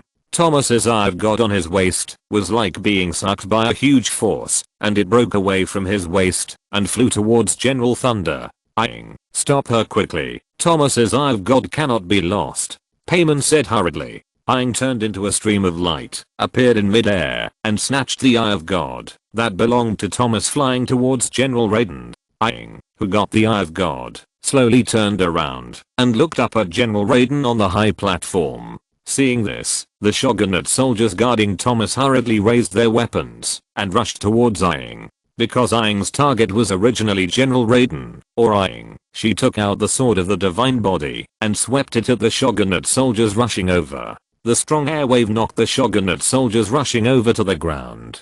Aang raised the sword and swung it at Thomas. The rope that bound Thomas was picked up by Aang and then threw the Eye of God in her hand to Thomas. Seeing the Eye of God thrown by Aang, Thomas hurriedly caught it and hung it on his waist. After doing this, Aang turned his head again and looked at General Raiden on the high platform. Seeing this change, General Raiden slowly walked down from the high platform. Just like Aang saw Liusu walking in the air before, a purple light circle formed under his feet to support General Raiden to move down. As General Lei Dan walked down, he said to Aang, "You are an exception. Exceptions are eternal enemies." After General Lei Dan fell to the ground, he formed a purple vortex with his hands, and a gorgeous purple halo appeared behind him. In Aang's eyes, a powerful energy burst out from General Lei Dan's body, and countless purple lightning formed around her, carrying General Lei Dan's body slowly floating into the air. Aang didn't expect that this General Lei Dan would really do what the Eightfold God said,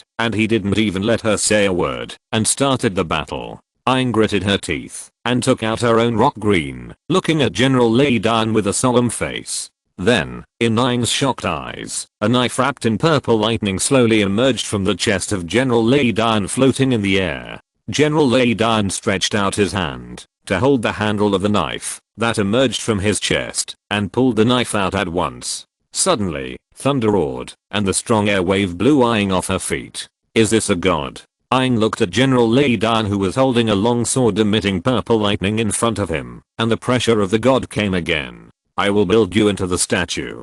General Lei Dan looked at Aang and said slowly, his voice without any emotion, just like a machine that only knew how to execute orders. Where are Wendy and Zhongli? If you don't come, I will send you away. Aang looked at General Lei Dan with a serious expression, but she was complaining wildly in her heart. General Lei Dan in front of her suddenly waved his long sword at Aang, and the sky seemed to be broken and covered Aang. Aang!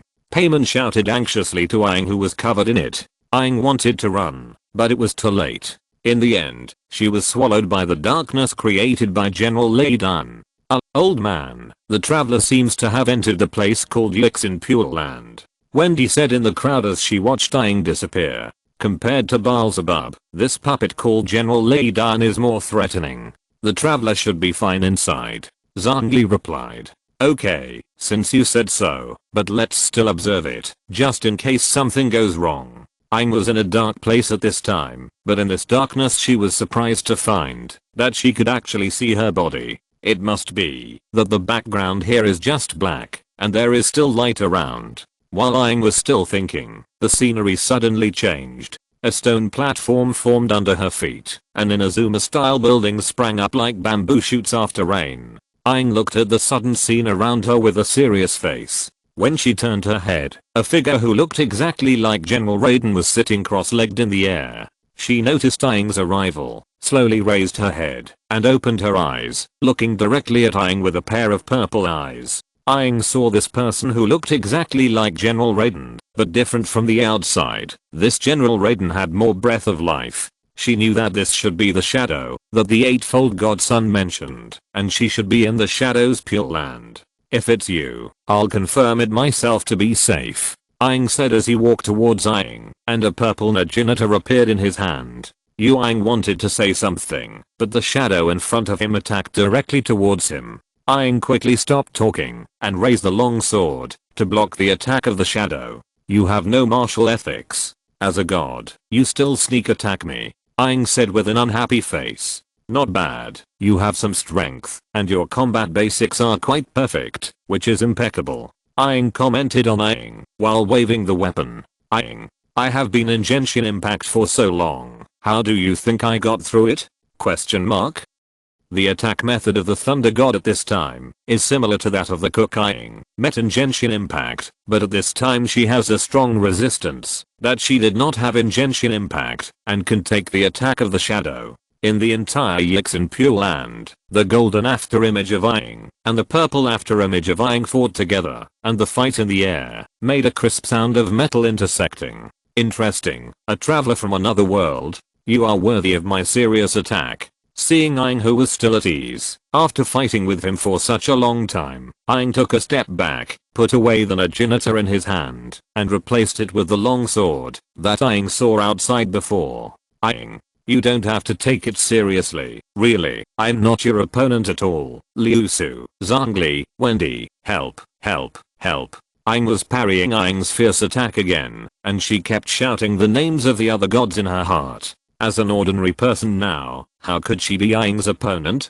It was only a matter of time before she was defeated. Oh my god. You still lock my skills. You have no martial ethics. Except for the thunder element, other element could not be used, but facing the thunder god who was immune to thunder, what was the difference between this and having no skills?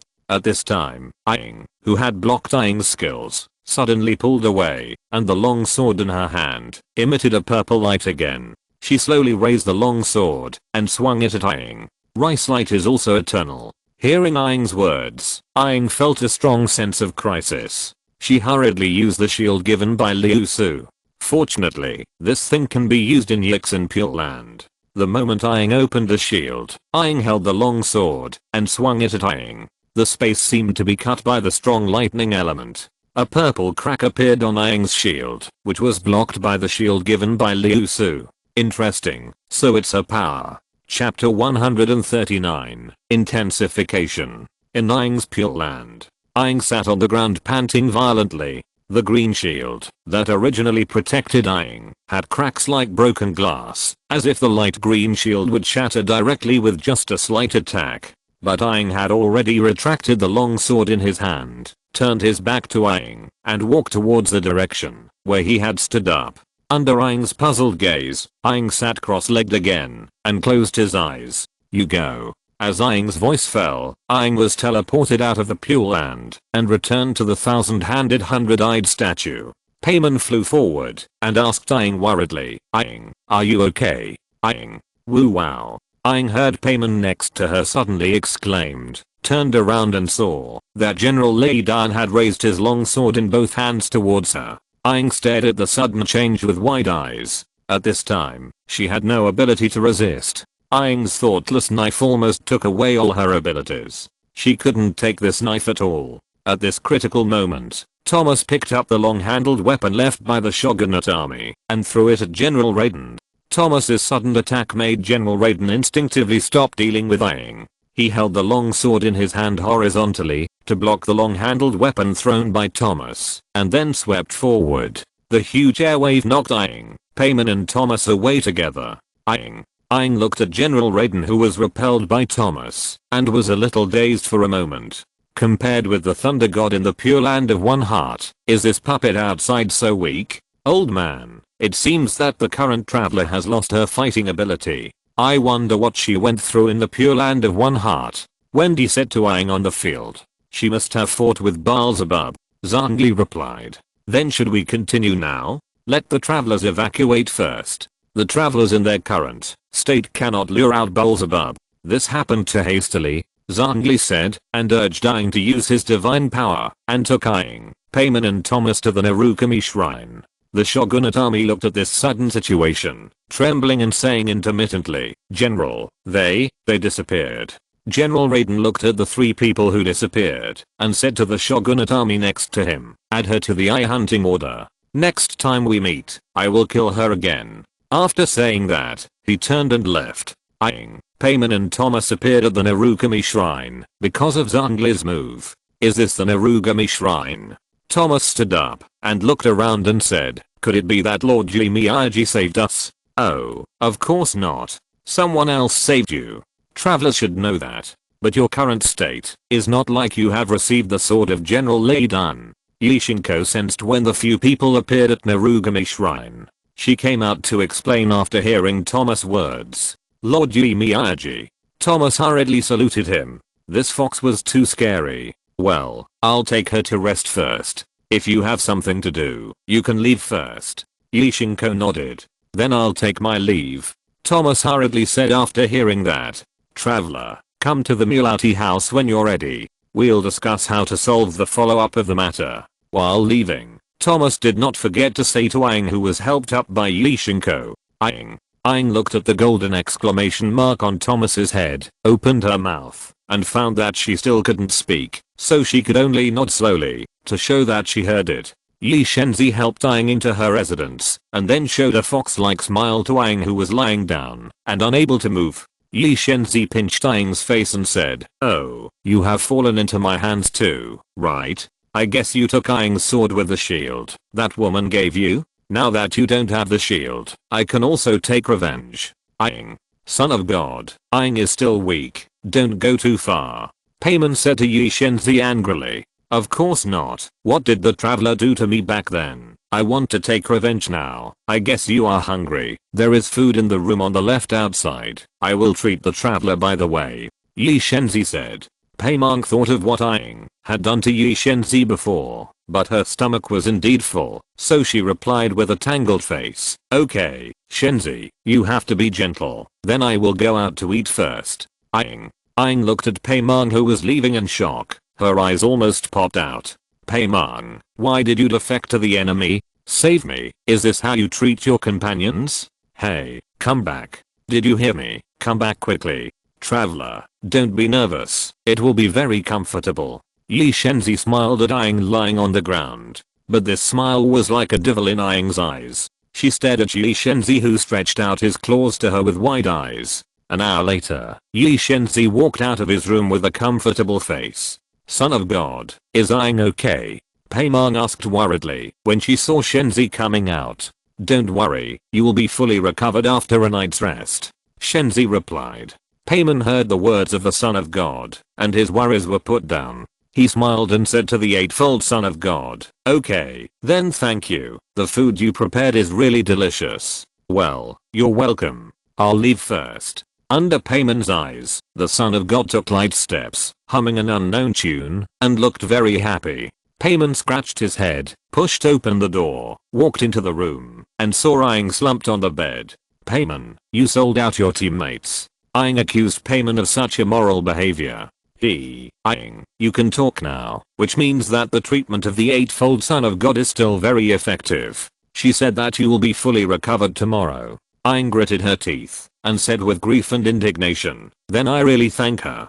Payman looked at Aang's abnormal appearance, a little puzzled, and didn't understand what happened before that made Aang so angry, but Payman didn't say anything to Aang, who was angry. It would be a waste if Aang took out this anger on herself, so she chose to keep silent. At the same time, an uninvited guest appeared in Aang's Pure Land. Oh my, is this the Pure Land? There is no one here. It really makes people feel lonely. Liu Su walked and looked at the scene in the Pure Land.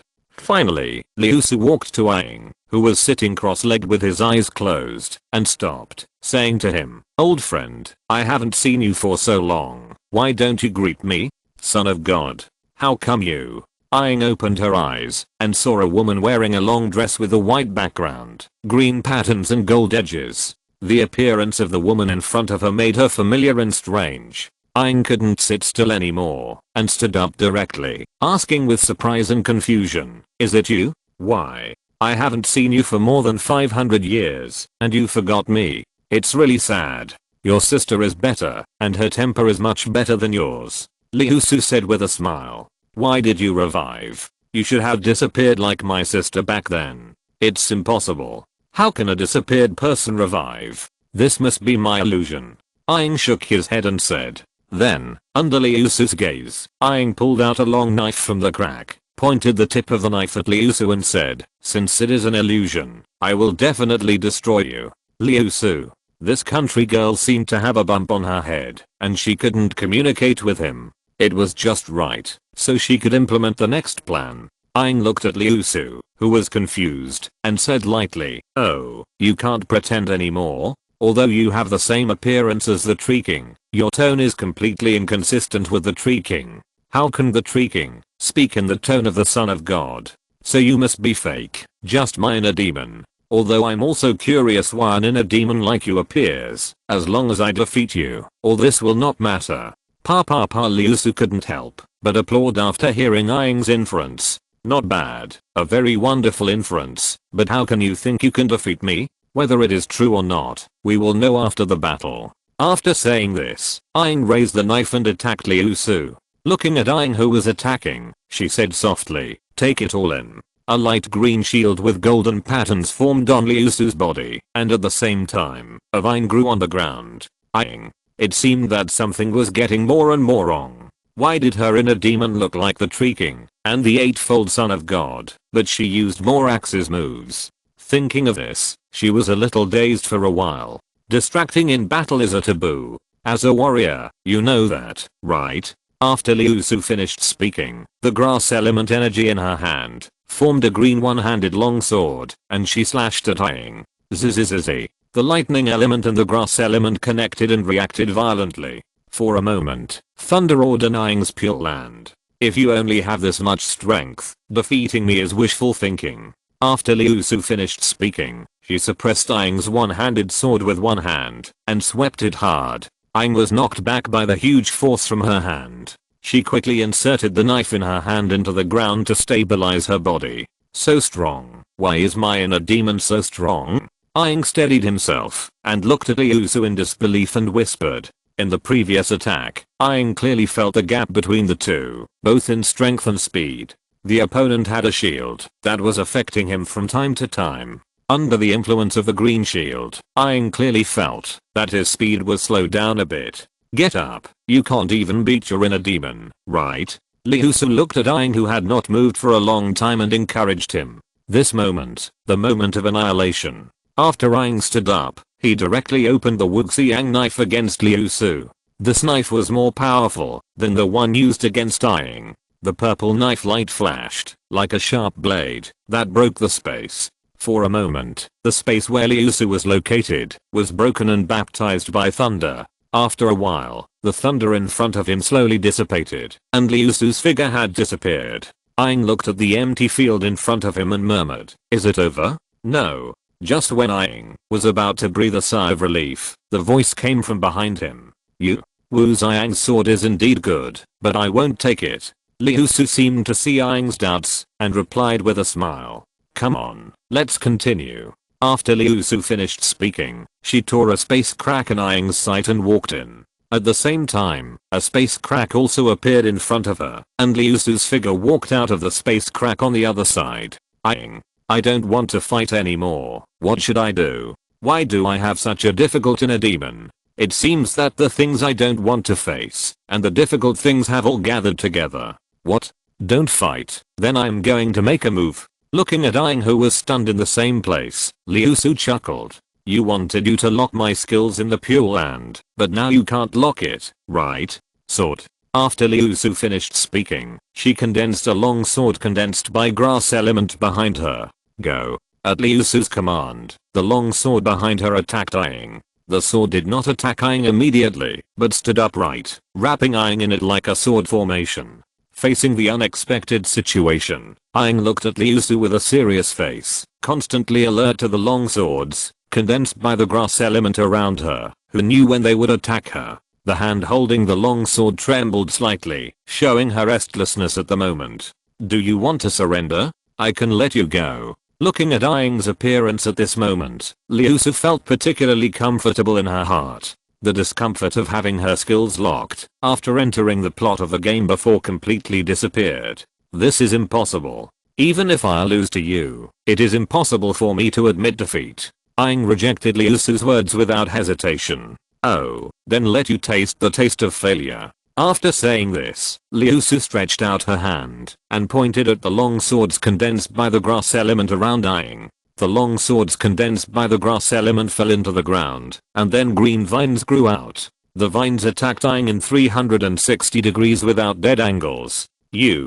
Faced with such an attack, Aang was shocked and wanted to resist, but it was all in vain. Vines bound her hands, feet, the long sword in her hand, and her neck precisely. Aang, bound by the vines, made a sizzling sound. This was the normal vine intensification reaction caused by the grass element touching the thunder element. "Who are you?" "You are not my inner demon." Aang looked at Liu Su, who was walking towards her step by step, and said, struggling to get out of the control of the vines. Liu Su walked in front of Aang, looking at Aang, and replied, "Oh, didn't I introduce her before? Don't you remember? Impossible, she is dead, just like my sister. How can the dead be revived?" Aang didn't believe Liu Su's words. If the dead can really return, then can her sister also? "I'm alive and well." Liu Su replied with a smile. "No, you are not her, you just look like her. You have her authority, her appearance, and even her breath, but you are not her. I can feel it." Aang looked at Liu Su and stopped struggling, and said seriously. After hearing Aang's words, Liu Su looked at Aang in surprise. Sure enough, this home girl had stayed at home for too long. Her brain basically stopped working, and she only believed in the truth. She was not like Wendy and Zhongli, who could imagine things. This situation was a bit difficult to deal with. "I'm not her? Then who am I?" You are rude." Aang wanted to say something, but was interrupted by Liu Su's action. It turned out that Liu Su stretched out her right hand and pinched Aang's left cheek when Aang was talking. Well, Liu Su wanted to pinch this country girl's face before, and now she got what she wanted, and she felt relieved. Liu Su gently pinched Aing's smooth cheek and smiled and said, "Who am I? Think it over before you speak. You don't want other people in Inazuma to suffer unnecessary harm, right?" Liu Su looked at Aing, who was still tough despite being pinched on the cheek by her. An idea came to her mind, and she had a good plan. Since the other party didn't like to imagine things, why not do something to make her imagine things? Thinking of this, the shape of her body was also changing. Her originally clear green pupils turned blood red, and her white skirt was slowly covered by red. She was constantly emitting a black aura that was hard to look at. You are infected by the taboo. No, you are the taboo." Seeing Liu Su, who seemed to have changed into a different person, Aang stared at Liu Su with wide eyes. This aura, which was more uncomfortable than the abyss, was the taboo knowledge that the Tree King had to fight against when he stayed in the World Tree. Aang looked at Liu Su and understood that the Tree King was dead. The person in front of her who was the same as the Tree King was an individual formed by the taboo knowledge. She had the appearance of the Tree King, the authority of the Tree King, and everything about the Tree King, but she was not the Tree King, she was the taboo. No, I'm me. I'm the Tree King, and the Tree King is also me. Liu Su said as she used her hand to polish Aang's smooth cheek. The green grass element energy emitted from her hand came into contact with Aang, which produced a kinetic reaction. The strange touch on her cheek made Aang shiver involuntarily. "No, you are not." Aang gritted her teeth, trying to resist the tingling sensation on her face, caused by the vine intensification reaction. This vine intensification reaction was extremely intense, especially when she saw the white-haired red-eyed Liu Su in front of her, which exuded an ominous aura. This reaction was even more intense, and this feeling continued to spread from her cheeks until it spread throughout her body. "Look, am I the Tree King now?" Liu Su said, and she turned back to her original appearance, which was completely different from her previous style. At this time, she was no longer as unbearable to look at as before, but was like warm sunshine, warming the people around her. The vine intensification reaction on her face was not as aggressive as before, but became particularly comfortable, just like the whole person was soaking in a hot spring. This wonderful and comfortable feeling made Aang's consciousness a little fuzzy. Aang felt her blood surging up, and after being stimulated by this vine intensification reaction, it climbed up her delicate neck and white cheeks, causing Aang's face to have an attractive blush, until it dyed her earlobes red. "What do you want to do?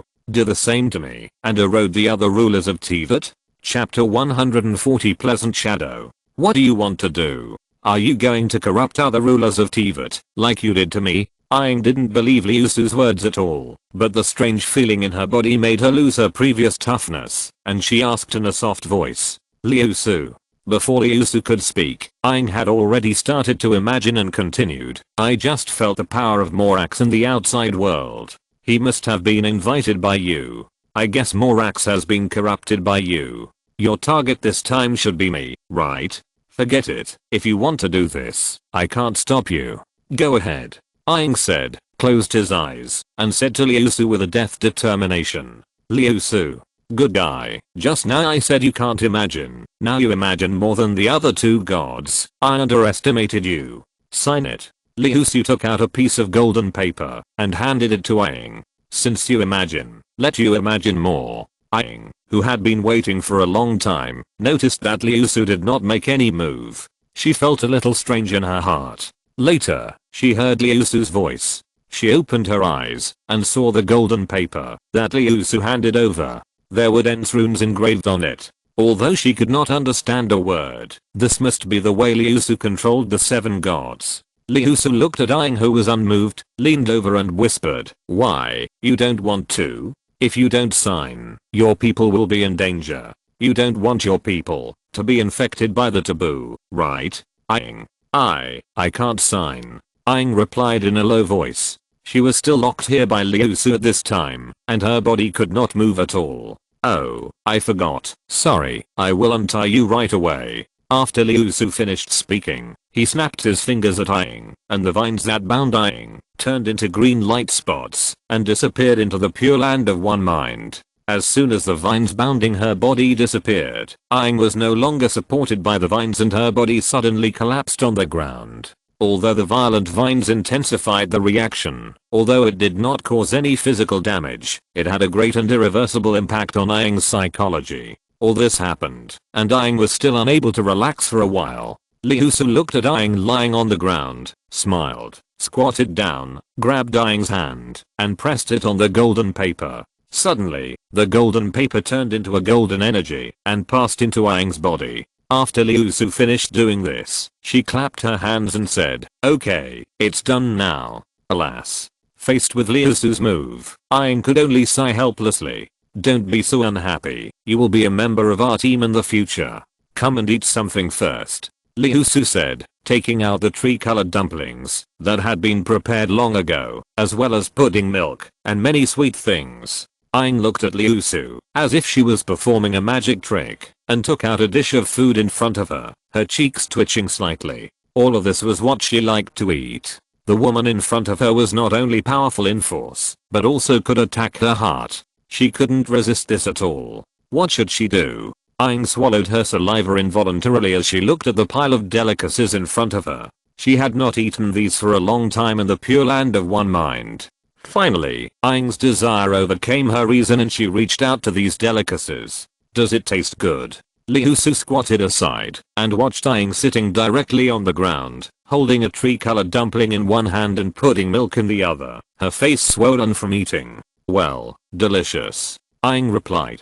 The food Liu Su gave her was even more delicious than the tree-colored dumplings and drinks in her memory. Suddenly, she felt that it was not a big deal for her to join them. Liu Su smiled and said, "Of course, I made these myself. You can actually cook." Aang swallowed the food in her mouth and said to Liu Su in surprise. Liu Su had known for a long time that Aang could not cook, so she looked at Aang in a strange way and said, "To cook, all you need is your hands, right? You can just use some divine power to make it." Aang, hearing Liu Su's words, Aang felt that the tree-colored dumplings in her hand suddenly did not smell good, but her body honestly continued to stuff food into her mouth. "You don't know how to cook, do you?" Liu Su continued. Aang.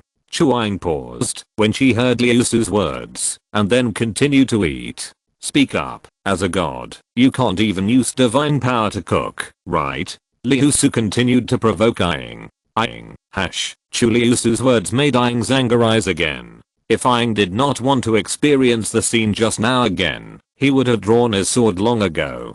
Talk, or I won't give you food," Liu Su said as she poked Aang's cheeks that were bulging from eating. Her hand was still filled with grass elemental power, and the poking on Aang's face caused divine inflamed reaction.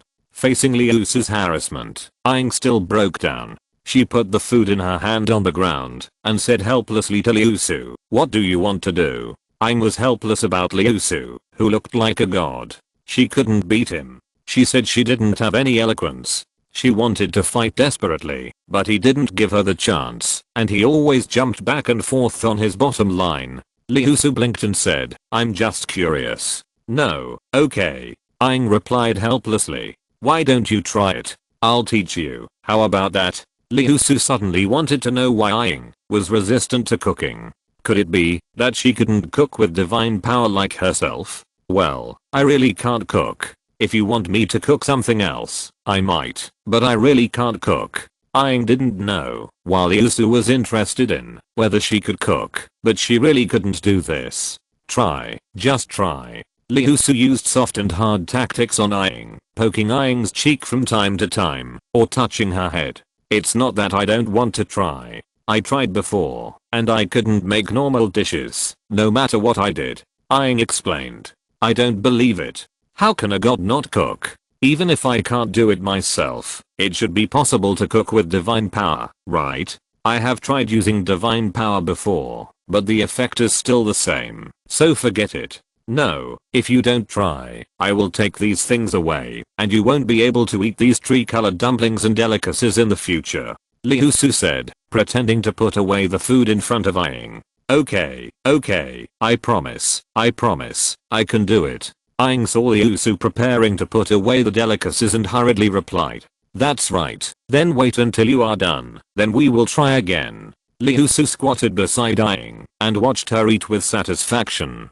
Before she came here, she also liked Aang's character setting. There was a kind of contrast. She looked like a queen, but the things she did were completely inconsistent with her behavior. Aang, can I call you that? Liu Su asked Aang while she was eating. Yes. Aang nodded, but she didn't stop moving. It had been a long time since she had eaten such delicious food.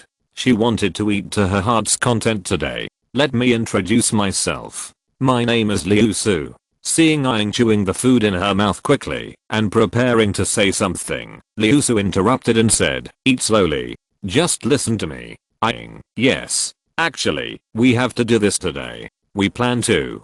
Liu Su spoke slowly while Aang was eating. Aang ate with a gleam in her purple eyes. With Liu Su's explanation, she gradually understood what Liu Su meant. She also knew that things were not as bad as she thought, and it might be easier in the future. Thinking of this, Aang thought of her sister again, and her mood suddenly became low again. How great it would be if her sister and the others were still here. After Liu Su finished speaking, Aang ate for a long time. Fortunately, Liu Su prepared a lot of food today, otherwise it would not be enough for Aang to eat. I haven't felt so comfortable for a long time. Aang swallowed the last bite of the tree-colored dumpling and breathed a sigh of relief. How about it? Have you thought about it? The slacking team welcomes you to join. Liu Su asked. Join? But what about Inazuma? You haven't taken care of it anyway. Just let Aang solve it when the time comes. Liu Su said nonchalantly. Aang? Is that the girl with golden hair? The one with a mysterious power? Aang asked in confusion. Liu Su replied, yes, she will solve this. You just need to do it according to the plan. Aang nodded and said, I understand. Okay, now the slacking team has successfully expanded to 5 people. Liu Su clapped his hands and said, what are these 5 people? You, me, the god of rock, the god of wind, and the god of grass. Liu Su explained. God of grass? Don't you have the authority of the god of grass now? Aang was even more confused. 500 years ago, after she knew her sister died, she didn't know anything, and didn't know that a new god of grass was born in Zumi. A new grass god was born in Zumi, and it is only 500 years old now. Liu Su explained. So that's how it is. You really died 500 years ago. It should be the so-called taboo that revived you. Aang said, touching her chin. In this way, Liu Su's revival can be explained. What Aang didn't know was that her mind began to change. Let's go. Go out, leave this place, and go outside to have a look. Liu Su said and stood up. After hearing Liu Su's words, Aang frowned and said, but, General Lei Dan, and I share a body. If I go out, I will control General Lei Dan's identity, which will affect the plan you mentioned. It's just a body. I'll make one for you. It's a small problem. After saying that, Liu Su used his divine power to capture the free thunder element from the space, and suddenly a human figure like Aang appeared in front of the two.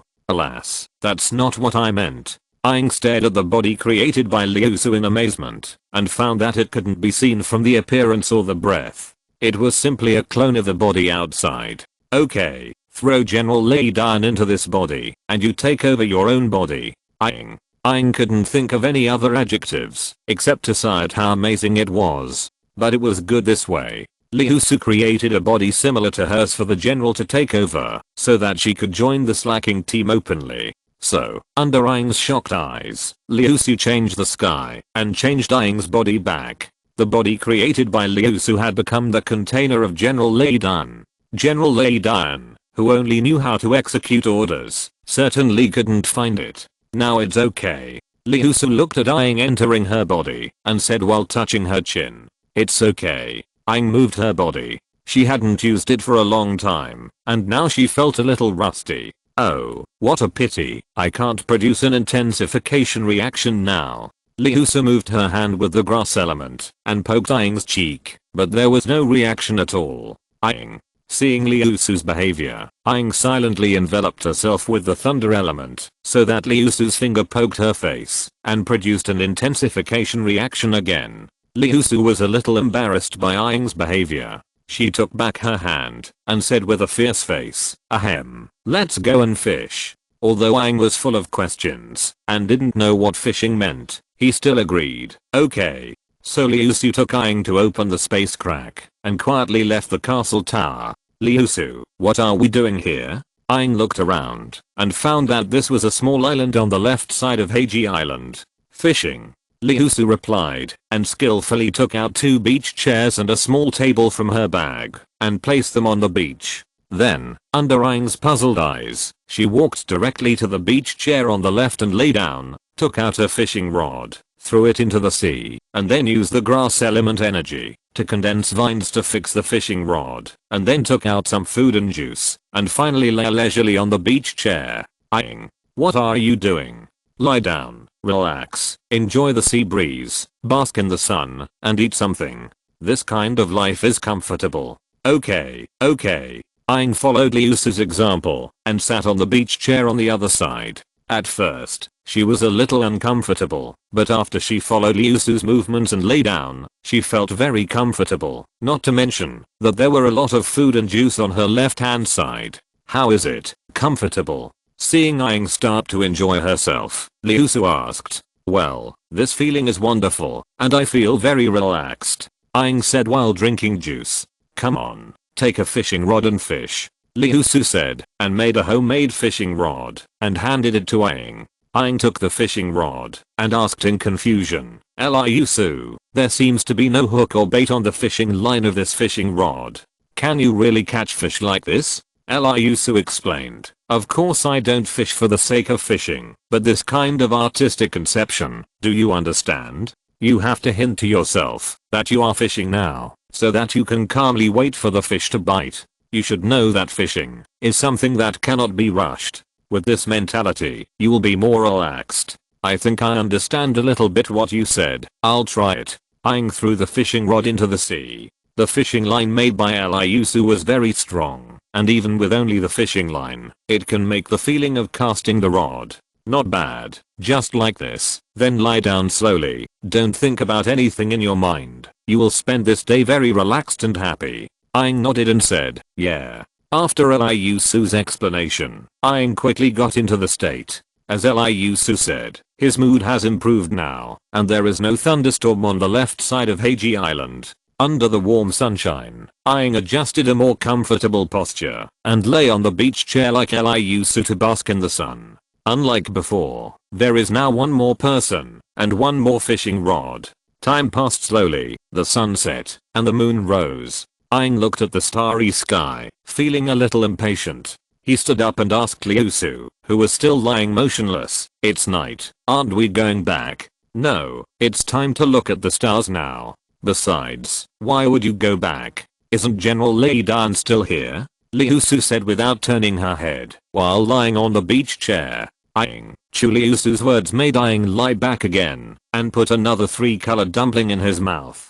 It was also because General Lei Dan was here to deal with Inazuma's affairs, so why would he go back? Anyway, his current situation was similar to that in Aishin Pure Land, except that there was one more person next to him. He moved to an open place, and there was an endless supply of delicious food on the table. Aang, what are you laughing at? Liusu turned her head and looked at Aang, who was laughing beside her, but she could still hear his laughter, even though it was low, and asked in confusion. Aang heard Liusu's words and quickly stopped smiling and replied, no, nothing, I just thought of something happy. Liusu asked suspiciously, really? Aang said calmly, yes. Liusu, oh. Although she said that, Liusu was still curious and used mind reading on Aang, and then she knew what Aang was thinking. After knowing what Aang was thinking at the moment, Liusu lay back down, and the happiness was transferred to her face. The next day, Aang, who was able to move, took Payman to the Milauti house again.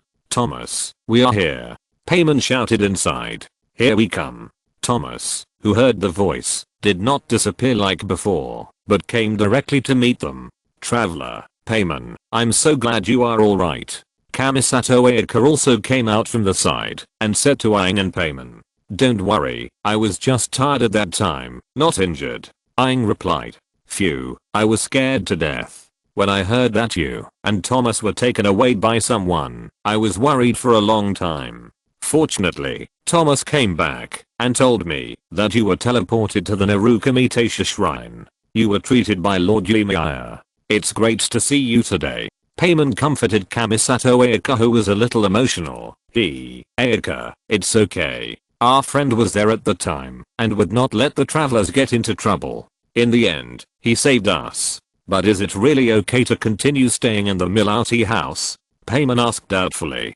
Don't you remember that for me? Hiding in the Mulati house is the safest place nearby. Although the people of the Tenryo Bujaya will be suspicious, they will not search the Mulati house. Thomas explained. It's just that I probably won't be able to get out of here in a short time. What happens next can only be left to you. Then what should we do? I've used too much strength now, and I'm not as strong as before. I can only recover slowly. Aang frowned. It would take a few days for her strength to recover, but the shield given by Liu Su consumed too much. Without the shield, Aang felt insecure. Now she is looking for the general to duel in front of the emperor. She hasn't lured Aang out yet. Under the thoughtless sword of General Lei Dian, she will definitely be killed. Moreover, before Aang comes out, Wendy and Zhongli can't take action, otherwise they will alert the enemy. Go to Talingsha and find the rebels. You can also take this opportunity to recover your strength. Chapter 141, The Rebel Army named Tepe. Thomas continued, the Shogunate's army is already wanted for us. Your actions are very agile and will not be discovered by the Shogunate's army. Moreover, there are not many forces willing to take us in, but the rebels are an exception. The rebels, what are those? Payman asked puzzledly, because she had never heard of it before. Thomas explained, the rebels are an organization organized by the current human god priestess Coral Palace Hardsi of Umajima Island, to resist the Eye Hunting Order. They are currently led by my subordinate Goro, and are fighting the Shogunate army. However, our company does not have close contacts with the rebels, mainly because both sides cannot trust each other. But you are different. In my opinion, the rebels should have no reason to reject you. The only danger is that we don't know the specific location of the rebels for the time being, and we need you to ask about it on the way. Aang listened to Thomas and said, I know, as long as I'm not facing General Raiden, I will be fine, but you, don't be caught by the Shogunate army again. Thomas replied, don't worry, I'm still good at hiding, and they won't find me easily. Then let's go to Tadashi Sand, to find the rebels now. Payman said on the side. Traveler, have a good trip. Thomas called from behind. Traveler, we will wait for you here safely. Kamisato Ayaka said with a steady look at Aang. Well, let's go. Aang walked to the back of the Mulati house after saying that, chanting a spell softly, and a pair of golden wings behind her opened, turning into a golden stream of light, and flying towards the west and Tadashi Sand. Kamisato Ayaka looked at Aang's departing figure. She didn't expect Aang to be able to fly, and that she grew wings by herself. Miss, the traveler has flown away. She is really different from us.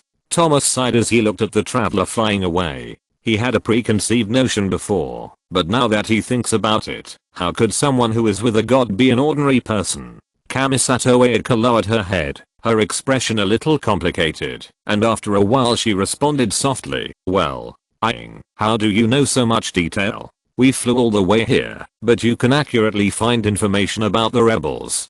Payman asked curiously to Aang, who was flying straight next to him. Along the way, Payman flew with Aang. Every time he flew halfway, Aang would land, and then he could hear information about the rebels, as if it was arranged from the beginning. My intuition. Aang didn't know how to explain this, so he could only say vaguely. Payman scratched his head and said, really? I always feel something is wrong. Aang, are you hiding something from me? Aang said to Payman with a fierce face. Of course not, we are best friends. That's true, but... Payman wanted to say something. Aang interrupted Payman and said faintly, but, you are hiding something from me, right?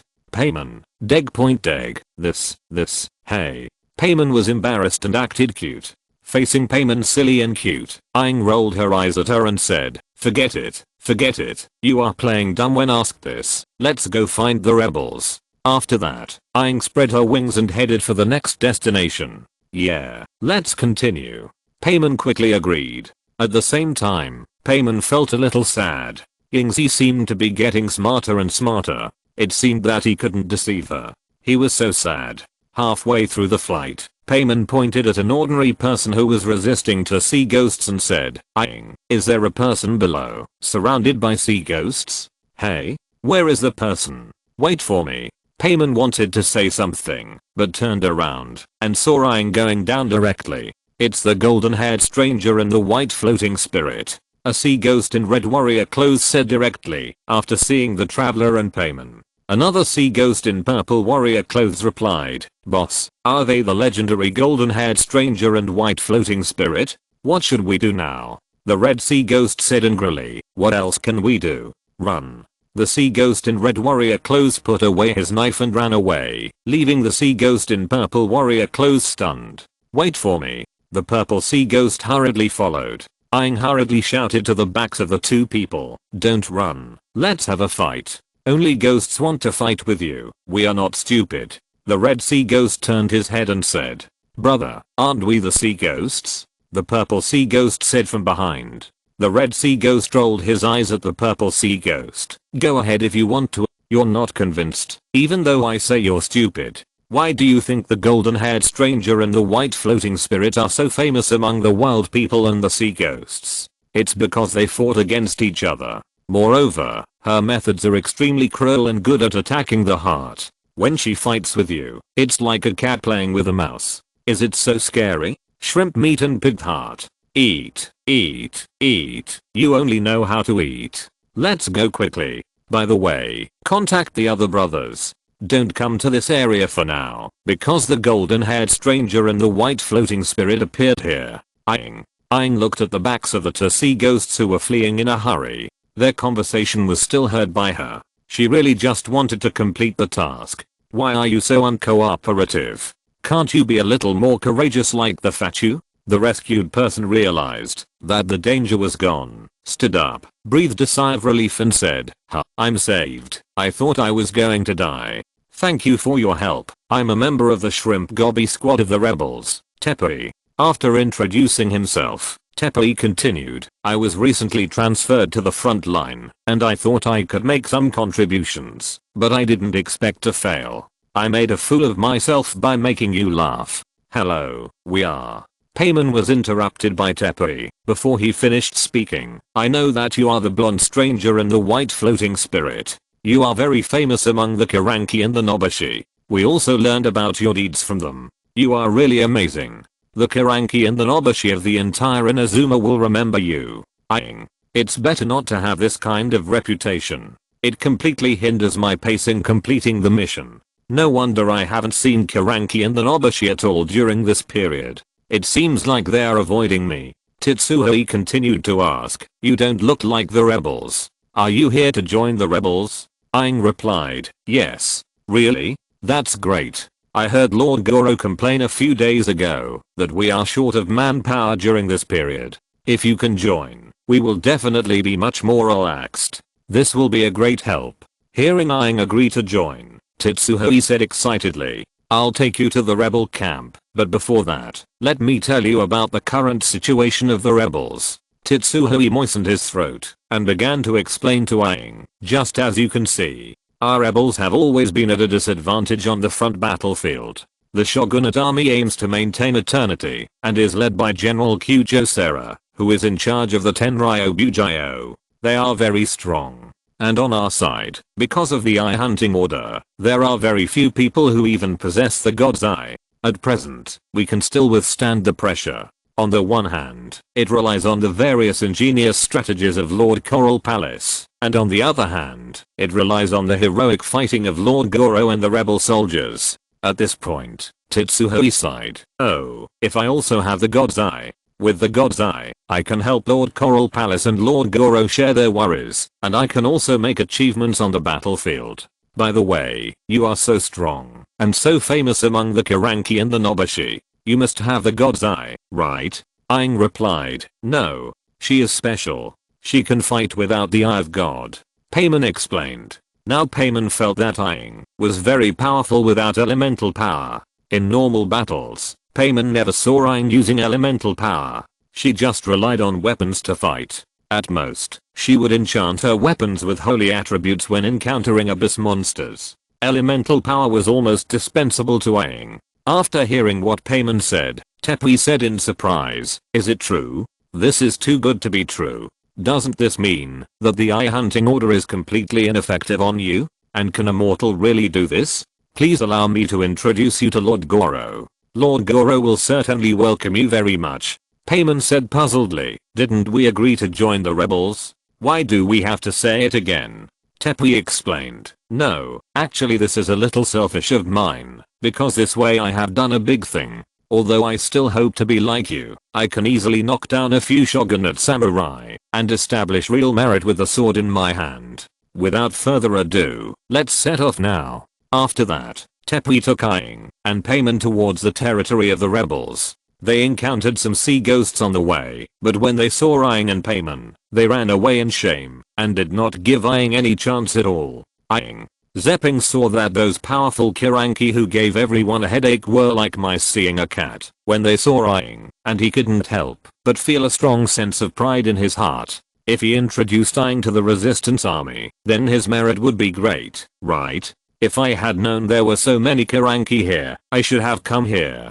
Aang sighed. Now that his reputation has spread among the Kiranki and the Nobushi, it is difficult for him to take action, because they will run away when they see him, and they won't give him any chance to take action. What he wants is data, not to eliminate the Kiranki and the Nobushi. Is this the resistance camp? The weather is so bad, you won't be struck by lightning, right? Payman approached Aang and said to Zepping with a little fear. Zepping scratched his head and said, "Generally speaking, no." Generally speaking? Does that mean that someone in the resistance was struck by lightning? Payman discovered the blind spot of Zepping's words. Tepui replied, "Yes, but with the treatment of Lord Coral Palace, everything will be fine." Payman. Tepui brought the traveler and Payman into the rebels' territory and told a boy with brown hair and a dog's tail about his previous encounter with Aang and Payman. "This is what happened, Lord Goro. They saved me when I was besieged by the shogunate's samurai. And, although they don't have the eye of God, they are also very strong. The blonde stranger and white floating spirit that Kiranki and Nobushi mentioned are them." Tepui said this and asked the young man named Goro, "So, let them join the resistance?" Aha. Goro cleared his throat after listening to Tepui's story and said, "You should have heard that the current goal of the resistance is to defeat the shogunate army and overthrow the eye hunting order. This is not an easy job. Everyone who steps into the battlefield may be sacrificed. Tell me why you want to join the army. The resistance cannot allow people who have no fighting will to join the army. I personally hope that you can think it over carefully." Aang said, "You should know the eye hunting ceremony for the 100th eye of God, right?" Goro asked in surprise, "Are you talking about the eye hunting ceremony for the 100th eye of God? Although it happened in Inazuma Castle, we have also heard about it here. It is said that there was some trouble with the ceremony. It's really strange. The Thunder General was personally involved." Goro said this with some confusion and asked, "Why did you suddenly bring up this matter? Is there any information?" Aang replied lightly, "I did it." Goro opened his mouth in shock when he heard Aang's words. Point up. Payman added, "And we also fought with General Raiden and took away the holder of the 100th eye of God. Now we are still wanted by the shogunate army. That's why we found this place." Goro touched his chin and recalled after hearing Payman's words. "Speaking of which, it seems that we did get a bounty from the shogunate warriors during the recent battle. Blonde traveler and flying mysterious pet. So you are talking about you? Hey, why are you not as good as the blonde stranger and the white floating spirit?" Payman said angrily. "Payman, it's almost the same." Aang reminded in a low voice. After learning the accuracy of the news, Wu Lang smiled and said, "Excuse me, I understand your current situation. On behalf of the resistance, I formally welcome you to join." Listening to Wu Lang's words, Aang glanced at him and said, "If I hadn't received the general's Wuxiang sword and my strength hadn't recovered yet, do you think I would join the resistance?" When Wu Lang heard Aang's words, his eyes widened, and he asked with some trembling, Received General Lei Dan's Wuxiang sword." Aang complained dissatisfiedly, "Otherwise, that General Lei Dan has no martial ethics. He is obviously a god, but he still attacked me." Wu Lang was shocked to listen to Aang complaining about General Lei Dan. After a moment of silence, He said, I know, but Lady Coral Palace is not in the resistance camp at present, and we don't know where she went. But Lady Coral Palace left a request before leaving, so that we can proceed as usual. I would like to let Tepe take you to familiarize yourself with the environment of the resistance first, and then ask you to support the frontline operations, okay? Goro had already used honorifics without realizing it. He did not doubt the truth of the matter, because it had already caused a stir in Inazuma. No problem. Aang looked at the golden exclamation mark above Goro's head, and answered without hesitation. Tepe heard that Aang's deeds were even more shocking than he had imagined, and hurriedly said, I have no problem on my side. I used to be in the logistics unit, so this kind of thing is already a piece of cake for me. You will definitely feel the enthusiasm of our resistance army. First, let's go to the wounded camp. Some of my friends are still lying there. Tepe thought that his words were a bit inappropriate, and immediately explained, last time I promised them that, if there are new members, let them meet them too. In this way, we will be good friends fighting side by side in the future. With a mortal body, can it be comparable to a god?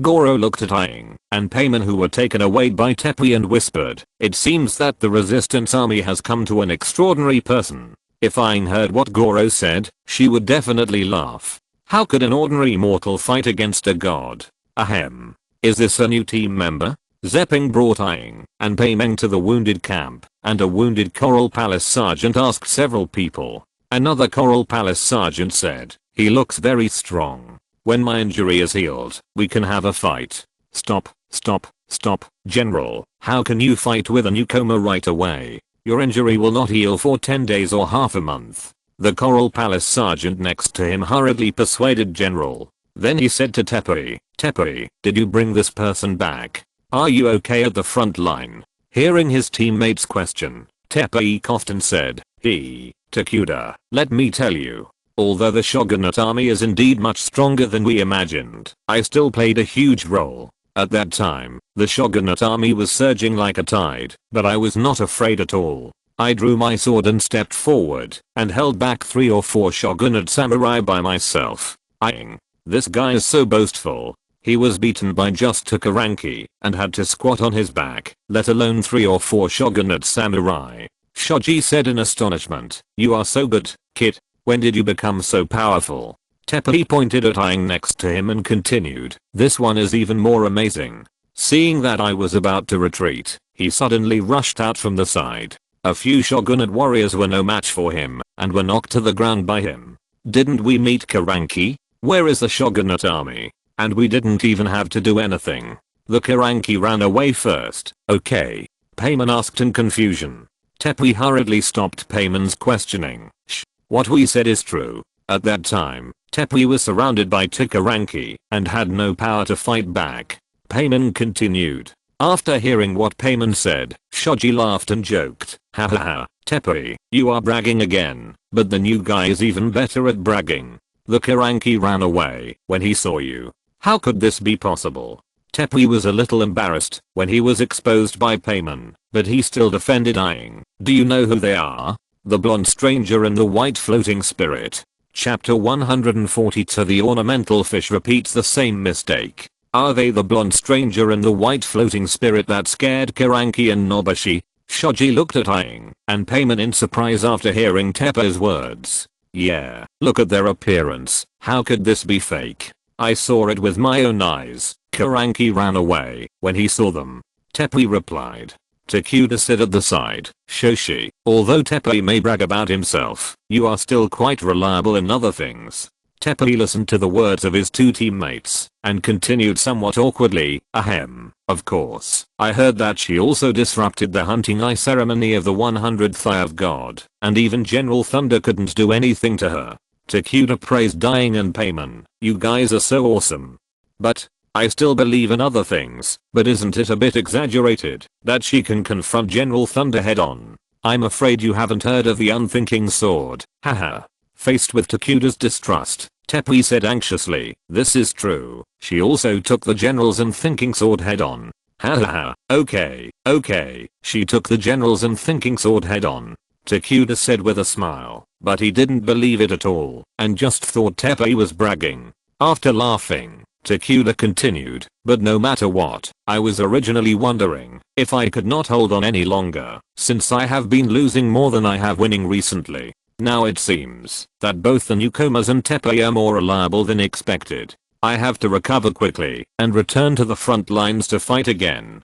Teppei replied angrily, I have always been reliable. Okay, except for my love of bragging, I'm indeed reliable in other aspects. Teppei. Upon hearing what Takuda said, Shoji said, your awareness is obviously not good. I'm training with an injury now, although my wound broke again yesterday. Upon hearing that Shoji's wound broke again, Teppei hurriedly asked, do you need me to find some medicine for the wound? I heard about a folk remedy some time ago. You only need to grind the ghost beetle into powder to make a special medicine for the wound. It is said that it will feel cool after applying it, and it can speed up the healing of the wound. Shoji smiled and said, give me one, thank you. Takuda said suspiciously, why does it sound weird to me? Actually, the hook fruit will be fine, but I'll leave it to you to judge. You will just have a try. I just happen to have some extra materials here. Aang said, pouring out a bunch of hooked fruits and ghost beetles from her backpack. Teppei, Masashi, Takuda. The few people looked at the pile of ghost beetles and hooked fruits that were crawling like a small hill on the ground, and they felt that their intensive phobia was acting up. Teppei endured the discomfort of his body and hurriedly said to Aang, there are too many, just a little bit will be enough, you can just take the rest back. Okay then. Aang said a little regretfully, thinking that she could take this opportunity to clean up her backpack, but she didn't expect that they didn't want so much. Thank you so much. With so many hooked fruits and ghost beetles, we can make a lot of medicine so that other injured teammates won't suffer. Teppei thanked Aang. I'll use the ghost beetles to make medicine first. The other two shouted to the other uninjured Coral Palace soldiers to help collect hooked fruits and ghost beetles, which are used for emergency and life-saving on the battlefield, and there can be no mistakes. After a while, Zepping took out the wound medicine. Seeing this, Jiangxi used it on himself. Hiss, it hurts so much. Jiangxi, are you okay? Is there something wrong with my formula? If there is, get rid of it immediately.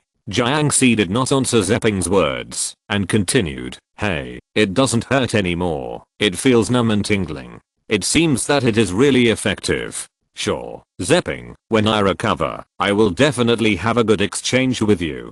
Okay. Zepping replied. Looking at Jiangxi, who was smiling and joking with him, Zepping knew that he was fooled by him, but he was not angry in his heart. It was great that he could help everyone. Takuda said helplessly beside him, why do you always want to spar with others? But this time it is really thanks to Teppei. Although this medicine is like salt on the wound, when it is first applied, it now feels very cool. I can feel that my body is slowly recovering. Although it is definitely impossible to get better immediately. Thank you and this newcomer for your help. When I get out of the wounded camp, I will treat you to a drink.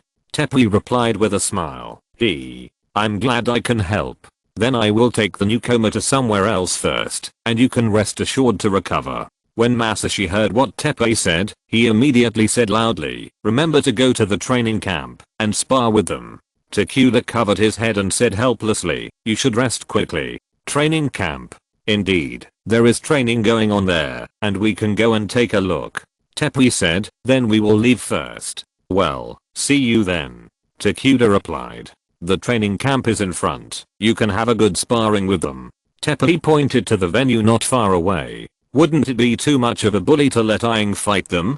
Paimon said with some reluctance. It's okay. Let's spar and let them know your strength. By the way, we can also learn a few moves.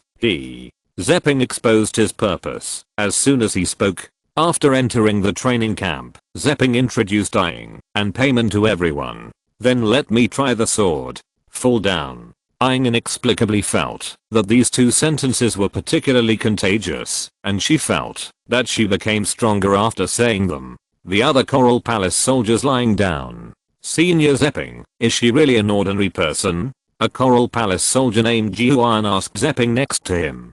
Zepping raised his head and said to Jiuan, yes, but her origin is not simple. Have you heard of the blonde stranger and the white floating spirit? I'm talking about them. I see. Seeing is believing. They are really strong. No wonder Kei Luangui ran away when he saw them. Ji Huan understood Kei Luangui's feelings a little and looked at the group of Coral Palace soldiers who fell to the ground because they held back. This blonde stranger is a warmonger. According to the current situation, all the resistance forces are not enough to fight him, and the more he fights, the more he gets more and more motivated.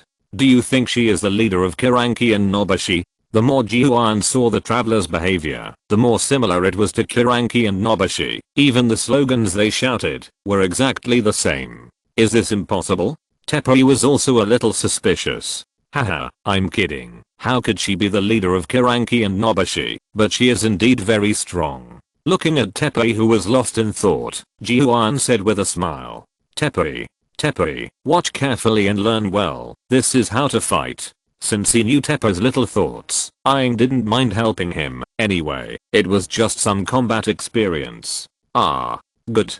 So, while Aang was sparring with the Coral Palace soldiers, he explained combat knowledge to everyone. Unknowingly, the training camp was surrounded by Coral Palace soldiers, and even the injured soldiers came out to listen to Aang's detailed explanation. This won't work. Who will do it? Looking at a Coral Palace sergeant who flew backwards and fell to the ground again, Aang turned around and said to the others, I'll do it. A Coral Palace sergeant volunteered. Although he was beaten badly, these valuable experiences can make their survival rate on the battlefield higher. Why not? So, the Coral Palace sergeants came one after another, and Aang felt that she was a little numb from fighting. Okay, let's stop here today, Aang said hurriedly when the last Coral Palace sergeant fell to the ground. Wu Lang suddenly appeared and shouted to the Coral Palace sergeants, brothers. Everyone understood what Wu Lang meant, and said in unison, thank you for the teacher's guidance.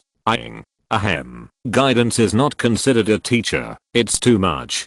Being called teacher by so many people, Aang felt a long lost sense of shame and hurriedly answered modestly. Looking at the humble Aang, Payman felt as if he had seen something incredible. Before, Aang could hang the amulet given by Yi God on his chest, and hold his head high, and say such shameful words without changing his expression. Now he is humble? Teppei, you are amazing. The one you brought back is simply a martial arts master. You are really amazing. Masahiro pushed Teppei next to him and said, Teppei, you did a good job. I will give you a great credit this time. Goro said with a smile. Hearing Goro's words, Teppei said excitedly, really? Thank you, Goro. Of course it's true. All the brothers are very grateful that you can find such a martial arts master, so this time the credit is all yours. Yes, Teppei, don't refuse. That's right, Teppei, don't you usually hope to get credit? Now that you have it, why are you so humble? This is not like you. Haha, Senior Teppei, your contribution this time is obvious to everyone, so don't be humble, accept it. The other Coral Palace soldiers who had rested well talked about it. Thank you, and the traveler thanks you too.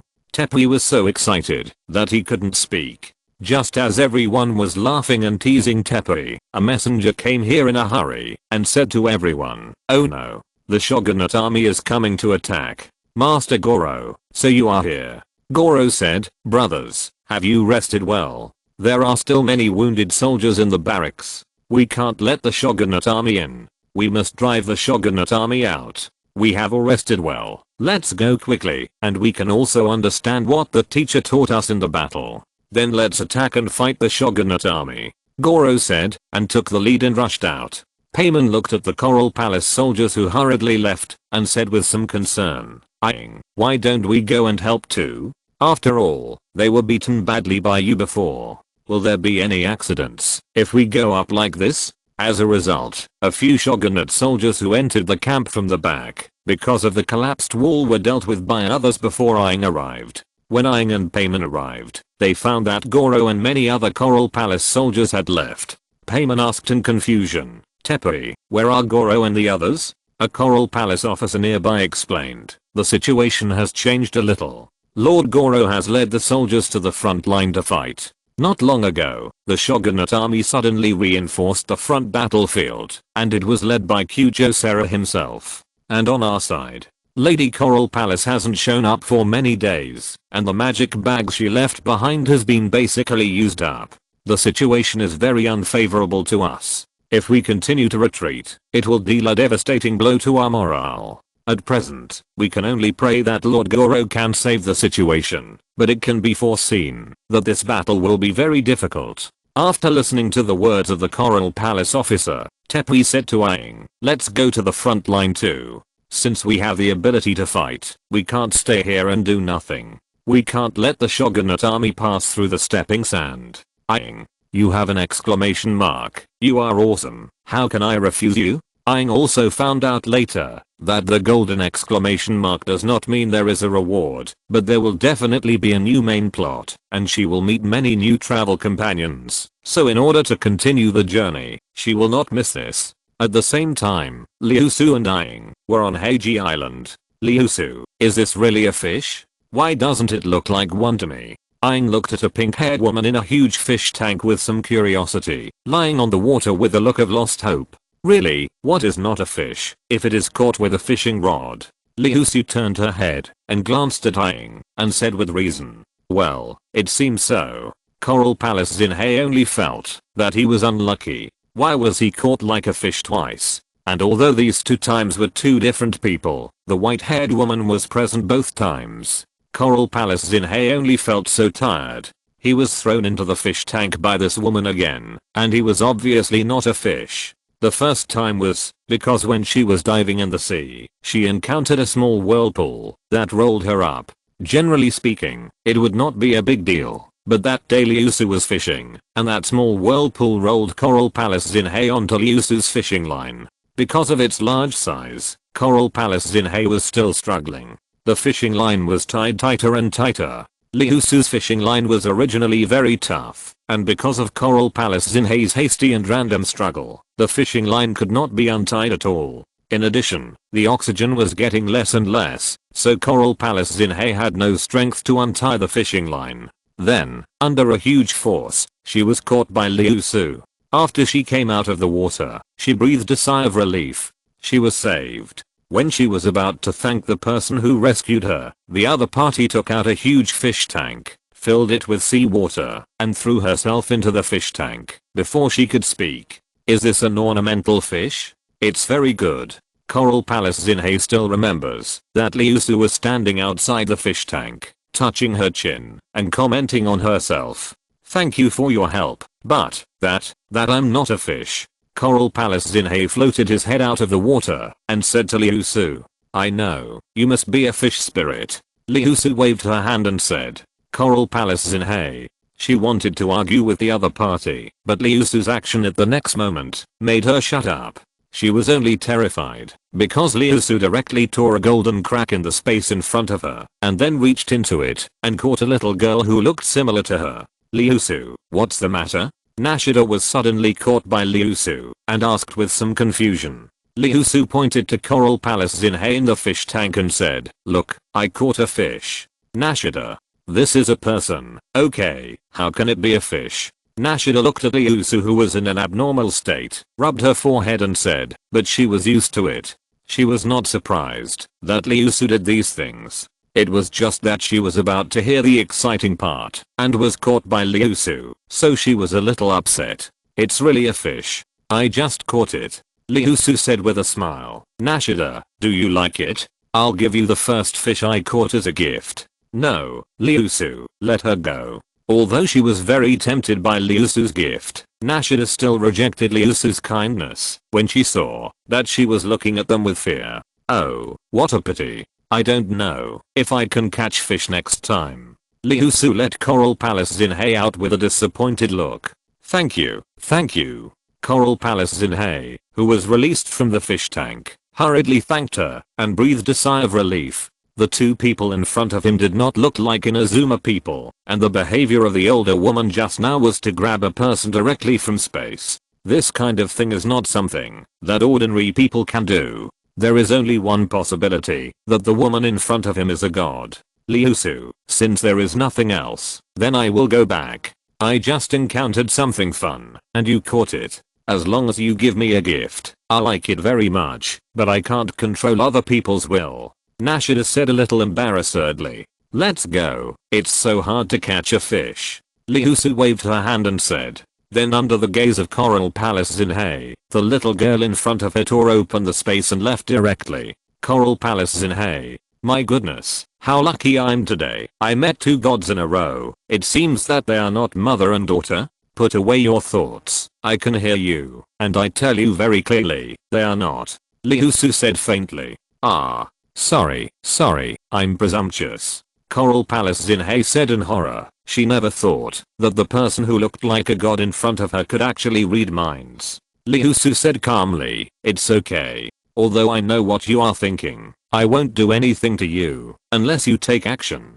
As the saying goes, we judge by deeds, not by heart. No one is perfect if we judge by heart. If I care about everyone's opinions, I will be exhausted. Of course, if you are more serious, I don't know whether I will take action or not. Thank you for your magnanimity and your rescue. I will definitely repay you. Shan Hugong Zinhei said seriously. After all, the other party saved her. Although the fishing line was left by the other party, she could only blame her bad luck. Liusu glanced at Shan Hugong Zinhei and said, no, if you really want to repay me, just go into the fish tank yourself. Shan Hugong Zinhei. Then, can I leave now? Shan Hugong Zinhei said with a little trembling. She didn't want to go into the fish tank as an ornamental fish. Let's go. Don't disturb me fishing. Liusu waved her hand and said. After hearing Liusu's words, Shan Hugong Zinhei saluted Liusu again and said, thank you again for your rescue.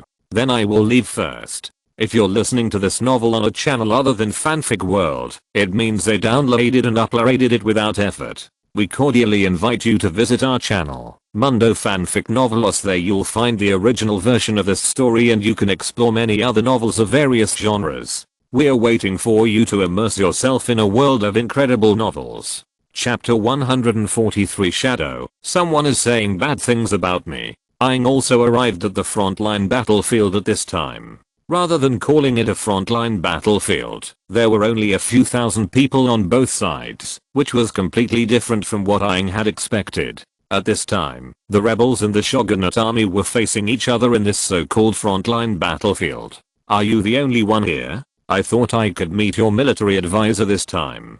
Kyujosera said to Goro with his arms folded.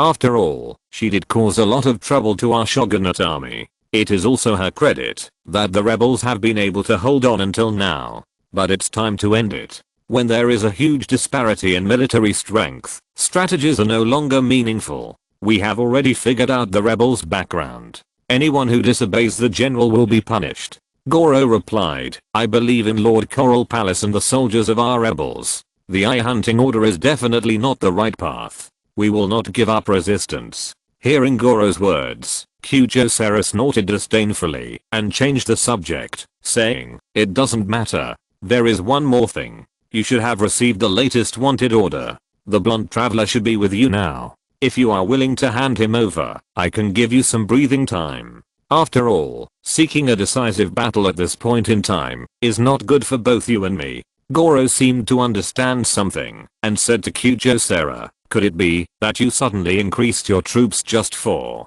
Kyujosera replied lightly, she is very important to the general. But I think he should be dispensable to the resistance army. You are wrong. He is also very important to the resistance army. She has joined the resistance army and is now one of ours. I will not hand him over. Goro answered firmly. Although Aang had just joined the resistance army, she was of great significance to the resistance army. If Aang was there, their chances of victory would be greater. After all, Aang was someone who could take the sword of General Lei Dan Wu's Aang. Handing Aang over now would not only disrupt the morale of the army, but also make Aang think of her. Even Karanji Ui was afraid of her. Goro was not stupid. If he listened to Kyujosera, the resistance army would be disbanded on the spot. The resistance army will not betray any of its companions. This is a rule set by Lord Coral Palace a long time ago. Lord Goro. Teppei shouted to Goro in front of him. Teppei, and you? Why are you here? Goro turned his head in surprise and asked. I've been here for a long time. You didn't let me down. I'll come to help you. Aang replied with her hands on her hips, and her arrogant tone seemed to be praising a younger brother. Okay, thank you for your help this time. We will fight alongside you. After all, he was the one who knocked down most of the soldiers of the Coral Palace without using elemental power. Goro had to be polite. No matter where he was, the strong would be respected. See you again. I was wondering why the blonde traveler looked so familiar. It turned out to be you. Although you have a good relationship with Lord Yi, I will not let you leave. Kyujosera said to Aang. I originally thought that after you joined the rebels, you would hide behind them to seek shelter and cultivate yourself secretly. After all, the general's unexpected sword is not so easy to deal with. The fact that you can still appear here now shows that you are braver than I thought. In this case, I have a suggestion. How about you represent the rebels in this duel? After Kyujosera finished speaking, Paimon asked in confusion, duel before the battle? What is that? Goro explained on the side. Before the war begins, each side will send out an elite soldier to fight. For the advantaged party, there is not much meaning in holding a competition. But for the disadvantaged party, it is a good opportunity to boost morale. Having said this, Goro persuaded Aang. However, her purpose is also very obvious. She wants to take the opportunity to capture you. After all, you are injured. Don't force yourself. It doesn't matter if you start a war directly. After hearing Goro's words, Aang turned her head to look at Kyujosera and said, just them? Paimon. Yingzi, are you inflated? You weren't like this before, and now you're mocking the opponent? Come on, all of you, come at her together, or what? Aang walked up to Kyujosera and said, HMPH, you, go up and try to fight her. Kyujosera said to a shogunate soldier next to him. Get down. Before the shogunate soldier could react, Aang stepped forward and knocked the opponent away with a sword. Kyujosera sent out shogunate soldiers one by one, and the final result was the same. They were knocked away by Aang's sword with brute force. The opponent fell down before he could move. That's it? Is your battle in front of the battle just like this? Aang kicked the last samurai sent by Kyujosera away, turned around and said to Kyujosera, Lord Kyujosera, the opponent is too strong. We can't figure out her strength at all. A shogunate soldier said to Kyujosera. Kyujosera looked at Aang and said calmly, sure enough, you have a trick. It seems that there is no point in continuing the competition like this.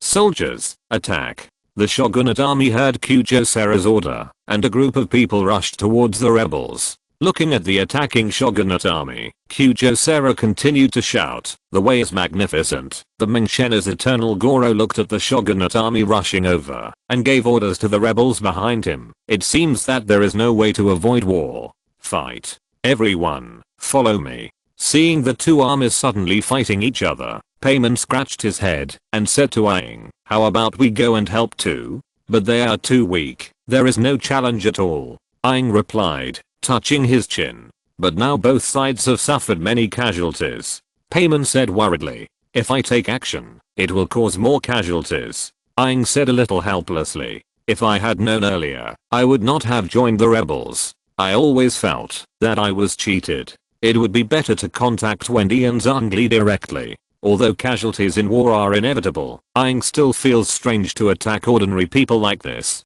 It's like watching a group of ants fighting, and if she joins in, she will kill a bunch of them with one kick.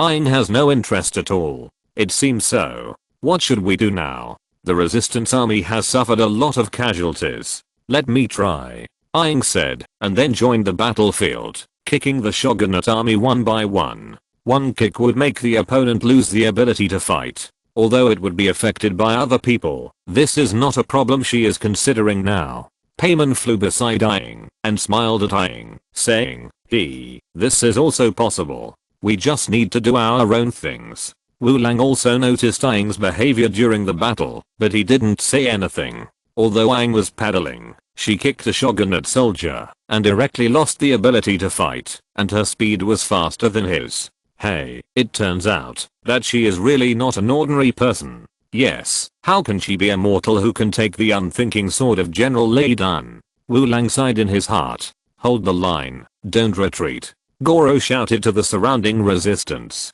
In the fierce battle between the two armies, something unexpected happened. Thick water element appeared on the ground, and a pink figure landed on the abandoned wooden boat next to it. Master Coral Palace. Goro turned his head and saw the figure and shouted in surprise. Sorry for the wait, my ambushers. Now is the right time. You are really patient, Master Military Advisor. Wonyi, who was squatting on the side in ambush, sighed. What Wonyi didn't know was that the reason why Coral Palace Xinhe hadn't come for so long was because she was thrown into the fish tank by the two gods. Finally, under Coral Palace Xinhe's pleading, Liu Su threw her over. Otherwise, it would be a question whether Coral Palace Xinhe could appear. I hope you can afford the price of a mercenary. Bida also rushed out from the other side of the field, raising the big sword in his hand high to the shogunate army. Luckily we made it in time. Alas, we can't dive around Heiji Island anymore. If we hadn't been prepared, the rebels would be finished this time. Seeing the rebels' situation turn into an advantage after the arrival of several people, Coral Palace breathed a sigh of relief. The joining of Bidao and Manai reduced the pressure on the rebels. Aang stopped moving and strolled around the battlefield. The shogunate soldiers couldn't help but move away when they saw Aang, fearing that the blonde traveler in front of them would suddenly kick them. Aang's previous duels in front of the battle and the style of the battlefield made them feel scared. Manai. Goro shouted in surprise as he watched Manai rushing to the side. Manai heard the voice and turned around to greet him. Long time no see, old friend. Yeah. Goro nodded. With Manai and Bidao joining with a group of rebels and Liu mercenaries, the situation was reversed, and the shogunate army was suppressed and retreated repeatedly. TSK, retreat. Kyujosera looked at the shogunate army that was retreating repeatedly and gave orders with a dissatisfied look on his face. Seeing the evacuated shogunate army, the others also breathed a sigh of relief and began to clean up the battlefield. Coral Palace Xinhe walked up to the crowd and said to Aang, "Hello, traveler. This is the first time we meet officially. Please allow me to briefly introduce myself. My name is Coral Palace Xinhe. I'm the organizer of the resistance army and the living god priestess of KG Island. Maybe this is the first time you have heard of this title. Simply put, KG Island is currently under my management, and it is also the rear base of the entire resistance army." Coral Palace Xinhe said this, turned his head to look at Bidao and Manai and continued, "I have actually heard about you from Bidao and Manai, but I didn't expect you to join the resistance army. What are your plans after that?" "Not yet," Aang replied. During this period, the shield was only charged a little bit, and she didn't know what to do. Hearing Aang's words, Xinhe of the Coral Palace invited her. "In that case, why don't you go to the Coral Palace and sit down? Although the Ranfu army has temporarily retreated, the war is far from over. The eye hunting order has not been abolished, and Qianling Fengxing and General Li Dian have no intention of stopping. The problem has not been solved. Aang, I suggest going to the Coral Palace to discuss the countermeasures. What do you think?" Okay, Aang looked at this woman who had an even worse attitude than herself. If she didn't have a golden exclamation mark on her head, Aang would have wanted to throw her into the fish tank as an ornamental fish. As for why she knew about ornamental fish, this is what Nashida and Aang said before. Liu Su fished up a woman who looked like a fish and threw her into the fish tank as an ornamental fish. Aang felt that Xinhe looked like a fish and was very weak.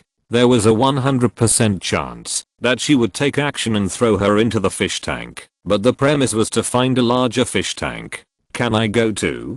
Zepping asked on the side after hearing what Xinhe of the Coral Palace said. "I'm also very familiar with KG Island and can continue to be your guide." Aang looked at Tepe, who showed an expectant look at her, and finally agreed to him. "Of course." Coral Palace Xinhe said to Goro, "Goro, you have worked hard during this period. The strength of the resistance army is inherently weaker than that of the shogunate army. You must have suffered a lot during the time I was away. I will have to trouble you to stay for a while longer to keep an eye on the shogunate army and treat the wounded. I will ask mercenaries to be stationed here, and Manai will be here too, so your pressure will be relieved a lot." After hearing what Coral Palace Xinhe said, Goro was like being injected with chicken blood and replied excitedly, "Don't worry, Lord Coral Palace." Coral Palace Xinhe said to Aang again, I still have some things that I need to go back to Coral Palace to deal with. When the traveler is ready, go find Teppei, and he will take you to Coral Palace. Thank you for all your efforts before. From today on, I will fight with you. For the future of Inazuma. At this time, Coral Palace Zinhei put his hands on his chest, looked up at the direction of the castle tower, with a firm look in his eyes. Chu Aing, who was fishing in the Coral Palace, suddenly sneezed. Aing, what's wrong with you? Liusu looked at Aing next to him strangely. Can God sneeze? I don't know. I feel like someone is saying bad things about me. I feel a sense of malice. Aing replied. There are so many people who say bad things about you in Inazuma. Do you still care about this? Aing nodded and said, well, I didn't care before, but I noticed this person who has evil thoughts about me. If we can meet next time, I will definitely be able to detect who she is, and then I can just kill her with a knife. Then I will pray for that person, and I hope the wind god will fool you. When he said this, Liusu made a gesture that belonged to Mond. Chu Wendy, who was eating with Zhongli, suddenly felt a chill coming over her and felt as if she was being remembered by the Great Terror. Zhongli glanced at Wendy. Wendy? It seemed that apart from that woman, there seemed to be no one else who was secretly pitying her, and Wendy thought it through at once. It's okay, let's continue. Wendy waved her hand and said, the wind god. How are they doing? Aang suddenly asked. Liusu replied, not bad. I guess he's having fun somewhere in Inazuma with Zhongli Mao. Aang was surprised to hear what Liusu said. The wind god is also in Inazuma? Yes, he was called by the traveler. I see. Aang had understood the cause and effect of the matter before, and Liusu was not as scary as she thought. So, the traveler called them two here to deal with me? Otherwise, but since you joined our slacking team, they won't touch you. Liusu promised solemnly. Aang said faintly, so, because you dealt with me before them, they won't deal with me, right? Liusu tilted her head and looked at Aang and replied, hey, Aang. Seeing Liusu doing the signature move of the wind god Barbatus in her impression, Aang was silent for a moment. So there was a reason why she hated the wind god, the drunkard, because he liked to make jokes, usually looked careless, and especially liked to drink. Aang felt that she and the wind god must have no common topics. Forget it, take a break. Fishing is really fun. Aang looked at Liusu's perfunctory expression and lay back down. Aang and Liusu lay motionless on the beach chairs, like two salted fish. Time passed little by little, and in the afternoon, Coral Palace Zinhei came here again. While Liusu and Aang were motionless, she silently climbed up along the 3-meter high and 4-meter wide fish tank, and then jumped down. With a plop, Liusu and Aang opened their eyes, and looked to the side at the same time, and saw Coral Palace Zinhei who consciously returned to the fish tank. At this time, Coral Palace Zinhei had completely lost the grace she had in front of the rebels before. She sat at the bottom of the fish tank, hugged her knees with both hands, and blew bubbles in the fish tank with a look of loss on her face. It's really a fish, but no matter how I look at her, she's not a monster. Aang looked at Coral Palace Zinhei in the fish tank in confusion. The woman in the fish tank looked like an ornamental fish, but after a little investigation, she was indeed just an ordinary human. Why a person behaved like a fish was something Aang couldn't understand. Maybe she just likes it this way. Liusu replied, touching her chin. No, she is the one who had evil thoughts towards me just now. I felt it. Aang looked at Zinhei, who was blowing bubbles in the fish tank, and seemed to have noticed something. She suddenly sat up, and pointed at Coral Palace Zinhei and said, Liusu, is there anything more serious than complaining about the other party being sensed, and then being caught on the spot? No way. Aang explained, I can feel it, it's her. I said why there was a feeling of something wrong when she came back, but I was confused by the movement of the fish in her fish before, so I didn't feel it immediately. Liusu said a little unnaturally, then what are you going to do? Of course I will cut her with a knife. Aang replied as a matter of course. Then under Liusu's strange gaze, Aang pulled out a long knife from the space next to him. Wasn't it a knife with milk fragrance? Why did you change the setting? HMPH, how rude. I'm not a general, so I don't need to take my dream out of my chest. Aang explained unnaturally when he noticed Liusu's strange gaze that was staring at a certain part of him. Chapter 144 Only eternity is close street to the law of nature.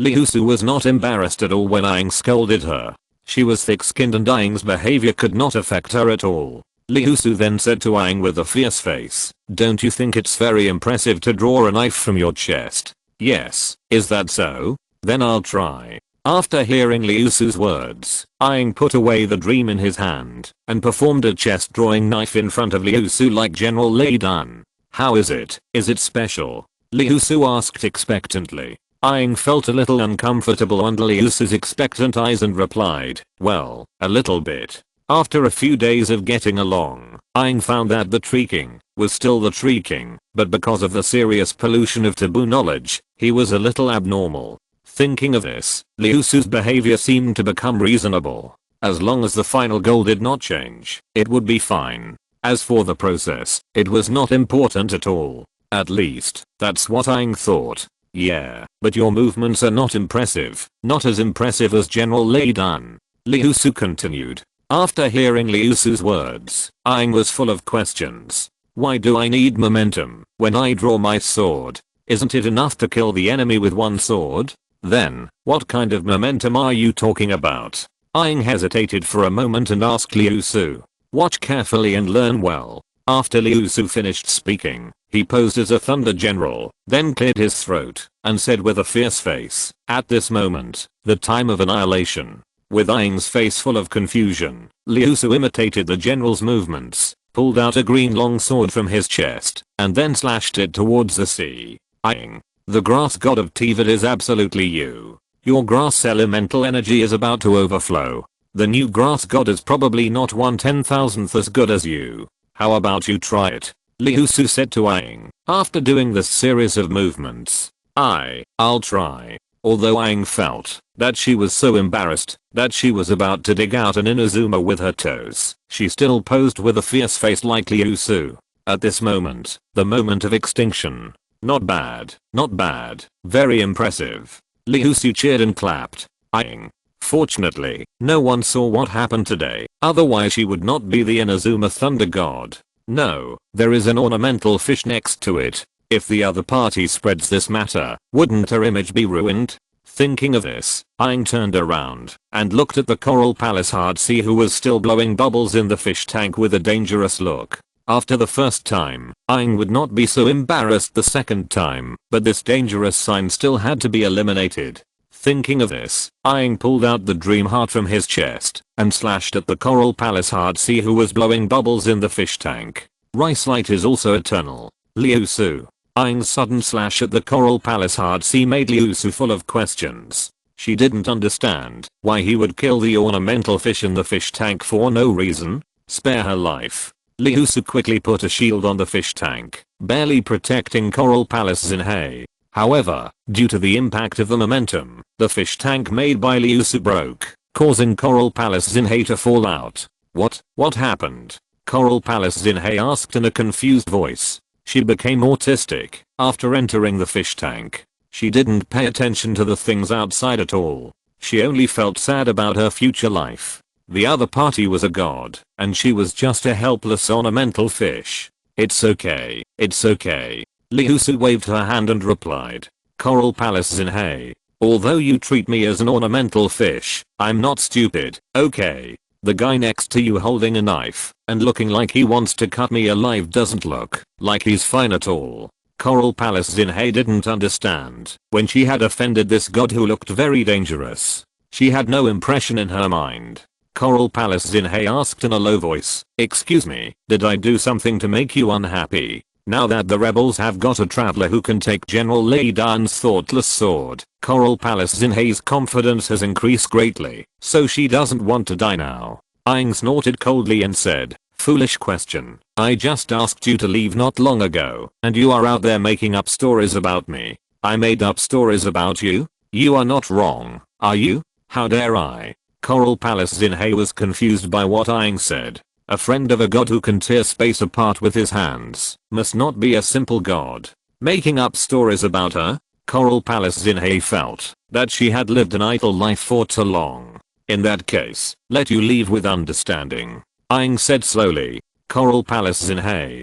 Goro, didn't you say that General Lei Dan is still in the castle tower? Then who is this person in front of me? I met the real boss directly. Coral Palace Zinhei said in disbelief. You are General Raiden? Foolish question. Who else in Inazuma can pretend to be this person? As the leader of the rebel army, he was caught as a fish by the real master on the way to resist the eye hunting order, thrown into the fish tank, and then framed the other party. What should he do if he is discovered again? Coral Palace Zinhei was very anxious at this time. Most people hardly see General Raiden a few times, especially those who are in Heiji Island. They are believers of Ouroboros. Except for some people who have seen General Raiden, others can only collect information about General Raiden through the spies in Inazuma City. And Coral Palace Zinhei, as a real human god priestess and the leader of Heiji Island, naturally cannot enter Inazuma City to see General Raiden with her own eyes. She does not know General Raiden, but other people in Inazuma know her. Entering Inazuma City is like a sheep walking into a tiger's mouth. Since you understand, then you can go. Aang raised the knife again and planned to cut Coral Palace Zinhei. Wait a minute, before I die, can I ask a question? Coral Palace Zinhei said. Aang stopped killing the fish. She was very patient with the ornamental fish that did not resist. What's the question? Coral Palace Zinhei asked seriously. Why did you issue the eye hunting order? Aang replied as a matter of course. My humble question. Of course it is for the pursuit of unchanging eternity. Only eternity is closest to the law of nature. But you confiscated the eye of God, which is equivalent to confiscating people's wishes. People without wishes don't even know what they do, so they can only be mediocre and muddle through. The eye hunting order can only make Inazuma stagnate. You are wrong to do this. Coral Palace Zinhei loudly expressed her dissatisfaction because she would be slaughtered like a fish later, and it would be too late if she didn't say it now. Aang listened to Coral Palace Zinhei's accusation and replied with a gloomy face. Are you done? Say, I'm done. Coral Palace Zinhei swallowed a mouthful of saliva. That's it, you can go now. The words of Coral Palace Zinhei reminded Aang of the bad things that happened 500 years ago. As the saying goes, the more you know, the faster you die. Those who knew the secret died. Sister, Kitsei Palace, Chiio, and the demon god Ouroboros of the Sea Island all took the initiative to seek death, because they knew something. Because the veins of the world tree are spread throughout Teyvat, it will record the time of all Teyvat's occurrences.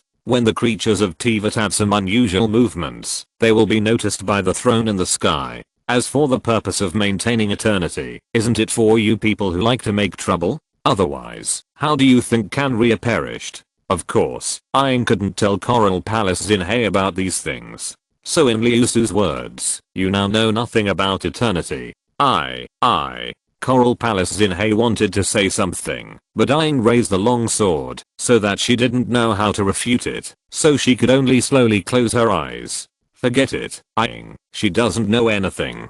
Liusu grabbed Aang's hand and stopped her. Why? Aang put down the knife in his hand in confusion. I just read her mind. Her mind is blank. There is nothing worth caring about. Liusu explained. So it is not in line with your personality to attack such an ignorant ornamental fish. Well, okay. Ornamental fish, you can go. Liusu said to Coral Palace Zinhei, who closed his eyes and waited for death.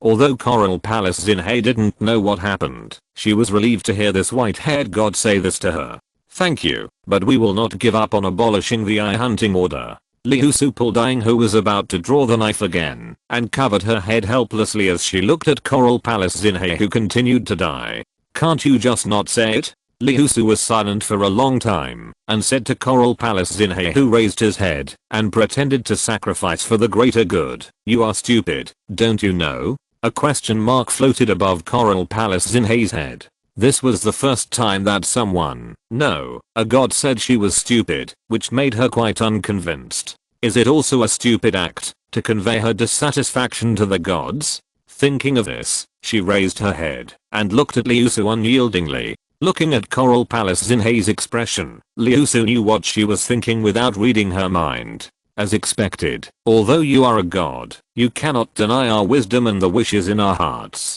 Liusu. Seeing that Liusu didn't speak, Coral Palace Zinhei thought that the other party did not understand her request and continued unconvincedly, "It is wrong for you to do this. Go away." Liusu didn't want to talk to this ornamental fish anymore, so she waved her sleeves and threw this stupid fish back into Coral Palace. She felt that her IQ would be lowered if she continued talking to her. Looking at the Coral Palace hard sea thrown back by Liusu, Aang said, "It's quite stupid." Aang stood beside Liusu, looked up at the setting sun that was gradually falling into the sea and asked, "Liusu, why are the people resisting the eye hunting order? Am I doing something wrong? I just don't want what happened 500 years ago to happen again. What's wrong with that?" Liusu also understood Aang's mood at the time and echoed, "You did the right thing. Since you did the right thing, why can't other people in Inazuma understand what I mean? Because they are stupid and weak. They only see the surface, but can't see deeper things." Liusu explained, "But you were wrong in issuing the eye hunting order. Why? I don't want Inazuma to be like Canria 500 years ago, so I issued this eye hunting order. As long as people stagnate and fail to develop, they will remain eternal. But your issuing of the eye hunting order is only a temporary solution, and it won't solve the deeper problems. The demise of Canria was not caused by the Eye of God, but by powerful technology. If you restrict the Eye of God, it will inevitably cause dissatisfaction among people, and will also cause others to abolish the eye hunting order and let Inazuma return to Canria's footsteps. And the Eye of God won't cause this kind of problem, because every owner of the Eye of God is an original God. They are bound by the constraints of the world, so no matter how powerful they are, they can only land on the Sky Island. The follow-up of the matter has nothing to do with Inazuma." Liusu thought about it and gave a reasonable but unreasonable explanation. But Aang believed it. She continued to ask, "So what you mean is that as long as we restrict other events and do not restrict the Eye of God, but encourage this behavior, we can also maintain a kind of eternity?" "Yes, the biggest problem is still the law of nature. Didn't you say that only eternity is closest to the law of nature? But your intention of managing Inazuma according to the law of nature is to let Inazuma gain a kind of eternity." Aang nodded and said, "What you said makes sense. What about me?" Liusu replied, "If you are like that, just goof off with us. When the time comes, leave the matter to General Lei Dan. You have been staying at home for more than 500 years. Take a good walk and see the world. Well, I will order General Lei Dan to abolish the eye hunting order now." Aang was a little yearning for the future life when she heard what Liusu said. That kind of life sounded very beautiful. According to what Liusu said, are the current rock god and wind god also living this kind of life? After all, they have all come to Inazuma. No, let the wind blow for a while. If you abolish the eye hunting order now, it will not have the same effect in the future. We just need to wait quietly. Liusu stopped Aang's behavior. If the eye hunting order is abolished now, the subsequent collapse of the Thunderbolt Kingdom will be out of the script, and then it will be gone. After listening to Liusu's words, Aang said to Liusu seriously, "This is also good, Liusu. Although you are infected by the taboo knowledge, I will try to understand your future behavior." Liusu. Looking at Aang's sincere and caring eyes in front of her, Liusu felt like a lump in her throat. She wanted to complain, but didn't know how to complain. After all, this was caused by her own hands. After a while, Liusu squeezed out these words, "You, as long as you are happy." Hearing Liusu's words, Aang lay down on the beach chair again, touched the table on his left, and only touched an empty plate. So she looked at Liusu expectantly with a pure look in her eyes. "Liusu, do you have any more tree-colored dumplings? The ones on the table have been eaten." Liusu. Liusu was silent for a while and then said, "Yes." Looking at the innocent country girl, Liusu couldn't bear to refuse her little request. Anyway, making tree-colored dumplings was just a thought. As for Nashida, she liked to eat the fish she made. During that time, Nashida ate it every day, all day long, and even got a bunch of fish from the sea and the river for her to cook. As a result, Liusu, who couldn't bear it anymore, asked her to eat some sugar-roasted chestnuts, and Nashida became obedient. After that, Nashida learned to eat in moderation when she asked Liusu to cook fish. "By the way, Aang, where is the cooking you promised? Now I cook every day." Liusu suddenly thought of something and turned to Aang, who had a mouthful of tree-colored dumplings. After hearing Liu Su bring up this matter again, Aang felt that the 3 colored dumplings in her mouth were no longer fragrant. She didn't know how to cook at all. How should she answer this question? But if she didn't reply, it seemed that she would not have any 3 colored dumplings in the future.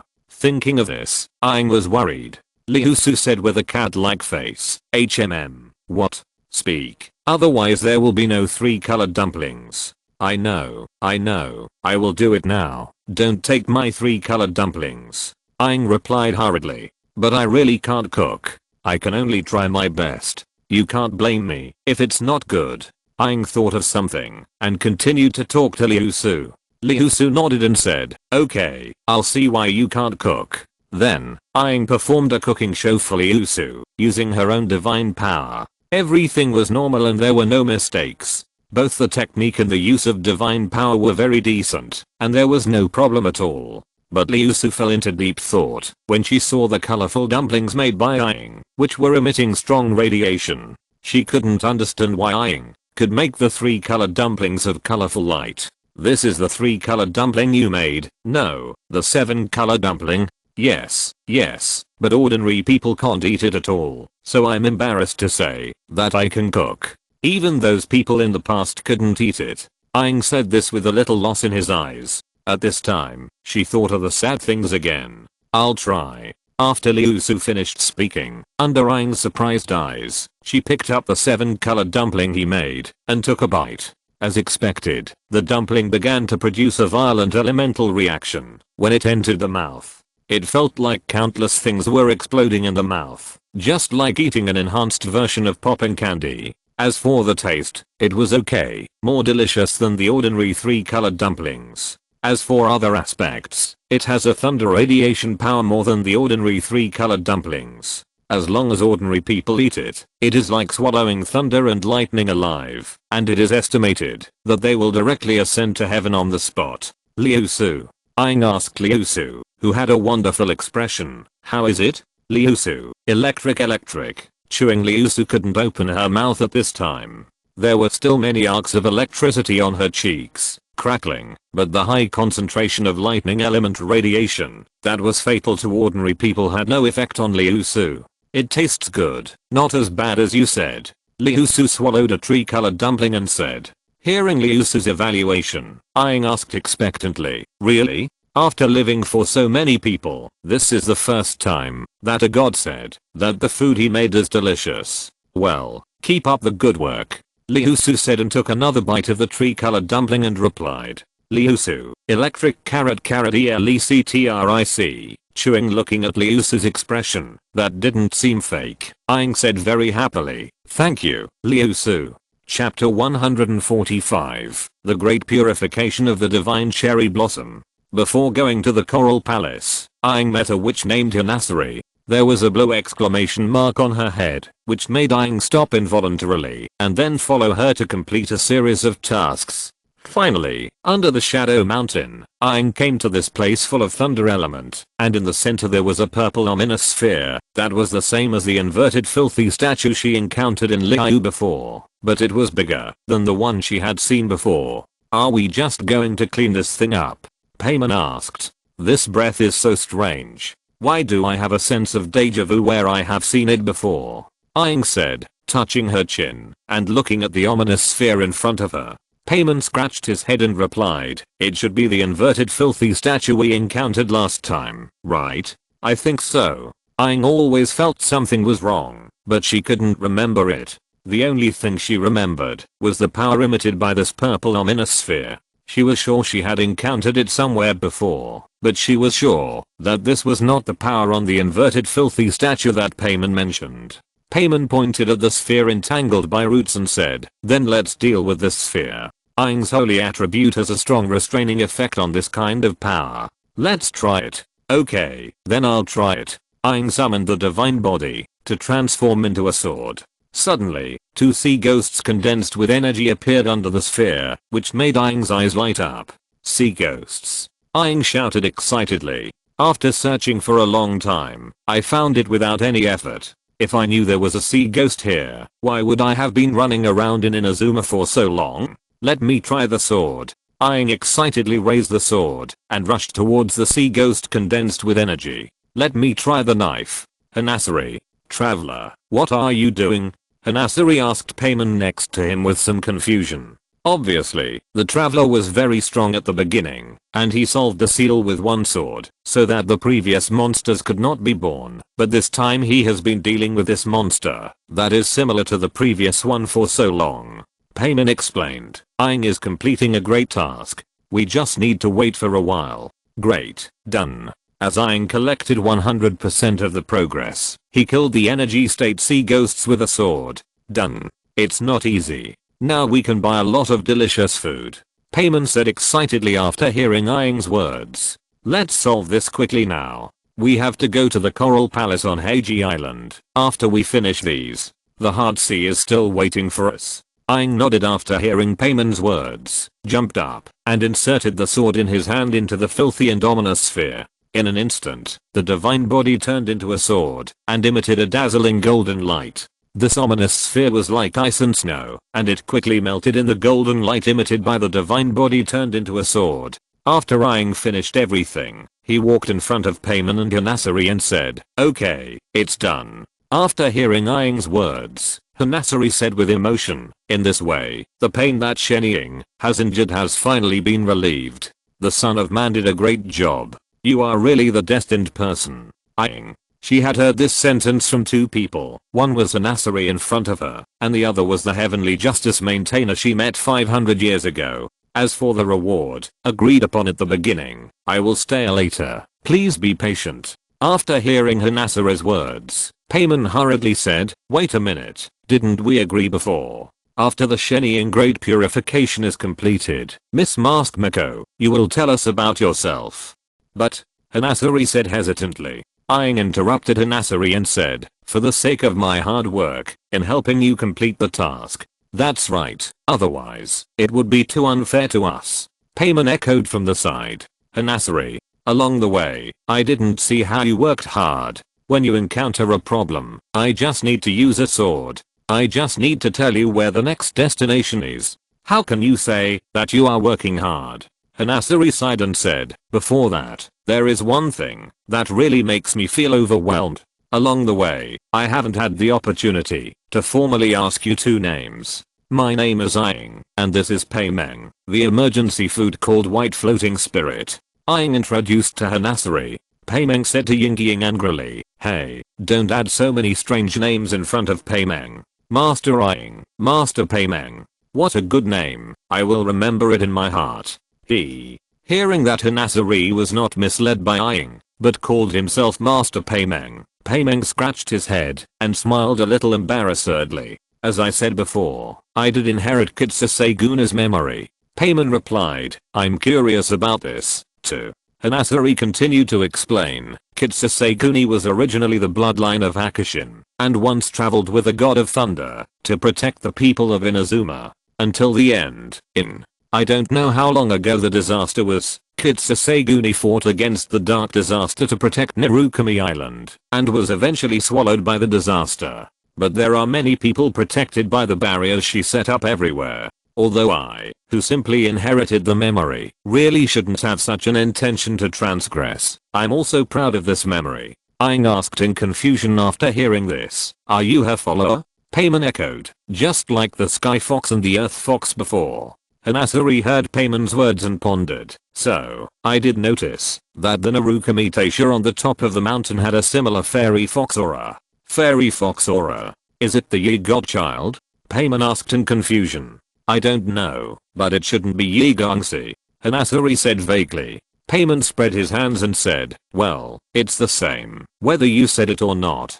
Hanasari didn't pay attention to Payman's words, and continued, but it's not like that. I'm not her follower, it's the opposite. The disaster that devoured her was eventually killed, and her thoughts and memories returned to the land of Narukami Island. You killed a lot of fallen warriors in the process of performing the great purification of the divine Sakura. Payman asked curiously, well, are those the fallen warriors, the ghost-like warriors we met just now? Yes, there were also some in other sealing points before, but because Lord Aang acted too quickly, they were directly liberated before they were formed. Aang. So the monster that was about to appear before was also a warrior like Kiranki? Fortunately, I got a remedy the last time, otherwise, based on Kiranki and Azuma's opinion of me, this task would probably not be completed. How are these fallen warriors formed? Aang asked. Those monsters are formed by the condensation of filth. And the forms of these monsters are usually influenced by the thoughts and memories of the times. After explaining this, Hanasari changed the subject and asked Aang and Payman seriously, if possible, I hope you can tell me honestly, is Inazuma now shrouded in war? Payman gave Aang a look, indicating what to do about this matter. Aang replied naturally, what else can we do? Just tell me the reality. Okay, it seems so. Payman hesitated for a while and answered vaguely. After listening to Payman's narration, Hanasari nodded and said, I see, it's true. When you told me that the monster forced out when purifying the roots of the Thunder Cherry Tree was a fallen warrior, I had a vague feeling. As long as she walks on the path she believes in, it's fine. Let's get back to the point. I'm Hanasari, the filth condensed from the memory of Lord Kitsuse. Hanasari's words made Payman's eyes widen in disbelief and said, how could this be? A gleam of light flashed in Aang's eyes, and he nodded calmly, I see. Hanasari continued, I'm really sorry that I couldn't act and fight with you two before. Because I myself am filth, I can't purify the rest of the evil monsters. Because her memory is very powerful, even the dark disaster could not completely eliminate it. After the disaster was defeated, it itself flowed into the earth as a blazing filth. Having said this, Hanasari paused and said, so, I was born. What did you mean by saying that, if I was with Yusegan? Aang continued to ask. The information she had received was too little for her to make any decisions. Hanasari replied, yes, that's true. If Yusegan had someone like you by her side, maybe she would have survived. If she had the chance to meet you, how wonderful it would have been. But thinking of this, I can't help but selfishly think. Hanasari looked at Aang seriously and said slowly with a hint of melancholy, if that was the case, then I wouldn't have been born in this way, inheriting her memory and meeting you in the end. Aang frowned and continued to ask, then what about you, that I saw through the mirror before? Yes, that was me in the past. At first, I was quite at a loss. But as my memory recovered, I have mastered my life and understood my responsibilities. Is it worth it? Aang now couldn't understand such behavior. Why is a person's birth also arranged by fate? Isn't this sad? If this person is willing, Aang can understand it. But if he doesn't want to, why do he do it? Just for the so-called destiny? After hearing what Aang said, Hanasari said with a trace of regret and sorrow, my duty is to protect Narukami Island, eliminate the miasma, and carry out the great purification of Kamizakura. Payman hesitated for a moment, and said carefully, the masked priestess. Miss Hanasari is filthy in herself, and the goal of the great purification of Kamizakura is to remove filth, which means. Payman paused and continued, will you be eliminated too? Eliminate. This word is too much, but the result is indeed like this. How could it be like this? Payman rubbed her hair hard and said, she couldn't accept this result. I was a little uneasy when I knew this result. Hanasari heard Payman's words and said with a smile, but since I met you, I learned a lot about Inazuma through you, and I gradually felt relieved. Gohyukura survived. Although he was sealed in the stone by the god of Wesley, he didn't show any sign of depression, and he didn't seem to have any resentment towards Kitsunase. Although not as good as in the past, the families of Konda and Shibuman in Konda village have continued to this day. Inoshiro Misato of the big shrine was also her friend in the past. These people are the descendants of the people she protected when the disaster happened. If she knew that they were safe and that their bloodline would be passed on, she would definitely be very proud. Although she was a little anxious because the magic weapon that Kitsunase gave to Duncan JTO Hiroshi was destroyed. Aang complained speechlessly. This is no longer just a little bit. Hearing Aang's complaints, Hanasari was stunned, then continued with a smile and said, haha, you're right. It's really out of control. Anyway, seeing it come into your hands in such a tortuous way, I'm also very happy. I don't know if this is Hanasari's mood or Kitsuse Palace's mood. Before, because her feelings were mixed with mine, and I was the thing she had to get rid of, I often felt distressed. But now I feel relieved, and I'm really happy to have the honor of traveling with you. No, it's better to say that it is because of you that I can come here and perform my last duty without any hindrance. Are you really relieved? Aang said, directly exposing Hanasari's hypocritical mask. Hanasari was silent for a moment and replied, relieved. But if you are really relieved, you won't bring up this topic many times. You said that, probably because you want me to remember you well, right? Aang continued. Hanasari, even though you are still unwilling now, but because of your duty, your fate is like this. You dare not resist, or rather, you have never had the thought of resisting, but you feel the injustice of your fate. You are like this. No, please don't say it. I'm really relieved. I'm really happy to see you. Hanasari interrupted Aang's heart-wrenching words with a somewhat excited tone. Please, don't say it anymore. Aang continued to expose Hanasari mercilessly and said, it seems that you have not said a single truth. No, it's not like that, Lord Aang. What I said is true, and my feelings are also true. I don't have time to listen to your lies. Since you want to fulfill your duties so much, then I don't mind giving you a ride, so that the filth can be cleaned up more thoroughly. Aang said indifferently. Aang, don't be like this. Miss Hanasari is not like this. Paimon looked at Aang, who was a little unfamiliar at this time, and hurriedly comforted her. Thank you, Lord Paimon. Lady Aang is right. That sword can indeed completely clean up the filth. Since Lady Aang has made up her mind, let's do it. Hanasari said somewhat mournfully, and finally glanced at Aang through the fox mask again. Aang had a cold face, as if she didn't see Hanasari's behavior at all. She raised her divine body and turned into a sword and walked towards Hanasari step by step. Aang, calm down. Don't be like this. You can't do this to Miss Hanasari. Paimon hurriedly flew over and persuaded while pulling Aang's other arm, but how could she hold Aang who had made up her mind? Hanasari looked at Aang who was slowly walking towards her with a sword in hand, and said, before that, please forgive my presumption, Lord Aang. Please listen to me. Aang replied indifferently, go ahead. Don't be blinded, don't be shaken, always walk on the path you believe in.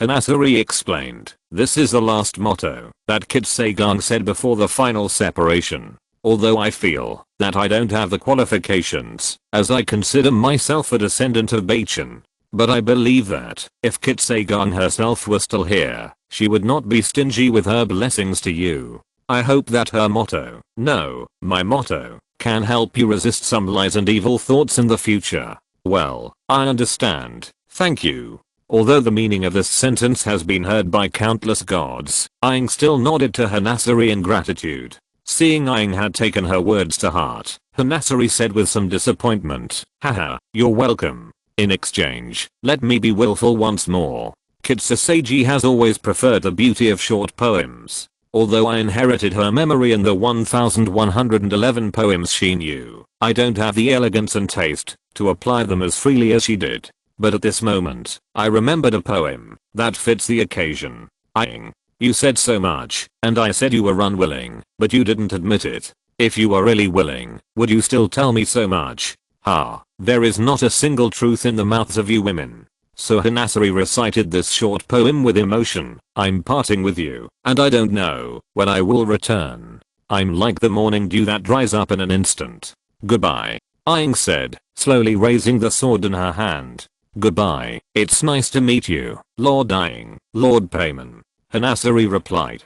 But why am I so unwilling now? Could it be that, as Aang said, he did not want to succumb to fate, and wanted to resist? No, that was not right. He had to complete the last duty of the Kitsuse Palace. This would be a good thing for Inazuma, right? Thousands of branches and veins, please remove the disaster. After saying this, Aang stabbed the sword in Hanasari's heart. Hanasari felt a black screen in front of his eyes, and a sharp pain came from his chest. His vision began to blur. The piercing pain went away quickly, and was replaced by a warm feeling. After using up some strength, Hanasari continued to say softly, here, announce the exorcism. After Hanasari finished speaking, he fell directly in the direction of Aang. After a while, Aang silently drew out the divine body sword and pushed Hanasari to the ground. At the same time, Hanasari's mask was also unveiled because of Aang's action, revealing Hanasari's appearance hidden under the fox mask.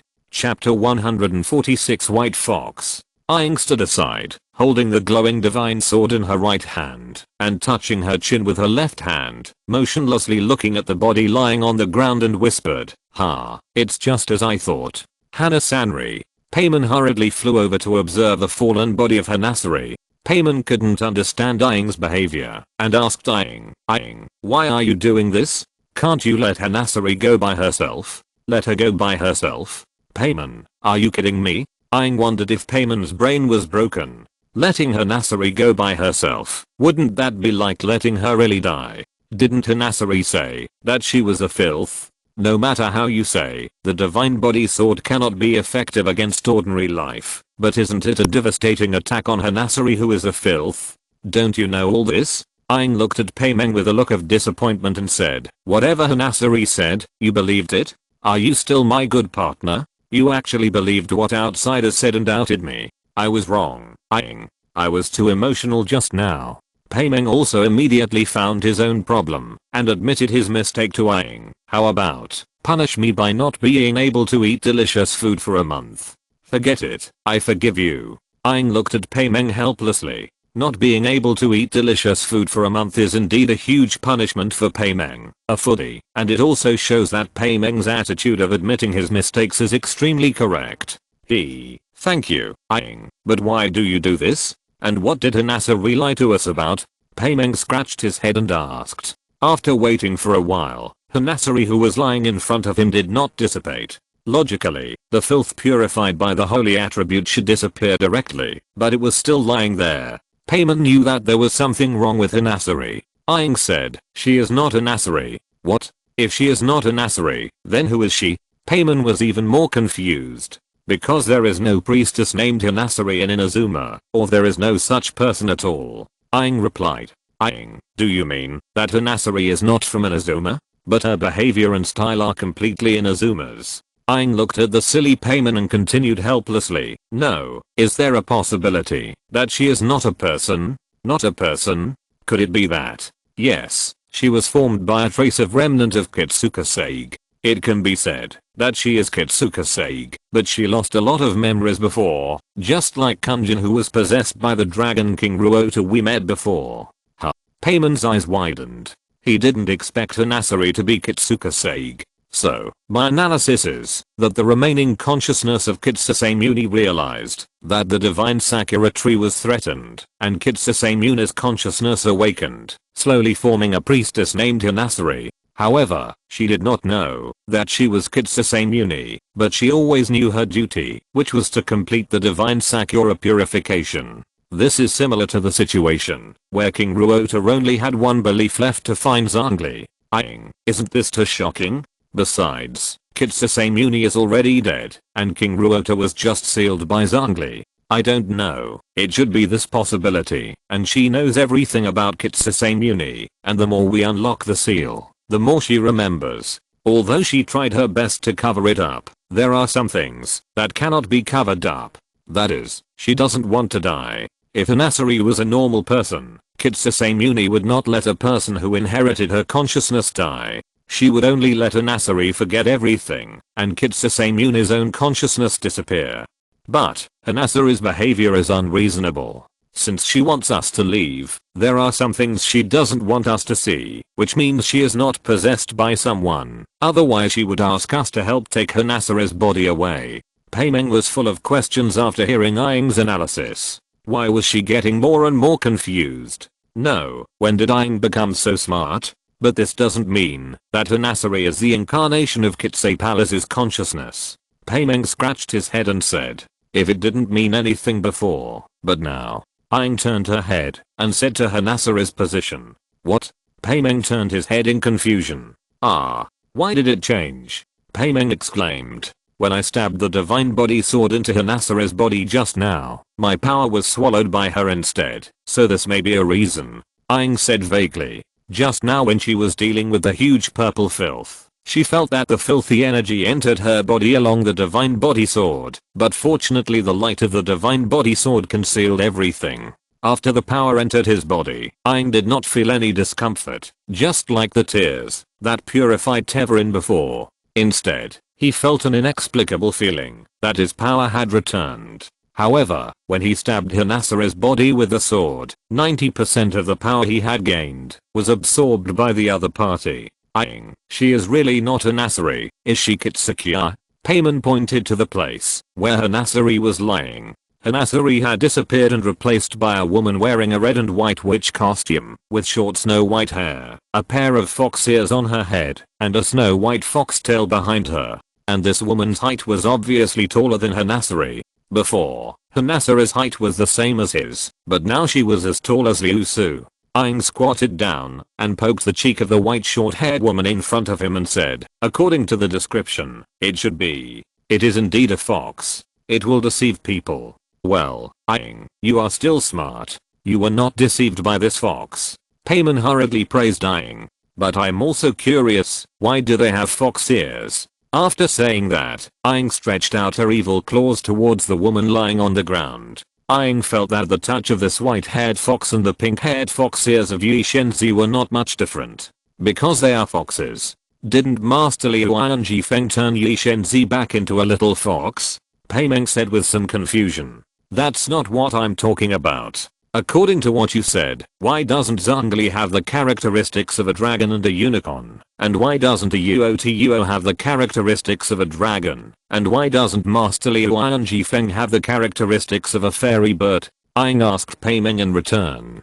Paimon scratched his head. HMM, but this white-haired fox actually has a foxtail, which Yi Shenzi didn't have when he turned into a human form. It feels very good to touch, and it's furry. It would be nice if I could hold it while sleeping. Aang stretched out her hand to the tail of the white short-haired woman. The fluffy white foxtail made her love it. Aang, what are you doing? You can't do this. Then, under Paimon's shocked gaze, Aang took out the rock knot green from her backpack and gestured on the foxtail of the white short-haired woman, as if she was going to do something sinful. I just thought about it. It would be great if I could really take it back. What a pity. Hearing Paimon's voice, Aang reluctantly put away her long sword. After a while, Aang was tired of stroking the fox, so she sat beside and waited to see when the white-haired fox would wake up. Just as Aang and Paimon were squatting on the ground counting grass out of boredom, the drone next to them made them turn their heads at the same time. Paimon said to Aang, Aang, she's awake. I know, I'm not blind. Of course I saw her wake up. Paimon, I'm so angry. Why is Aang's words becoming more and more uncomfortable? The short-haired woman opened her eyes and looked at Aang and Paimon standing in front of her and looking at her. She asked in confusion, Master Aang, Master Paimon, I'm not dead. Aang replied calmly, of course you are not dead. I was so worried about you before. Foxes really like to lie. Even I was fooled by you. You are not Hinasari at all. Paimon pointed at the white-haired fox angrily and said, if I'm not Hinasari, who am I? Am I still Kitsari? The white-haired fox said this and realized that something was wrong. Her voice had completely changed. She looked up at Aang, who was looking at her with a playful look on his face, and Paimon, who was looking at her with an angry look on his face. She finally realized that something was wrong. Did you notice it? Should I call you Hinasari or Kitsari? Well, just call me Hinasari. Kitsari died 500 years ago. Hinasari sighed. HMPH, you lied to us again. You are totally unlike Hinasari. I'm so angry. I'm going to give you a difficult nickname. I'll just call you Vixen. Paimon stomped his feet angrily after hearing Hinasari's words.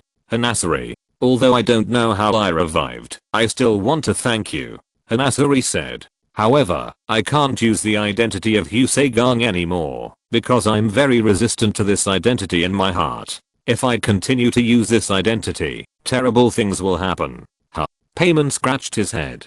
Hinasari continued, I inherited 90% of Husagang's memory. Hinasari's memory is almost negligible, but I'm no longer the original Husagang, so I plan to live as Hinasari in the future. Forget it, it's up to you. Since you're awake, we should leave too. Aang was silent for a while and said, Payman, let's go. Huh. Okay. Payman scratched his head, feeling that his head was full of question marks at this moment. Aang was the same, and this Husagan called Hanasari was also the same, all of which made Payman feel puzzled. Master Aang, Master Payman. Hanasari wanted to say something, but Aang and Payman had already flown away. Looking at Aang and Payman going away, Hanasari sighed and said, alas, I like you so much, but you actually treat me as a liar. I'm so sad. But it feels so good to be alive. There will be plenty of opportunities to meet in the future, but where should I go now? I don't know how Inazuma is doing, and I can't show up in front of them in my current state. Thinking of this, Hanasari began to worry again. After thinking hard, she made a decision, that is, to go fishing. No, to travel around the continent. Flying in the air with Aang, Payman asked Aang in confusion, Aang, why do we have to leave? Aang replied with a fierce face, I'm afraid that, if I stay any longer, I will not be able to resist taking action against her foxtail. Payman. As expected of you, Aang, you always say things that leave me speechless. After sorting out his tangled mood, Payman continued to ask Aang, what should we do now? Go find Zepping, and then go to Coral Palace? No, of course I'm going to find Liu Su. I have a lot of questions to ask her. Aang shook her head and said. She was now full of doubts, and she had to find someone to answer them. Liu Su was the best candidate. Okay, but how can we find Liu Su? Her whereabouts are more erratic than those of the street singers. Is it the wind god who is singing, or is she the wind god? I know where she is. Ah, how do you know? Payman asked in confusion. Payman didn't know that Aang had also added Liu Su's Skynet account, because Liu Su's main account was always offline. Seeing that Aang didn't answer, Payman didn't continue to ask. Aang, who had Liu Su's Skynet account, had just contacted Liu Su and flew directly to the place Liu Su said. It's here. It's a great place for a vacation. It's Liu Su style. After landing, Payman looked at the sunny island with a gentle sea breeze and sighed. It's you. Aang looked at Aang and Payman and said, General Raiden, why are you here? Payman exclaimed. Aang also took out her weapon at this time and looked at Aang with a serious face. Aang glanced at Payman and said, my humble question, this is Inazuma, why can't I be here? Okay, relax, she is not General Raiden. Liu Su answered. She is Aang, right? Aang still did not put down the weapon in his hand and said to Aang. Liu Su nodded and said, yes, that's right. Aang said to Liu Su, she slashed me with Wuxiang's sword in the Pure Land before. If it weren't for the shield you gave me, I might have been killed. Humph, if it weren't for the shield she gave you, I wouldn't have slashed that sword. Aang replied. Aang. After a friendly exchange between Aang and Aang with their eyes wide open, Aang also realized that this was a misunderstanding. Regardless of whether she had opened the shield or not, Aang would have left her a breath. Seeing that she had opened the shield, he would use more strength, and if she didn't, he would use less strength. But the final result would not change, that is, she must have crawled out. After hearing Aang's bland explanation, Aang became even angrier, but she couldn't do anything to Aang, because she was still too weak. However, it didn't stop Aang from making a note of Aang in her little notebook, so that she could take revenge later. Aang saved his resentment towards Aang, adjusted his mood and asked Aang, if you were here, what should we do with Inazuma's General Raiden? And the so-called eye hunting order. Aang explained, with General Raiden here, no accidents will happen. General Raiden? So, General Raiden and Aang are not the same person? Then, who is Inazuma's Thunder God?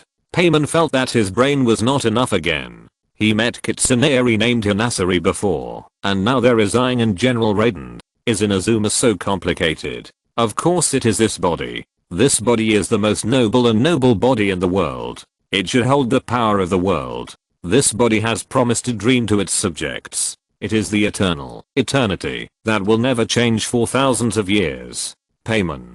So the eye hunting order was really issued by the Thunder God, but why? Thinking of this, Payman asked Liu Su, don't you know about Inazuma's eye hunting order? Liu Su replied, yes. Then why don't you stop eyeing so-called eternity? As a close friend of this body, Liu Su will naturally respect the decision I made. Aang replied. So, Liusu also supports the eye hunting order. Why don't we forget it? Let's return the money to Kamisato Ayaka. We can't help with this matter. After hearing Liusu's words, Payman turned to Aang and spread his hands and said, well, then reject this commission. Aang also agreed with Payman's statement. Inazuma is just a country she has never met, and Kamisato Ayaka is just a friend. Although she has given a lot, no matter how much she gives, it is not as much as Liusu. The support and help Liusu gives are completely irreplaceable by Mora. Aang can still distinguish between a full meal and a feast of fish and meat. Besides, the eye hunting order does not conflict with her, and she does not have the eye of God. Once Inazuma reveals her identity, who can stop her? Who said I support the eye hunting order? Liusu looked at Aang strangely and said. Payman asked in confusion. Doesn't Liusu support the eternity that Aang said? Supporting eternity does not conflict with opposing the eye hunting order, so you just need to do what you plan to do later. Okay, then you don't have to refuse Linghua's commission, but what about General Raiden? Aang stated his attitude. I won't ask about General Raiden's affairs.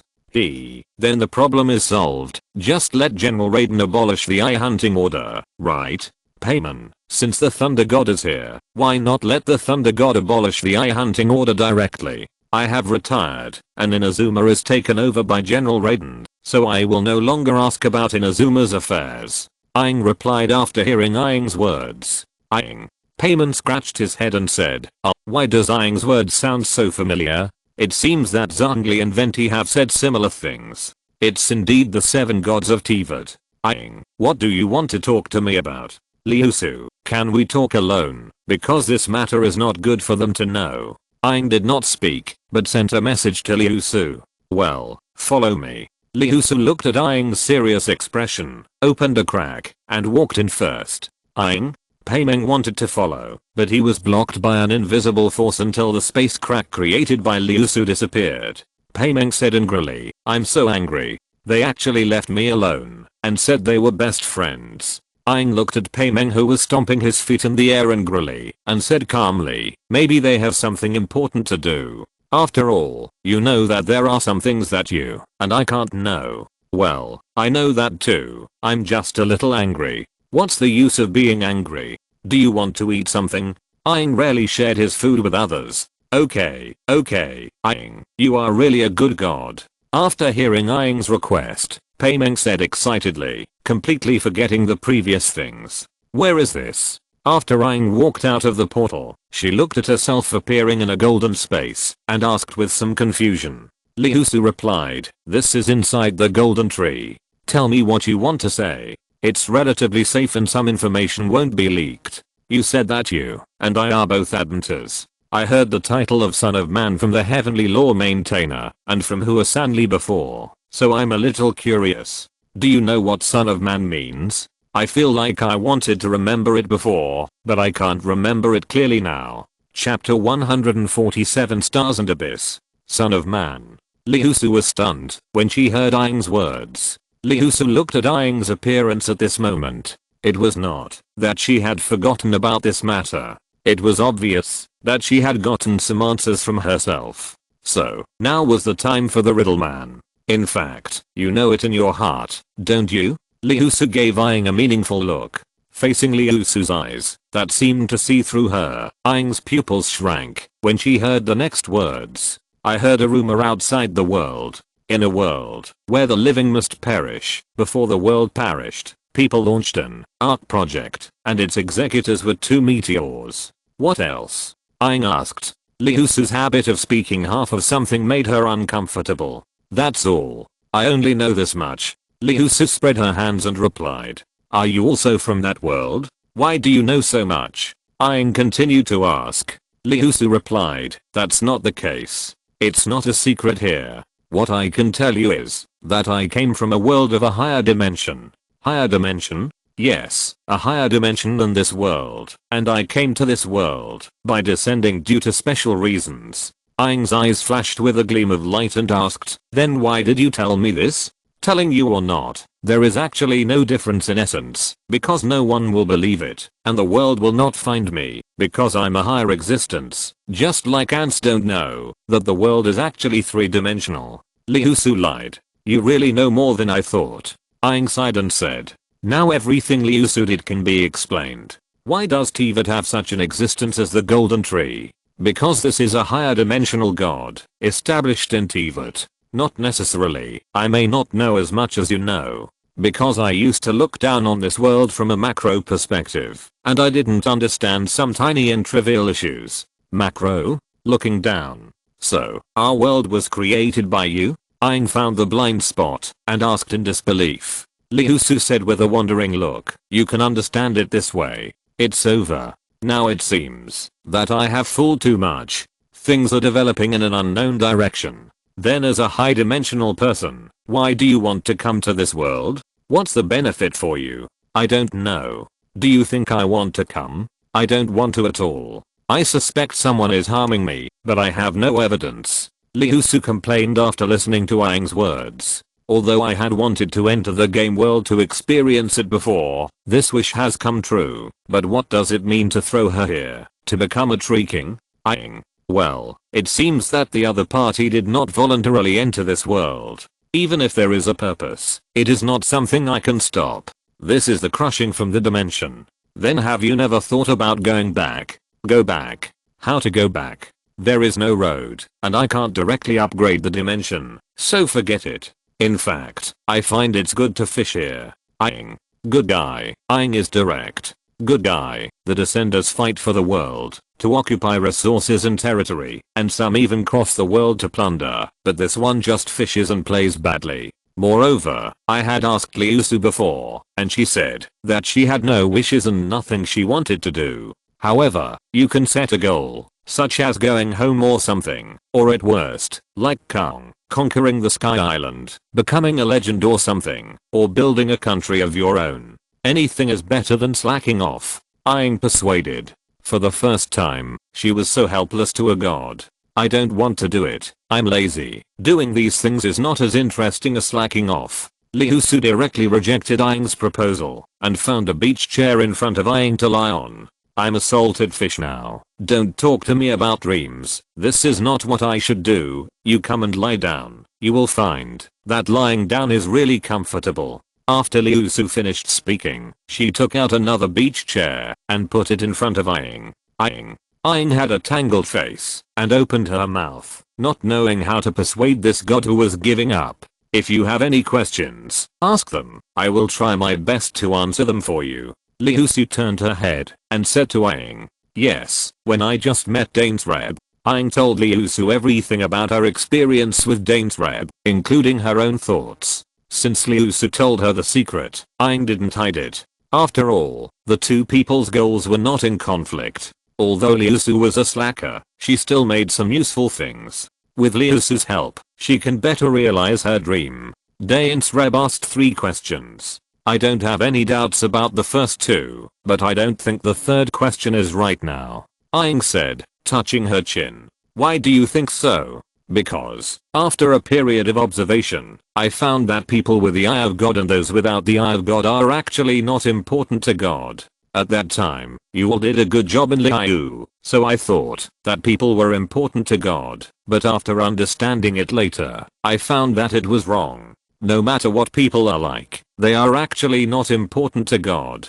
But I also have doubts. Since people are not important to God, why do you still do that? Liu Su said, when I first came to this world, I didn't know what to do, so I traveled around the world. Finally, when I was traveling in Liu, I met Morax, who had changed his name to Zhongli. At that time, he was seriously worn out. Wear and tear is a very strange thing, so I wanted to try it on a whim to see if I could try to repair this so-called wear and tear. Of course, my behavior attracted Zhongli's attention, and he also discovered that something was wrong with me at that time, but none of this matters. I made a deal with him, and my purpose was to confirm my guess. In the end, I succeeded. My guess was realized through the golden tree, and Zhongli got what he wanted. So that's how it was. No wonder Zhongli said you're not the god of wisdom. Aang suddenly realized, in fact, The real god of wisdom has passed away. You just came to this world with this identity. Your analysis is correct, but it's a little wrong. Liusu shook her head and denied Aang's guess. Aang asked in confusion, what's right and what's wrong? Liusu blinked and smiled and replied, I can't tell you this in detail. After all, I have my own secrets, don't I? Aang. Well, I still have some doubts, that is. Aang shared with Liusu the second time she met Dainsleb and her thoughts on the way. You know this power, so I won't explain it in detail. The power system of each world is different, but in this big world, all the sources of power are the same. There is a saying in that world, that is Hanke energy, but the conversion in different worlds is different. In Teyvat, you can use the Eye of God to convert this power into elemental power. This is also the origin of the Eye of God as an external organ. Aang felt that her brain was shocked at this time. Hanke energy and Hesha, these things are very familiar to her. Are you familiar with this term? Liusu looked at Aang and said, Aang, when a civilization develops, entropy will increase. When entropy increases to a certain extent, it will bring negative entropy. Accompanying the negative entropy is Hanke energy. Once the concentration of Hanke energy increases, Hanke will occur. Is there Hanke in Teyvat? Aang asked. Of course, it's just a different way of saying it. Liusu continued, reciting the text like a storyteller. Now, let's imagine a tree, the tree of imaginary numbers. There is a huge tree, its top is invisible to the naked eye, and its branches and leaves cover the sky. Under the tree is a vast ocean, its depth cannot be detected, and its boundaries cannot be touched. Between heaven and earth, there is only one tree and one ocean, so they began an endless competition. The ocean continues to expand and grow, and the giant tree continues to take root and grow. One side wants to drown the other, and the other side wants to absorb the other. Under the nourishment of the sea, the tree has spent years like the sands of the Ganges, branched out into countless branches, and produced more than 1,000 flowers and leaves. In this endless process, in an insignificant corner, between a certain leaf bud that is glowing with new life, a civilization called human beings was born. Imagine again. Imaginary numbers are the starting point of mankind and the beginning of civilization. Time flows on the branches of the imaginary tree, like a tree crown, branching out infinite worlds. Each branch is a form of civilization. Each flower and leaf is the present and past they left in the time dimension. However, the development of the world needs constraints. In the competition with the quantum sea, the direction of the growth of branches and leaves is constantly screened and corrected by a mechanism. A naturally formed mechanism, a mechanism derived from imaginary numbers, a mechanism of nurturing and nourishing, a mechanism of baptism and elimination. For humans, it is a disaster called collapse. That's right. Humans can never escape collapse. Humans can only move forward, because the imaginary tree must grow. Otherwise, we will eventually wither like those failed worlds, and become another bubble in the quantum sea. If we want to achieve permanent tranquility, humans must return to the starting point of civilization, return to imaginary numbers. Aang, you said you only know a little bit, you know everything. Okay. What is the golden tree? Aang asked after a pause. The golden tree is just an ordinary tree. Liusu replied. Aang didn't believe Liusu's answer at all. You just said so much. If the golden tree is just an ordinary tree, how can it have so many magical powers? You are kidding me. The imaginary tree, the quantum sea, is it really just a tree and a sea? Is our world on the tree? Of course not, it's just a concept. There is no such tree called the imaginary tree, and there is no such sea called the quantum sea. In summary, the golden tree is just a tree, not as powerful as you think. Then what is the holy attribute? This is not the power of this world at all. I can feel that it came into being from nothing, unlike when I use elemental power. Aang wanted to ask this question a long time ago. The holy attribute is too incredible, and it is completely unreasonable. Liusu said vaguely, it's a, idea, but I didn't expect it to be realized, so I was quite surprised. I don't believe you. Aang rolled her eyes at this nonsense. Liusu replied helplessly, I can't help it, if you don't believe it, but this is the fact. She herself didn't know the principle of the formation of the golden tree. She just had this idea at the time, and then it came true. Before the abyss submerged the throne, I was at peace with the law of nature. Aang murmured, Liusu, do you think that this abyss and the throne of God can correspond to the quantum sea and the tree of imaginary numbers? Because my brother used the word submerged at that time. My brother must know something. After all, he had experienced a lot in Teyvat before I woke up, but he didn't tell me anything at all. When he woke me up, he told me to leave this world. As a result, I met the maintainer of the law of nature. The more I think about it, the angrier I get. I will give him a sword next time we meet. Liusu. Liusu looked at Aang, who was going crazy next to him, and couldn't help but mourn for Sora for a second in his heart. It was a beautiful thing to have such a sister. Aang suddenly thought of something, and her eyes lit up, and asked Liusu, towards the stars and the abyss. Yes, the stars, the abyss. Liusu, what does this mean? Why can the stars be equal to the abyss? Where do you get so many strange questions? I'm not omnipotent. I feel that you may know. Even if it's not accurate, the general direction should be correct. Aang said to Liusu seriously. Then let me tell you what I think. As the name suggests, the meaning of stars is the stars in the sky, which should represent the so-called Sky Island and the gods under it, and the abyss is the abyss led by your brother.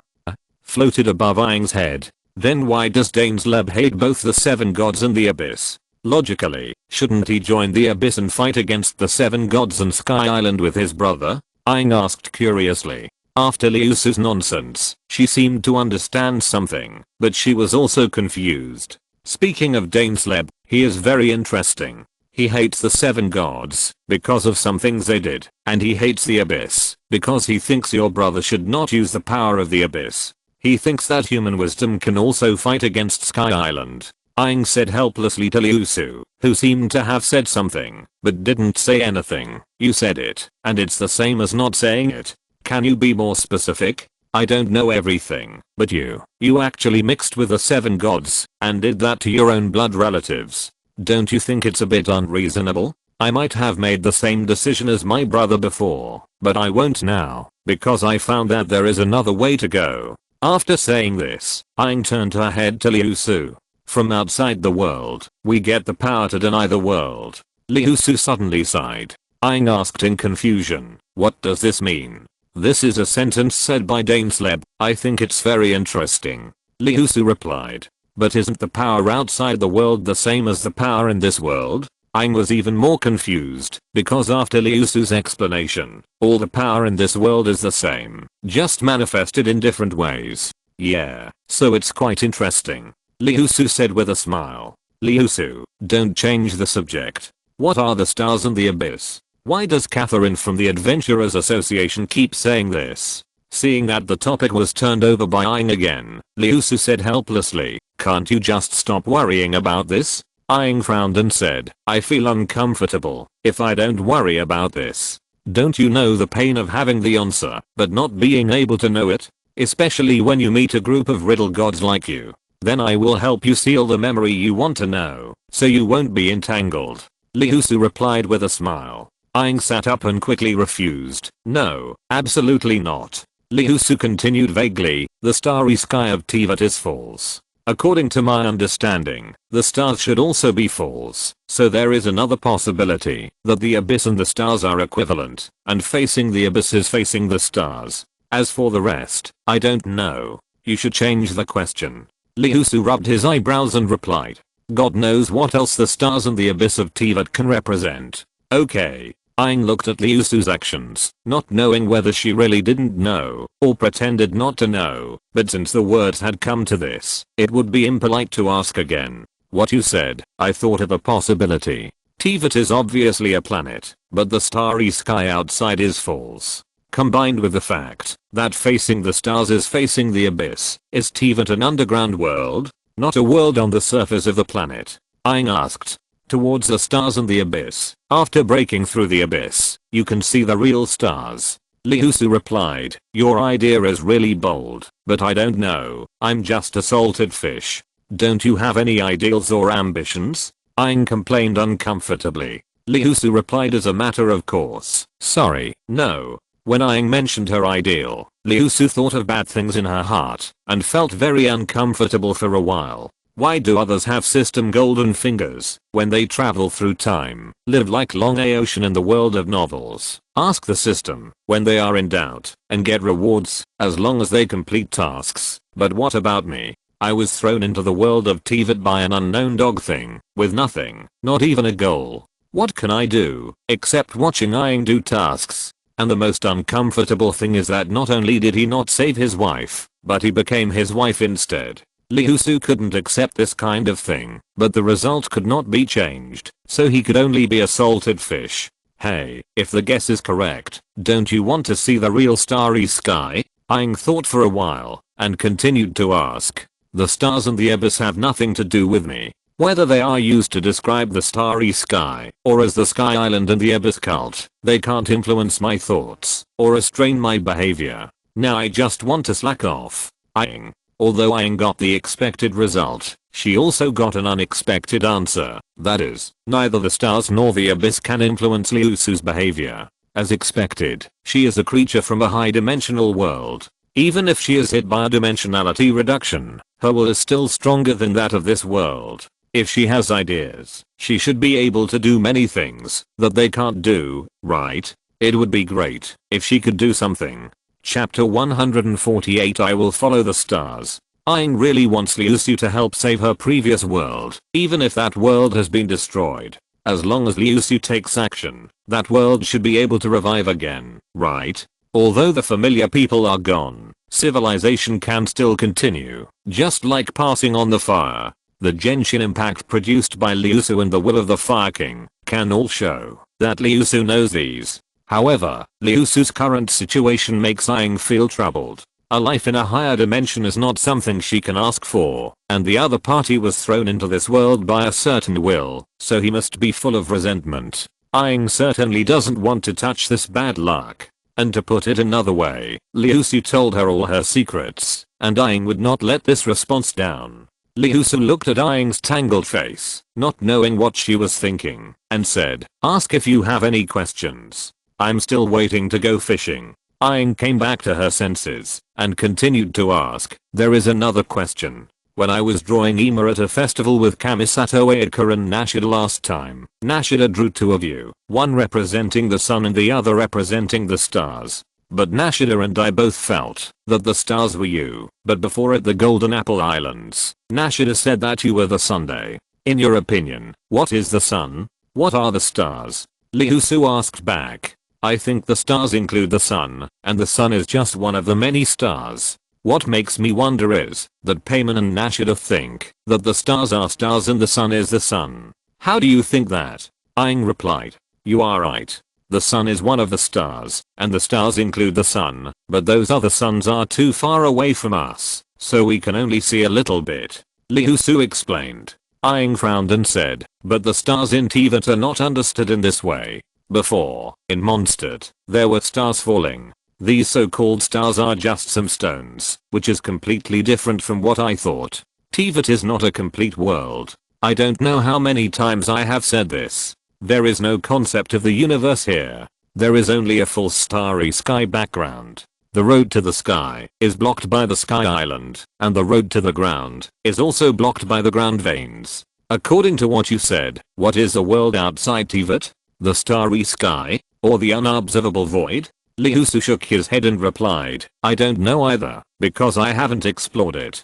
Didn't the golden tree penetrate the curtain of the starry sky? How could you not know? You have extended the roots and branches of the golden tree to that world." Aang asked in disbelief after hearing Liu Su's words. To put it simply, the golden tree is not a real curtain that penetrates the starry sky, but breaks through the barrier of this world to reach another world. So it can be like this? Then, what is that world? Why do I feel so familiar with it? Well, actually you have guessed it, haven't you? Liu Su replied with a smile. Aang fell silent after hearing Liu Su's words. After a long silence, Aang said with emotion, "Yes, the Hesha, Hankei, and those similar people. I should have known it long ago. This is too similar to my perished world. No, you haven't told me yet. Who is the woman who represents the sun and looks like you?" Nashida couldn't have drawn her for no reason, and from my feeling, that's not you at all. After sighing, Aang suddenly changed the subject. You guessed it right, but there's no reward. Suddenly, something unexpected happened, and a figure that looked like Liusu walked out of Liusu's body. Aang's head was full of question marks. That's right, the figure that walked out of Liusu's body was the original Great Sea Tree King. Aang looked at the Great Sea Tree King, who looked exactly like Liusu before, turned her head and asked Liusu, "Liusu, is this what you look like? Have I changed?" Liusu stretched out her hand and looked at herself and found that she had not changed at all. Whether it was the feeling of her body or her sight, she was the same as before. She didn't understand what Aang said. "And how did you recognize me? We should be exactly the same. Look for yourself." Aang took out a mirror from her bag and pointed it at Liusu. Liusu looked at herself in the mirror. She looked exactly like the Great Compassion Tree King, but a little different. Because her eyes were golden, the green tree patterns on her dress had turned golden, and even the light green at the end of her hair was completely covered by the light gold. Unlike the gentle expression of the Great Compassion Tree King, Aang felt divinity in the current Liusu. The pair of originally gentle green eyes no longer looked gentle, but were filled with golden majesty and an indescribable indifference. The face that originally belonged to the Great Compassion Tree King also became angular under the influence of this temperament. It was obviously a completely identical face, but it gave Aang two different feelings. Liusu looked at herself in the mirror, touched her chin and commented, "Well, is this what I look like now? It looks good." Aang looked at Liusu's comments on herself, with a lot of question marks on her face. "Didn't you know what you looked like before?"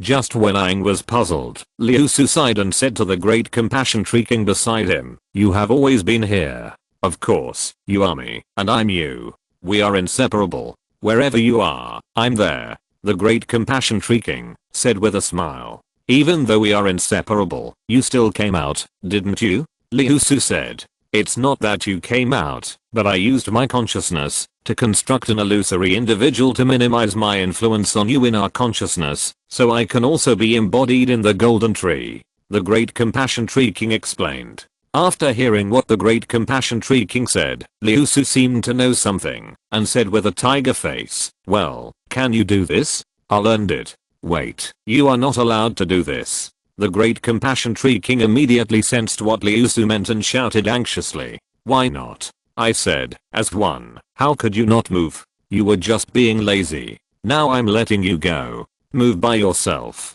Liusu said lightly. The Great Compassion Tree King. The Great Compassion Tree King hated him so much. Why did he jump out? Wouldn't it be better to let Liusu act alone? However, because of Liusu's forbidden knowledge, as long as Liusu didn't speak it out, the Great Sea Tree King couldn't detect it. In Liusu's mind, the Great Sea Tree King saw chaos. As long as Liusu spoke out, or thought of it herself, the Great Sea Tree King could see it. What Liusu had never thought of was what the Great Sea Tree King couldn't see. Now in the golden tree, Liusu's mind was like a brainstorm, quickly recalling the previous things, all of which were felt by the Great Sea Tree King, so she jumped out in shock. In addition, there was no danger in the golden tree, and it would not be detected by others. As a result, nothing happened, but Liusu was in a mess, and the Great Sea Tree King never expected this result. "How about we make a deal? I go back, and this matter will be treated as if it didn't happen,"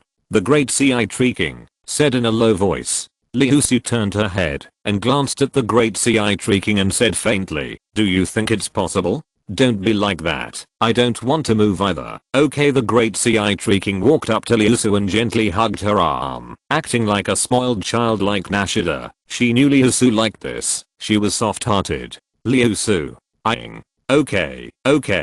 Liusu reluctantly agreed to the request of the Great Sea Tree King. I knew you were the best." After the Great Sea Tree King finished speaking, he didn't let go and hugged Liusu's arm.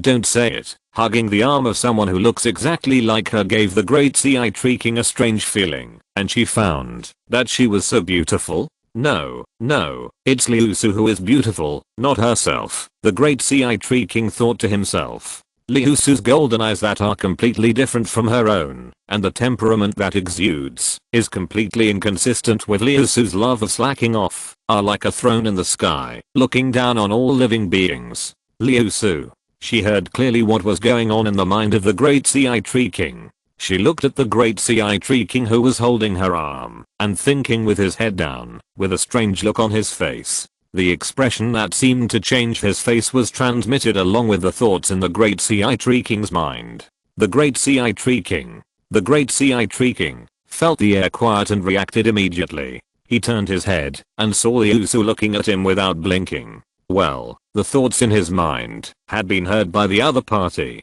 After all, the two people's thoughts were common. That's not what I meant. Do you believe it? The Great Sea Tree King said weakly. Liu Su gave the Great Sea Tree King a look, letting her experience it herself. The Great Sea Tree King looked at Liu Su's obviously distrustful expression, and felt Liu Su's thoughts. He sighed and said, alas, the image has completely collapsed. It's all your fault. There are so many weird thoughts in my mind. I have been polluted, so it's your fault. The Great Sea Tree King seriously put the blame on Liu Su. Liu Su. 6. After Liu Su and the Great Compassion Tree King played a double act, Aang also came back to her senses. Who are you? How did you get out of Liu Su's body? Aang asked in shock.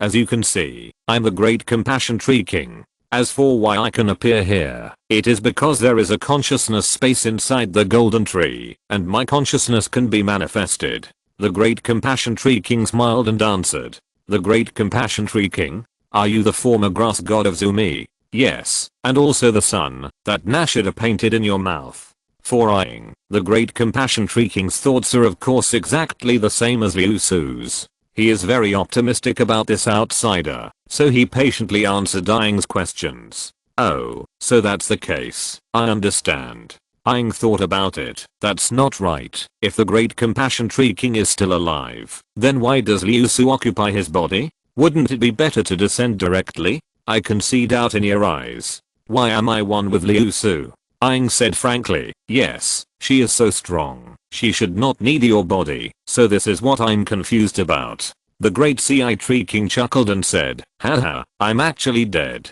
Aang. And you are wrong. This body is not mine. This is made by Liu Su herself in this world. In other words, this is Liu Su's own body. Ah. Why? If this body belongs to Liu Su, why are you still here? And you look like you? Because I was already a remnant soul before, and I couldn't even think independently. Then, after I was in a daze and only knew to do certain things instinctively, Liu Su came. His consciousness received my consciousness. When he descended, he had no body, but only a soul whose appearance was not clear. That soul suddenly appeared next to my consciousness. My consciousness was attracted by that soul, so my consciousness merged with his soul. So this is why Liu Su became like me. The Great Compassion Tree King did not say the real reason, because that soul suddenly appeared in her consciousness, as if it was created out of thin air. At the beginning, I could obviously take this unconscious soul for myself, but that soul expressed love and happiness to me, as if I was a rare treasure to her, and instinctively protected and cared for her, and gave her warmth.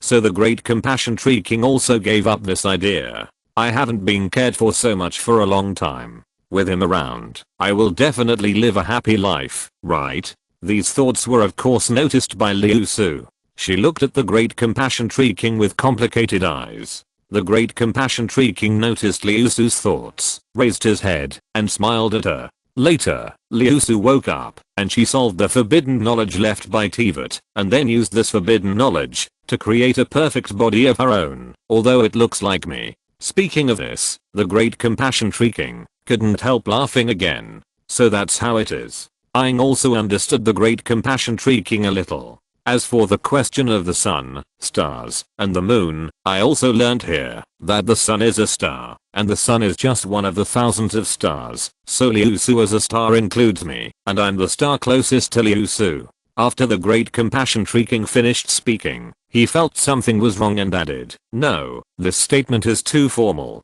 It's me and Liu Su that are a star, and we can swim in the real sea of stars in the future. Swimming in the sea of stars? Can it really be done? Aang heard the words of the Great Compassion Tree King, and murmured with longing. The Great Compassion Tree King smiled at Aang and comforted her. Of course, the starry sky of Teyvat is fake. Even the stars in the sky are fake. But the stars are not. Now the stars are right in front of you. Why not follow the guidance of the stars and go to the real sea of stars? Yes, as long as I follow the footsteps of the stars, I can also enter the real sea of stars. Aang was no longer confused after hearing the words of the great compassion tree king, and her eyes revealed determination. This was the goal she wanted to pursue all her life. We get the power to deny the world from outside the world, and this power will always be with us, leaving this false world. After the great compassion tree king finished speaking, he turned his head to Liu Su. It was obvious that the power outside the world referred to Liu Su.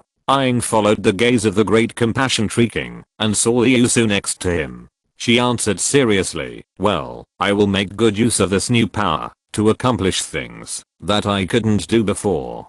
That's right, this power has infinite possibilities. As for the rest, you will slowly discover it. Liu Su, you have already said everything. What am I talking about? And while you are talking, don't keep asking me in your mind. It is very immoral, you know. How can I make this power stronger? Aang asked. It's very simple. You just need to use this power and raise your weapon against more difficult enemies without flinching. After you defeat them, this power will respond to you and make you stronger. The stronger the enemy, the greater the improvement you will get. However, I don't recommend you to challenge powerful enemies that you can't defeat, as this will put you in danger. Aang suddenly realized, I understand. Just like in Genshin Impact, you can gain spiritual energy by defeating powerful enemies, and then you can strengthen your physique through spiritual energy. However, outside, this power will directly enhance me, and I don't need to distribute it. This understanding is also correct. This is a power from outside the world. Outside the world, they all rely on this power to continuously improve themselves. It is said that the strongest god can create a complete world. The great compassion tree king said, create a complete world? Aang asked in surprise. That's right. If Teyvat is compared to a small world, then the big world is the integration of the tree of imaginary numbers and the sea of quantum. All of this is called the big world, because a set of laws apply. In each big world, the laws are different. Maybe in another big world, people will not encounter collapse, and there is no collapse energy. They have a brand new power system. In this complete world, there are countless small worlds, which are collectively called big worlds.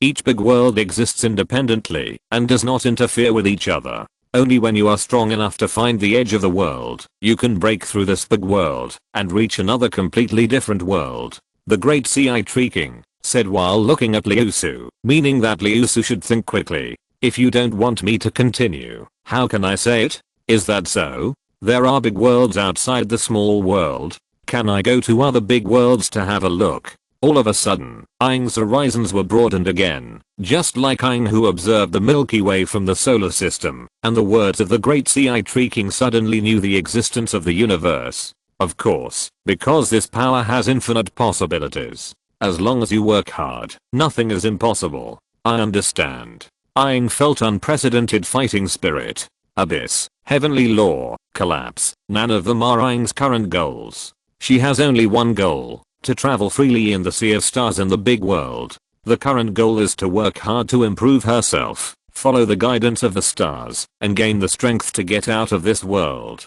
By the way, Liu Su, what is the reason for the Skynet you made that can see blue, purple, and gold exclamation marks? Is it also a force from outside the world? Aang thought of something and asked. The great compassion tree king answered, you are right. This is a correction from outside the world, which can observe what you need to do. The gold one represents what you need to experience. After doing these, you will become stronger. The purple one represents that you will have a considerable reward after completing it, and the blue one is some interesting anecdotes about this world. The reward is not much, but you can learn about this world from many places. Got it, thank you, I have no problem. Aang said with a relaxed smile. The great compassion tree king warned Aang, then I will send you back. Remember, it's okay for you to think about these things in your mind. Skynet will cover up your thoughts, but you can't say them out, otherwise you will be rejected by the world. Well, I know, I'm not stupid, I won't tell anyone what I can't tell. Aang nodded and replied, well, the things that can't be told have been marked. You can find them in your own Skynet. The rest of the things are fine. After Liu Su finished speaking, he sent Aang back. Now, it's time to talk about our business. Liu Su turned her head and said to the Great Compassion Tree King, "Can we not talk about it?" The Great Compassion Tree King said weakly, "What do you think?" Under the horrified gaze of the Great Compassionate Tree King, Liu Su gave her a meaningful smile. Chapter 149 The Feasibility of Gaining Combat Experience. Hage Island, Coral Palace. So we've been going around and are back again. Payman spread his hands and said to Aang next to him, "Hey, we still have to call Zepping. We can fly, but he can't." "That's right, but I'm curious about what you asked Liu Su before." Aang said vaguely, "I was a little curious about what happened before, so I got some answers from Liu Su." "Okay." Payman scratched her head. She knew that she couldn't get anything out of Aang.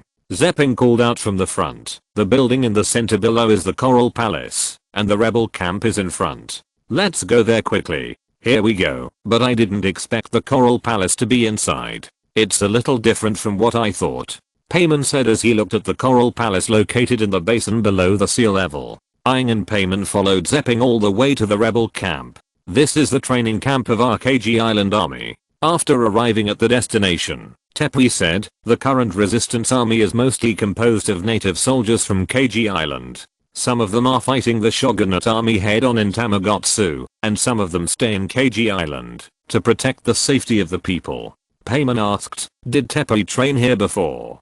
Tepui nodded embarrassedly and said, "Yes, but unfortunately I haven't yet fully obtained the approval of the instructor, so I have to go to Tamagotsu to participate in the war. I can only help out a little in the logistics troops first." It doesn't matter, Aang is very good at fighting. With her help, you will become very powerful." Payman comforted. "Well, then I'll trouble you, the traveler. I'll stay here temporarily. If you have any questions about the Coral Palace, just come and find me here. If possible, teach me a few fighting skills. I'll be very grateful. If I'm not here, you can write a note and stick it on the wall nearby. I'll find you when I see it." When he said this, Zepping suddenly thought of something and slapped his head and said, "Oh no, it's almost time to meet with the Lord of the Coral Palace. I'll take you around the sea island next time. I'll take you to the Coral Palace first." Payman suggested, "The Coral Palace should be where the Coral Palace Zinhei lives. Let's go and take a look." Aang. This familiar way of plot development, this familiar Payman, this familiar feeling of not being able to move on your own. This is the main line. Aang followed Payman and Zepping to the Coral Palace in the middle of the sea island without saying a word. As soon as Yunqian arrived at the Coral Palace, he heard the voice of Coral Palace Zinhei. "No matter what, food and grass are the top priority, and there can be no mistakes. Now the conflict between us and the Shogunate army is becoming more and more intense, and we must prioritize the stability of the rear." "Yes, I'll think of a way," a Coral Palace soldier named Akubo Daisuke replied. Coral Palace Zinhei comforted, "Don't worry, with the previous batch of supplies, I'm also working on expanding the army. Thank you for your hard work when you were short of manpower, and the situation should improve in the future." Akubo Daisuke listened to Coral Palace's words and replied in surprise, "Expand the army? That's great. Although I don't know who is funding us behind the scenes this time, it really helps a lot. Isn't this Tepui, Yukida back to Yumijima?" When Akubo Daisuke turned around, he saw Tepui coming from outside and greeted in surprise. Who is this?" Tepui explained with a smile. He is a guest of Lord Coral Palace. I'm responsible for bringing him back to KG Island." "Oh. Could it be the one that has been rumored in the army recently, the martial arts master who has infinite strength, can shoot a missile 100 steps away, is indestructible, and is knowledgeable and talented?" Hearing Akubo Daisuke's praise, Aang proudly put her hands on her hips and raised her head and said, "Yes, it's me." Payman couldn't help but complain loudly, No. Why do you have such rumors, Aang? And what's the matter with your arrogant expression, Aang?" Akubo Daisuke explained with a smile. "Haha, it has spread in the army. You have made great contributions to our resistance army. The martial arts master who scares Karangui and the white floating spirit beside her, so it must be you." "Hey, why is she the martial arts master? I'm the white floating spirit." Payman said angrily. You two have come from afar, most likely for something important. I won't bother you anymore. You can come and sit with me when you are free later. Akubo Daisuke did not respond to Paimeng's words, but said respectfully to Aang. Hoo, this person has a really bad attitude. Paimeng crossed his arms angrily and complained to Akubo Daisuke. No, I think he is pretty good and has good vision. I will teach you a few tricks next time I have the chance. Aang said proudly. Thank you then. Akubo Daisuke replied in surprise. Paimeng. Then Lord Coral Palace, I will take my leave first. Akubo Daisuke greeted Coral Palace Zinhei and left. Watching Akubo Daisuke leave, Teppei couldn't help but ask Coral Palace Zinhei, Sir Coral Palace, I just seemed to hear Brother Akubo talking about funding. What is that? Coral Palace Zinhei replied, not long ago, someone wrote to me and said that he was willing to support the struggle of Umaji Island and sent a large amount of supplies. Thanks to this, we can finally recruit soldiers and fight against the shogunate army on the front battlefield.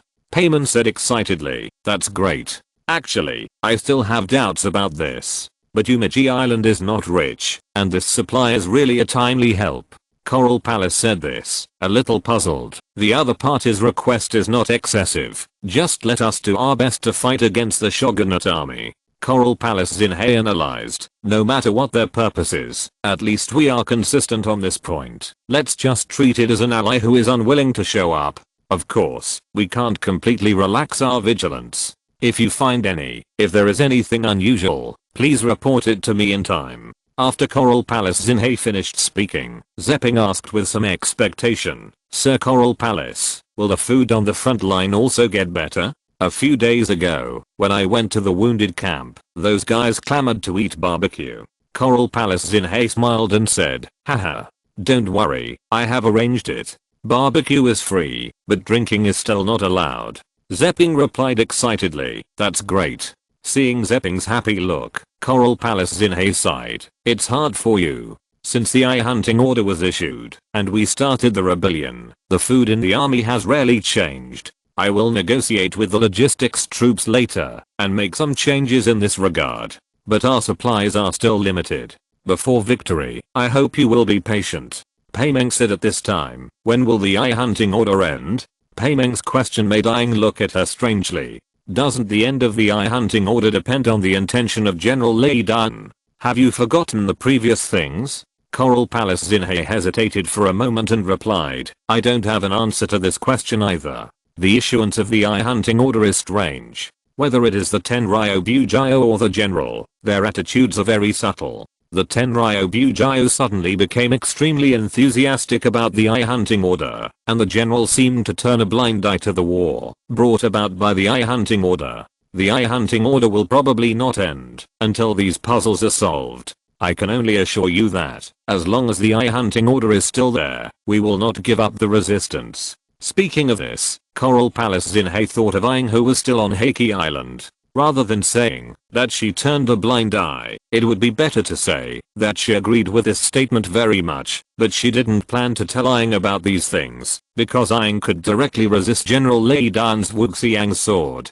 With her there, the abolition of the eye hunting order might really succeed. Thinking of this, Coral Palace Zinhei invited Aang, traveler, now I want to confirm again. After learning about the current situation of Heike Island and the resistance army, are you still willing to fight with us? Well, yes. Aang looked at the golden exclamation mark above Coral Palace Zinhei's head, and agreed without hesitation. Upon hearing what Aang said, Coral Palace Zinhei heaved a sigh of relief and said, okay, now, I officially announce your appointment. From now on, you will be promoted to captain of the Swordfish 2nd Squad of the KG Island Special Operations Team.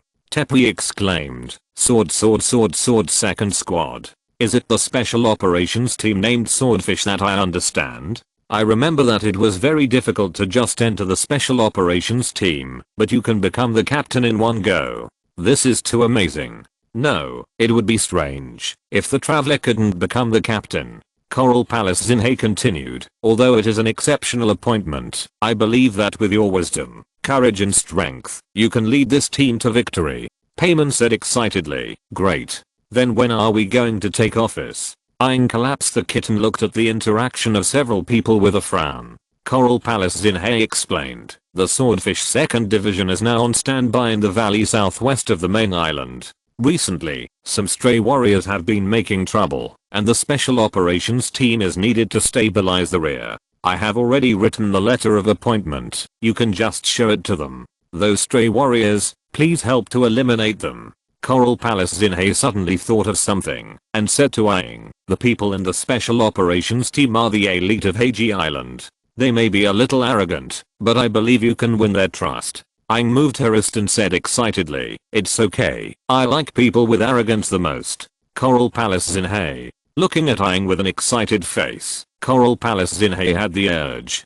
to mourn for those Special Operations Team members. After Coral Palace. Zinhei and Aang finished talking, Zepping hurriedly asked, then, what about me? Lord Coral Palace, is there any combat need for me? I also want to make more contributions to the Resistance Army. You have made a great contribution to the Resistance Army by bringing the Traveler, but if you want to do more, I will arrange it for you later. Coral Palace. Zinhei said, make sure to complete the mission. Traveler, although you have become the captain of the Swordfish 2nd Division, I will not fall behind. Payman said with some concern. Okay, be careful and don't force yourself. Aang, let's go too. Aang. Before completing the mission, Aang dug up the KG Island. Except for those wandering warriors who ran away when they saw her, other monsters did not escape her clutches. So this is what Liu Su said about fighting? Although the power gained is very little, I can feel that I'm getting stronger little by little. Aang touched her chin and thought. She found that, as long as she fought, she didn't have to kill the opponent. She could gain combat experience. However, after defeating the opponent, she could not gain combat experience again. This made Aang feel a little bit regretful. Payman stood beside Aang and watched Aang stuff the treasures she got into her backpack one by one. There were also piles of more as high as a small hill. He said with some doubt, Aang, there are quite a lot of treasures on Heiki Island. Why did Coral Palace. Zinhei say that Heiki Island is short of supplies? It's really confusing. There are not many treasures there, and places with treasures are also accompanied by dangers, so these treasures were cut out by my sword. With the strength of the rebels, entering these secret realms containing treasures is not a way to die. Aang rolled her eyes at Payman and said, but her hands did not stop moving, throwing everything she thought was useful in the secret realm into her backpack. It seems so. Then let's put it in the backpack quickly. But Aang, you are getting stronger now. Are you about to fulfill your dream? Will we be separated by then? Payman was still a little happy at first, but as he spoke, Payman began to feel lost. This sudden change made Aang, who collects treasures, full of questions. When she was so happy to search for treasures, you did this to me? No, as long as you are willing to accompany me, I will not abandon you. Aang still stopped and said to Paimeng seriously. Although Paimeng has many secrets that he has not told her, she also has many secrets that she has not told Paimeng. During the journey, Aang has recognized Paimeng as a partner. Although she usually teases Paimeng as emergency food, mascot, etc., and even says that she wants to sell Paimeng, these are all jokes. If Paimeng has a problem, Aang will definitely be the first to go out. If she can't beat him, she will call on others, or even gods. Then it's a deal. We will continue to travel together in the future, and I will be a good guide. Paimeng said happily after hearing what Aang said, because she saw sincerity in Aang's eyes. Well, let's go. I have explored Heiji Island almost. Now we are going to find the members of the Swordfish 2nd Division. Let's go. We have made so much money again. After we finish the advance, we will go to Liu for a good meal. Paimeng said, and followed Aang's steps with a happy expression. Although they got a lot of treasure, neither Paimeng nor Aang mentioned helping the resistance army that was short of supplies. The reason was very simple. They were not saints, so they just had to live their own lives. You are the new captain of Swordfish Squad 2, right? Lord Coral Palace has already told us. The acting captain of Swordfish Squad 2 said to Aang, who came over. There have been rumors about you in the army for a long time, and the letter of appointment has been confirmed. But I still have a doubt. Paimon asked doubtfully. Any other questions? The acting captain of Swordfish Squad 2 replied, in short, whether you are worthy of our following. Payman continued, what do you mean? In normal times, the most direct way is to have a good fight. But now, there are better targets here. A veteran of Swordfish Squad 2 replied. We are stationed here because many wandering warriors have been causing trouble recently. If you can kill these wandering warriors, we will recognize your strength. No need to be so troublesome. You all come together. Let me move one step, and I lose. Aang said lightly. Find wandering warriors to prove yourself. Excuse me, they run away when they see me. What's the challenge? It's better to beat you up. You are quite arrogant. Although the rumors in the army are that you are very powerful, we are not vegetarians either. The acting captain of the Swordfish 2nd Division said angrily. We will know whether you are arrogant or not after trying it. How about it? Do you want to fight? Aang glanced at him and said impatiently. Aang didn't know if there was any experience value for beating people because Liusu was talking about hostile targets. So Aang had an idea, that is, to irritate the other party and make the other party hostile to oneself so that the other party can also be classified as a hostile target, right? Damn, this new captain underestimates people too much. Let's go together. The acting captain of the Swordfish 2nd Division said to the people behind him. The acting captain of the Swordfish 2nd Division was not stupid. He also knew from the rumors in the army that Aang's combat effectiveness was very strong and he could not beat him alone, but he was a little unconvinced. Why would the Swordfish 2nd Division airborne a captain? Excuse me, everyone present is not as strong as the slime. Aang looked at the hesitant Swordfish Team 2 members and said sarcastically. This sentence directly ignited several members of the Swordfish Team 2. Don't be so sarcastic. Even if a person's strength is poor, as a soldier, you can still deal with some slimes that won't fight back with weapons, right? Damn it, let's go together. So the angry people raised their weapons and rushed towards Aang. It seems to work. Aang's eyes lit up when he saw the Swordfish Team 2 members rushing towards him. Ouch. Aang kicked the acting captain of the Swordfish Team 2 who rushed over first and flew away. The acting captain of the Swordfish Team 2 flew backwards, which surprised the other members of the Swordfish Team 2. However, they still gritted their teeth and held their weapons tightly and attacked Aang. Then the result can be imagined. Aang kicked all the members of the Swordfish Team 2 who rushed up to the ground one by one, and also gained some insignificant combat experience from them. The effect is good. Next time, I can provoke the other party in this way. Aang felt a slight increase in strength and touched her chin, thinking about the feasibility of this method. How is it? Are you convinced? Paimeng flew to the members of Swordfish Team 2 next to Aang and said proudly, as if she had won a battle. I'm convinced. You are our new captain, and we will obey your orders. The acting captain of Swordfish Team 2 struggled to get up. Although Aang's kick was less powerful, it still caused a lot of damage to him. The other members of Swordfish Team 2 looked at the acting captain with some resentment. You said, why do you want to fight for nothing? Do you think the rumors in the army are false? One person defeated all the rebels on the front line without taking a breath. If you are not convinced, you can still fight. I will give you this opportunity. Aang said. No, that's it. We are already convinced. The veteran of Swordfish Team 2 hurriedly rejected the proposal. That's good. What's the situation about the wandering warrior? Paimeng asked. It's like this. There are a few stray warriors causing trouble ahead, and it will take a lot of effort for us to deal with them. So you wanted to ask Aang to help you solve it, right? But you didn't expect to be beaten up by Aang.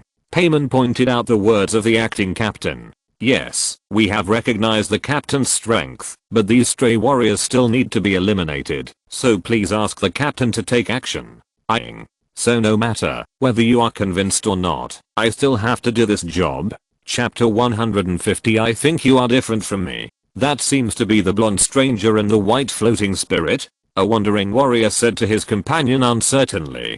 Be more confident. Remove the word seems. This is the blonde stranger in the white floating spirit. I didn't expect that we also saw the blonde stranger in the white floating spirit that were rumored. A wandering warrior reminded. Didn't you see them coming towards us? Then why are you still standing there? Run. The wandering warrior who asked the question ran straight into the distance without stopping. Run. The wandering warriors who gathered together immediately scattered like birds and beasts. Swordfish 2nd Division member. So you are the blonde stranger and the white floating spirit. I wasn't sure before. If I had thought of it earlier, it would have been great. The acting captain of Swordfish 2nd Division sighed as he looked at the wandering warriors who were scattered like birds and beasts. You didn't ask yourself.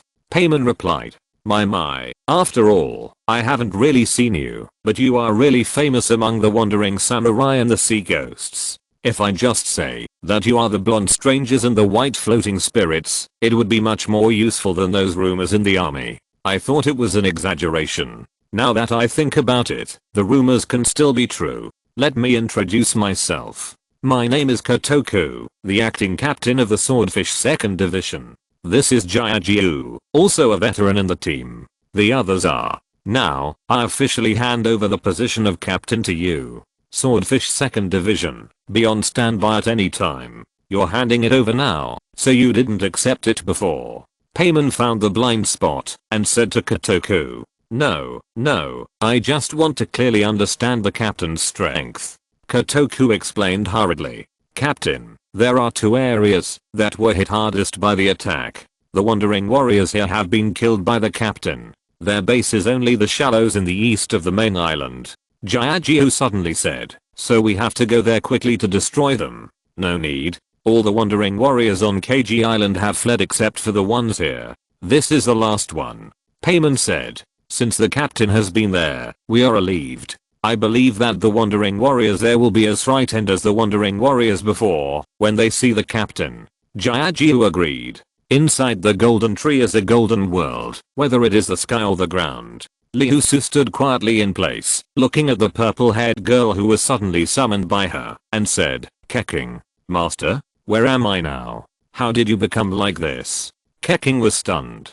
She was in monster just now, but her eyes blurred, and she came to this golden world. Looking at Liusu with golden eyes, Keking was a little stunned for a while. She didn't understand what happened. After bullying the Great Compassion Tree King, the latter finally hid in his body and never wanted to come out again, and suppressed his presence to the minimum, causing Liusu to remain in his original appearance. Thinking of this, Liusu poked the Great Compassion Tree King in her heart, and the Great Compassion Tree King conveyed to Liusu a very aggrieved feeling, and then Liusu's appearance changed again to the one before entering the golden tree. Keking was a little entangled, and Liusu's skin-changing behavior made her feel very puzzled. Nothing, my change has no effect. As for this place, it is the inside of the golden tree. Liusu explained calmly. After doing all this, the inside of the golden tree. Keking looked at this golden space curiously and asked Liusu, then why did the master call me here?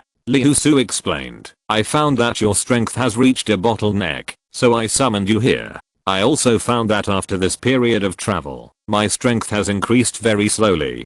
Keking replied, well, since it has reached this level, the Eye of God is no longer important. Liusu said, stretched out her hand, and attracted all the 2 eyes of God hanging on Keking's waist. Then, in front of Keking's surprised eyes, he crushed the 2 God's eyes in his hands. Master, why? She asked instinctively. The moment she lost the God's eye, Keking felt her heart was empty, as if a wish had been taken away, and all that was left was endless confusion. The God's eye restricts you. As my apprentice, I don't want you to have such restrictions. After Liusu finished speaking, 2 breaths gushed out from the God's eye that turned into dust and dissipated. Liusu drew the breath, added a little function, and put it back into Keking's body. What's going on? The wish returned to her body. Keking looked at herself curiously and clearly felt that the shackles that bound her had disappeared. Well, the birth of the Eye of God is due to a strong desire, but as the owner of the Eye of God, losing the Eye of God is equivalent to losing this desire, and thus becoming a mediocre person. I see, but without the Eye of God, how can I use the elemental power? Liusu replied with a smile. Elemental power is not as easy to use as the power outside the world. You have already mastered the use, just try it again. But without the Eye of God, how can you use the power in the future? It will be very strange in Teyvat, right? Just make a glass ball yourself as a decoration. Liusu replied. Keking. By the way, there is another new power. Go and study it. It will help you. Liusu gave Keqing a message after speaking. Yes, thank you, Master. Keqing read the new ability given by Liusu with a happy face. She felt that she would become stronger and stronger, and it was not impossible to surpass the Emperor in the future. Okay, you can leave. After Liusu finished speaking, Keqing felt a flash in front of her eyes. When she opened her eyes again, she appeared in Mondstadt again. So that's the original appearance of Master? She gives me a more majestic feeling than the Emperor. Those golden pupils, well, although I don't want to admit it, in my heart, Master's figure seems to be getting clearer and clearer. Ah, why is there no clay doll in the shape of Master? Keqing touched the original figure of Liusu sitting on the bed with her hands, and her amethyst-like eyes were full of fanatical admiration. Keqing, are you okay? Ganyu looked at Keqing, who was not right beside her, and asked with some concern. Keqing heard Ganyu's voice and hurriedly replied, it's okay. Really? Ganyu looked at Keqing suspiciously. Keqing didn't look like she was okay. Heiji Island, Coral Palace. The task assigned to us by Xinhei of Coral Palace has been completed. Let's go find her. Payman said to Aang. Hey, what's the use of this swordfish 2nd division? The strength is not as good as the sea ghost. Aang complained as he followed Payman to fly towards the Coral Palace. Just experience it. You can't be a bulldozer digging the earth every day, right? We have to experience life too. Payman replied. That's right. I feel like I'm becoming less and less of a human being due to the influence of Liusu. Aang rubbed her head and said distressedly. After hearing Aang's complaints, Paimeng's eyes flashed with a gleam, and he comforted Aang. Gods and humans are actually the same. Just follow your heart, and you can be whatever you want. Besides, God is just a powerful person. What you said makes sense. Alas, but I just feel something is wrong. No, I have to relax for a while. Aang shook her head and said. Then let's relax. After we finish all this, eat a lot of food, and do a lot of interesting things. Paimeng said with a smile. Aang replied happily, yeah, go, go, go, towards the stars and the abyss. Towards the stars and the abyss. Paimeng echoed with a smile. How was the process of taking office? Coral Palace Xinhei asked Aang, and Paimeng, who had returned. Aang put her hands on her hips and answered, it went very smoothly. But, when you took over Swordfish Division 2, Kotoku and the others did test you a little, right? However, I believe that with your ability, it will be easy for you to pass this test. Payman also imitated Aang, put her hands on her hips, and raised her head and agreed, yes, yes. Aang beat them all down, and no one objected. Coral Palace Xinhei, you are here to report, which means that the wandering warriors who landed on KG Island have been driven away, right? Of course, they ran away when they saw us. Payman continued to answer with her head raised. She found it really comfortable to talk in this way, especially to people who are not as strong as Aang. Haha, that's right. I forgot that you are very famous among the wandering samurai and the ambush. Coral Palace Xinhei was stunned for a moment and continued. Next, we just need to let Akubo send people to guard them strictly to prevent them from causing trouble again. Thank you for your hard work. You deserve a reward. I must reward you. Let me think. Promotion is not okay, it's too fast. Increase the military pay. Coral Palace Xinhei touched his chin and pondered what reward to give to Aang, but after thinking for a while, he found that he couldn't give it.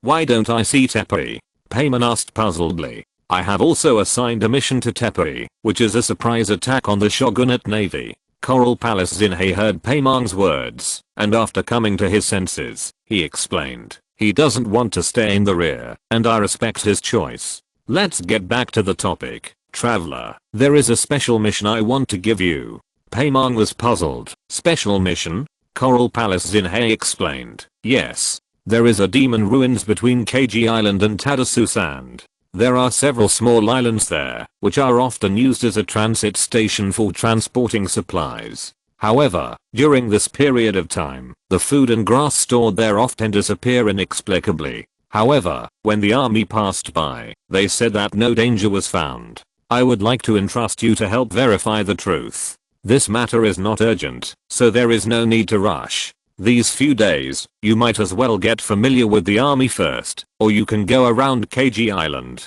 After Tepe comes back, you can chat with him, and then find a sunny day to go out to sea. After hearing Coral Palace Zinhei's words, Paimon hurriedly said, no, we have already finished visiting KG Island. Let's go and complete the mission now. Aang and Paimon searched the underground of Heiji Island and encountered some special monsters, such as Wuxiang water, and there were many treasures, so there was no need for them to visit Heiji Island now. Is that so? Well, I respect your decision. Coral Palace Zinhei was delighted when he heard Paimon's words. It would be great if he could use such a person.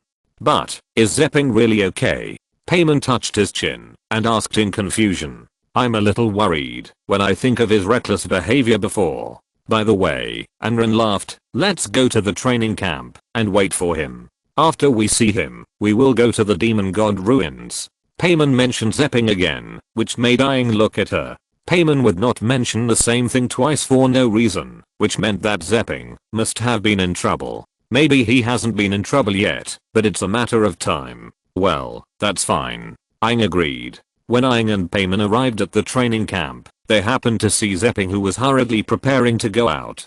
Tepping, where are you going in such a hurry? Paimon stopped Tepping and asked in confusion. No, not going anywhere. Why are you here? Tepping said with a vague look. How are you? Are you getting along with the people from Swordfish 2nd Division? Well, they have no objection. Aang replied. Yes, is that so? I was worried that there would be problems. I also wanted to teach you how to command troops. Tepping scratched his head and said, but it seems that it is not necessary now. Tepping, how did you know it?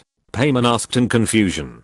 Tepping replied, from a novel published by Yido. That was a long time ago. At that time, I used several dumplings as bribes, and that friend agreed to lend it to me. Paimon turned his head and complained to Aang, you actually tried to use the things in the novel to guide the army. Is this what others call armchair warfare? Don't underestimate me. Now I'm just like you, learning and exploring the way to command the army. After hearing what Paimon said, Tepping was not annoyed, but said with a proud face. You've become the captain too? Aang asked doubtfully. It's only been a few days. Counting the 5 days of carpet search they had conducted on KG Island, this is only the 6th day. Teppei answered excitedly, that's right. Because of my contributions in the naval battle, I'm now the captain of the Special Operations team. And it's a brand new team. How about the Herring Team 1? Doesn't it sound awesome? I asked Lord Coral Palace, and Lord Coral Palace said that our uniforms are already in production. When they're ready, we'll go get the uniforms together. Then we'll meet in brand new uniforms. It's cool just to think about it. Aang replied calmly, I don't need it. But it's okay if you don't need it. Teppei was stunned for a moment and said with emotion, that's great. Thanks to the things we got from the sponsor. Captain, there's a new mission coming. A sergeant of the resistance army said to Teppei. Well, I'll go over now. I'll be leaving first, traveler. See you next time. Be careful and don't let me overtake you easily. Unless the sun rises from the west, you can't overtake me. Aang glanced at Zepping and said. Zepping, I'm just kidding. There's no need to be so serious. It's impossible for me to surpass you in combat power. Ahem. It's hard to say. I'm in a super good state now. It's a good time to make achievements. Zepping coughed twice, which was a bit abnormal, and then left.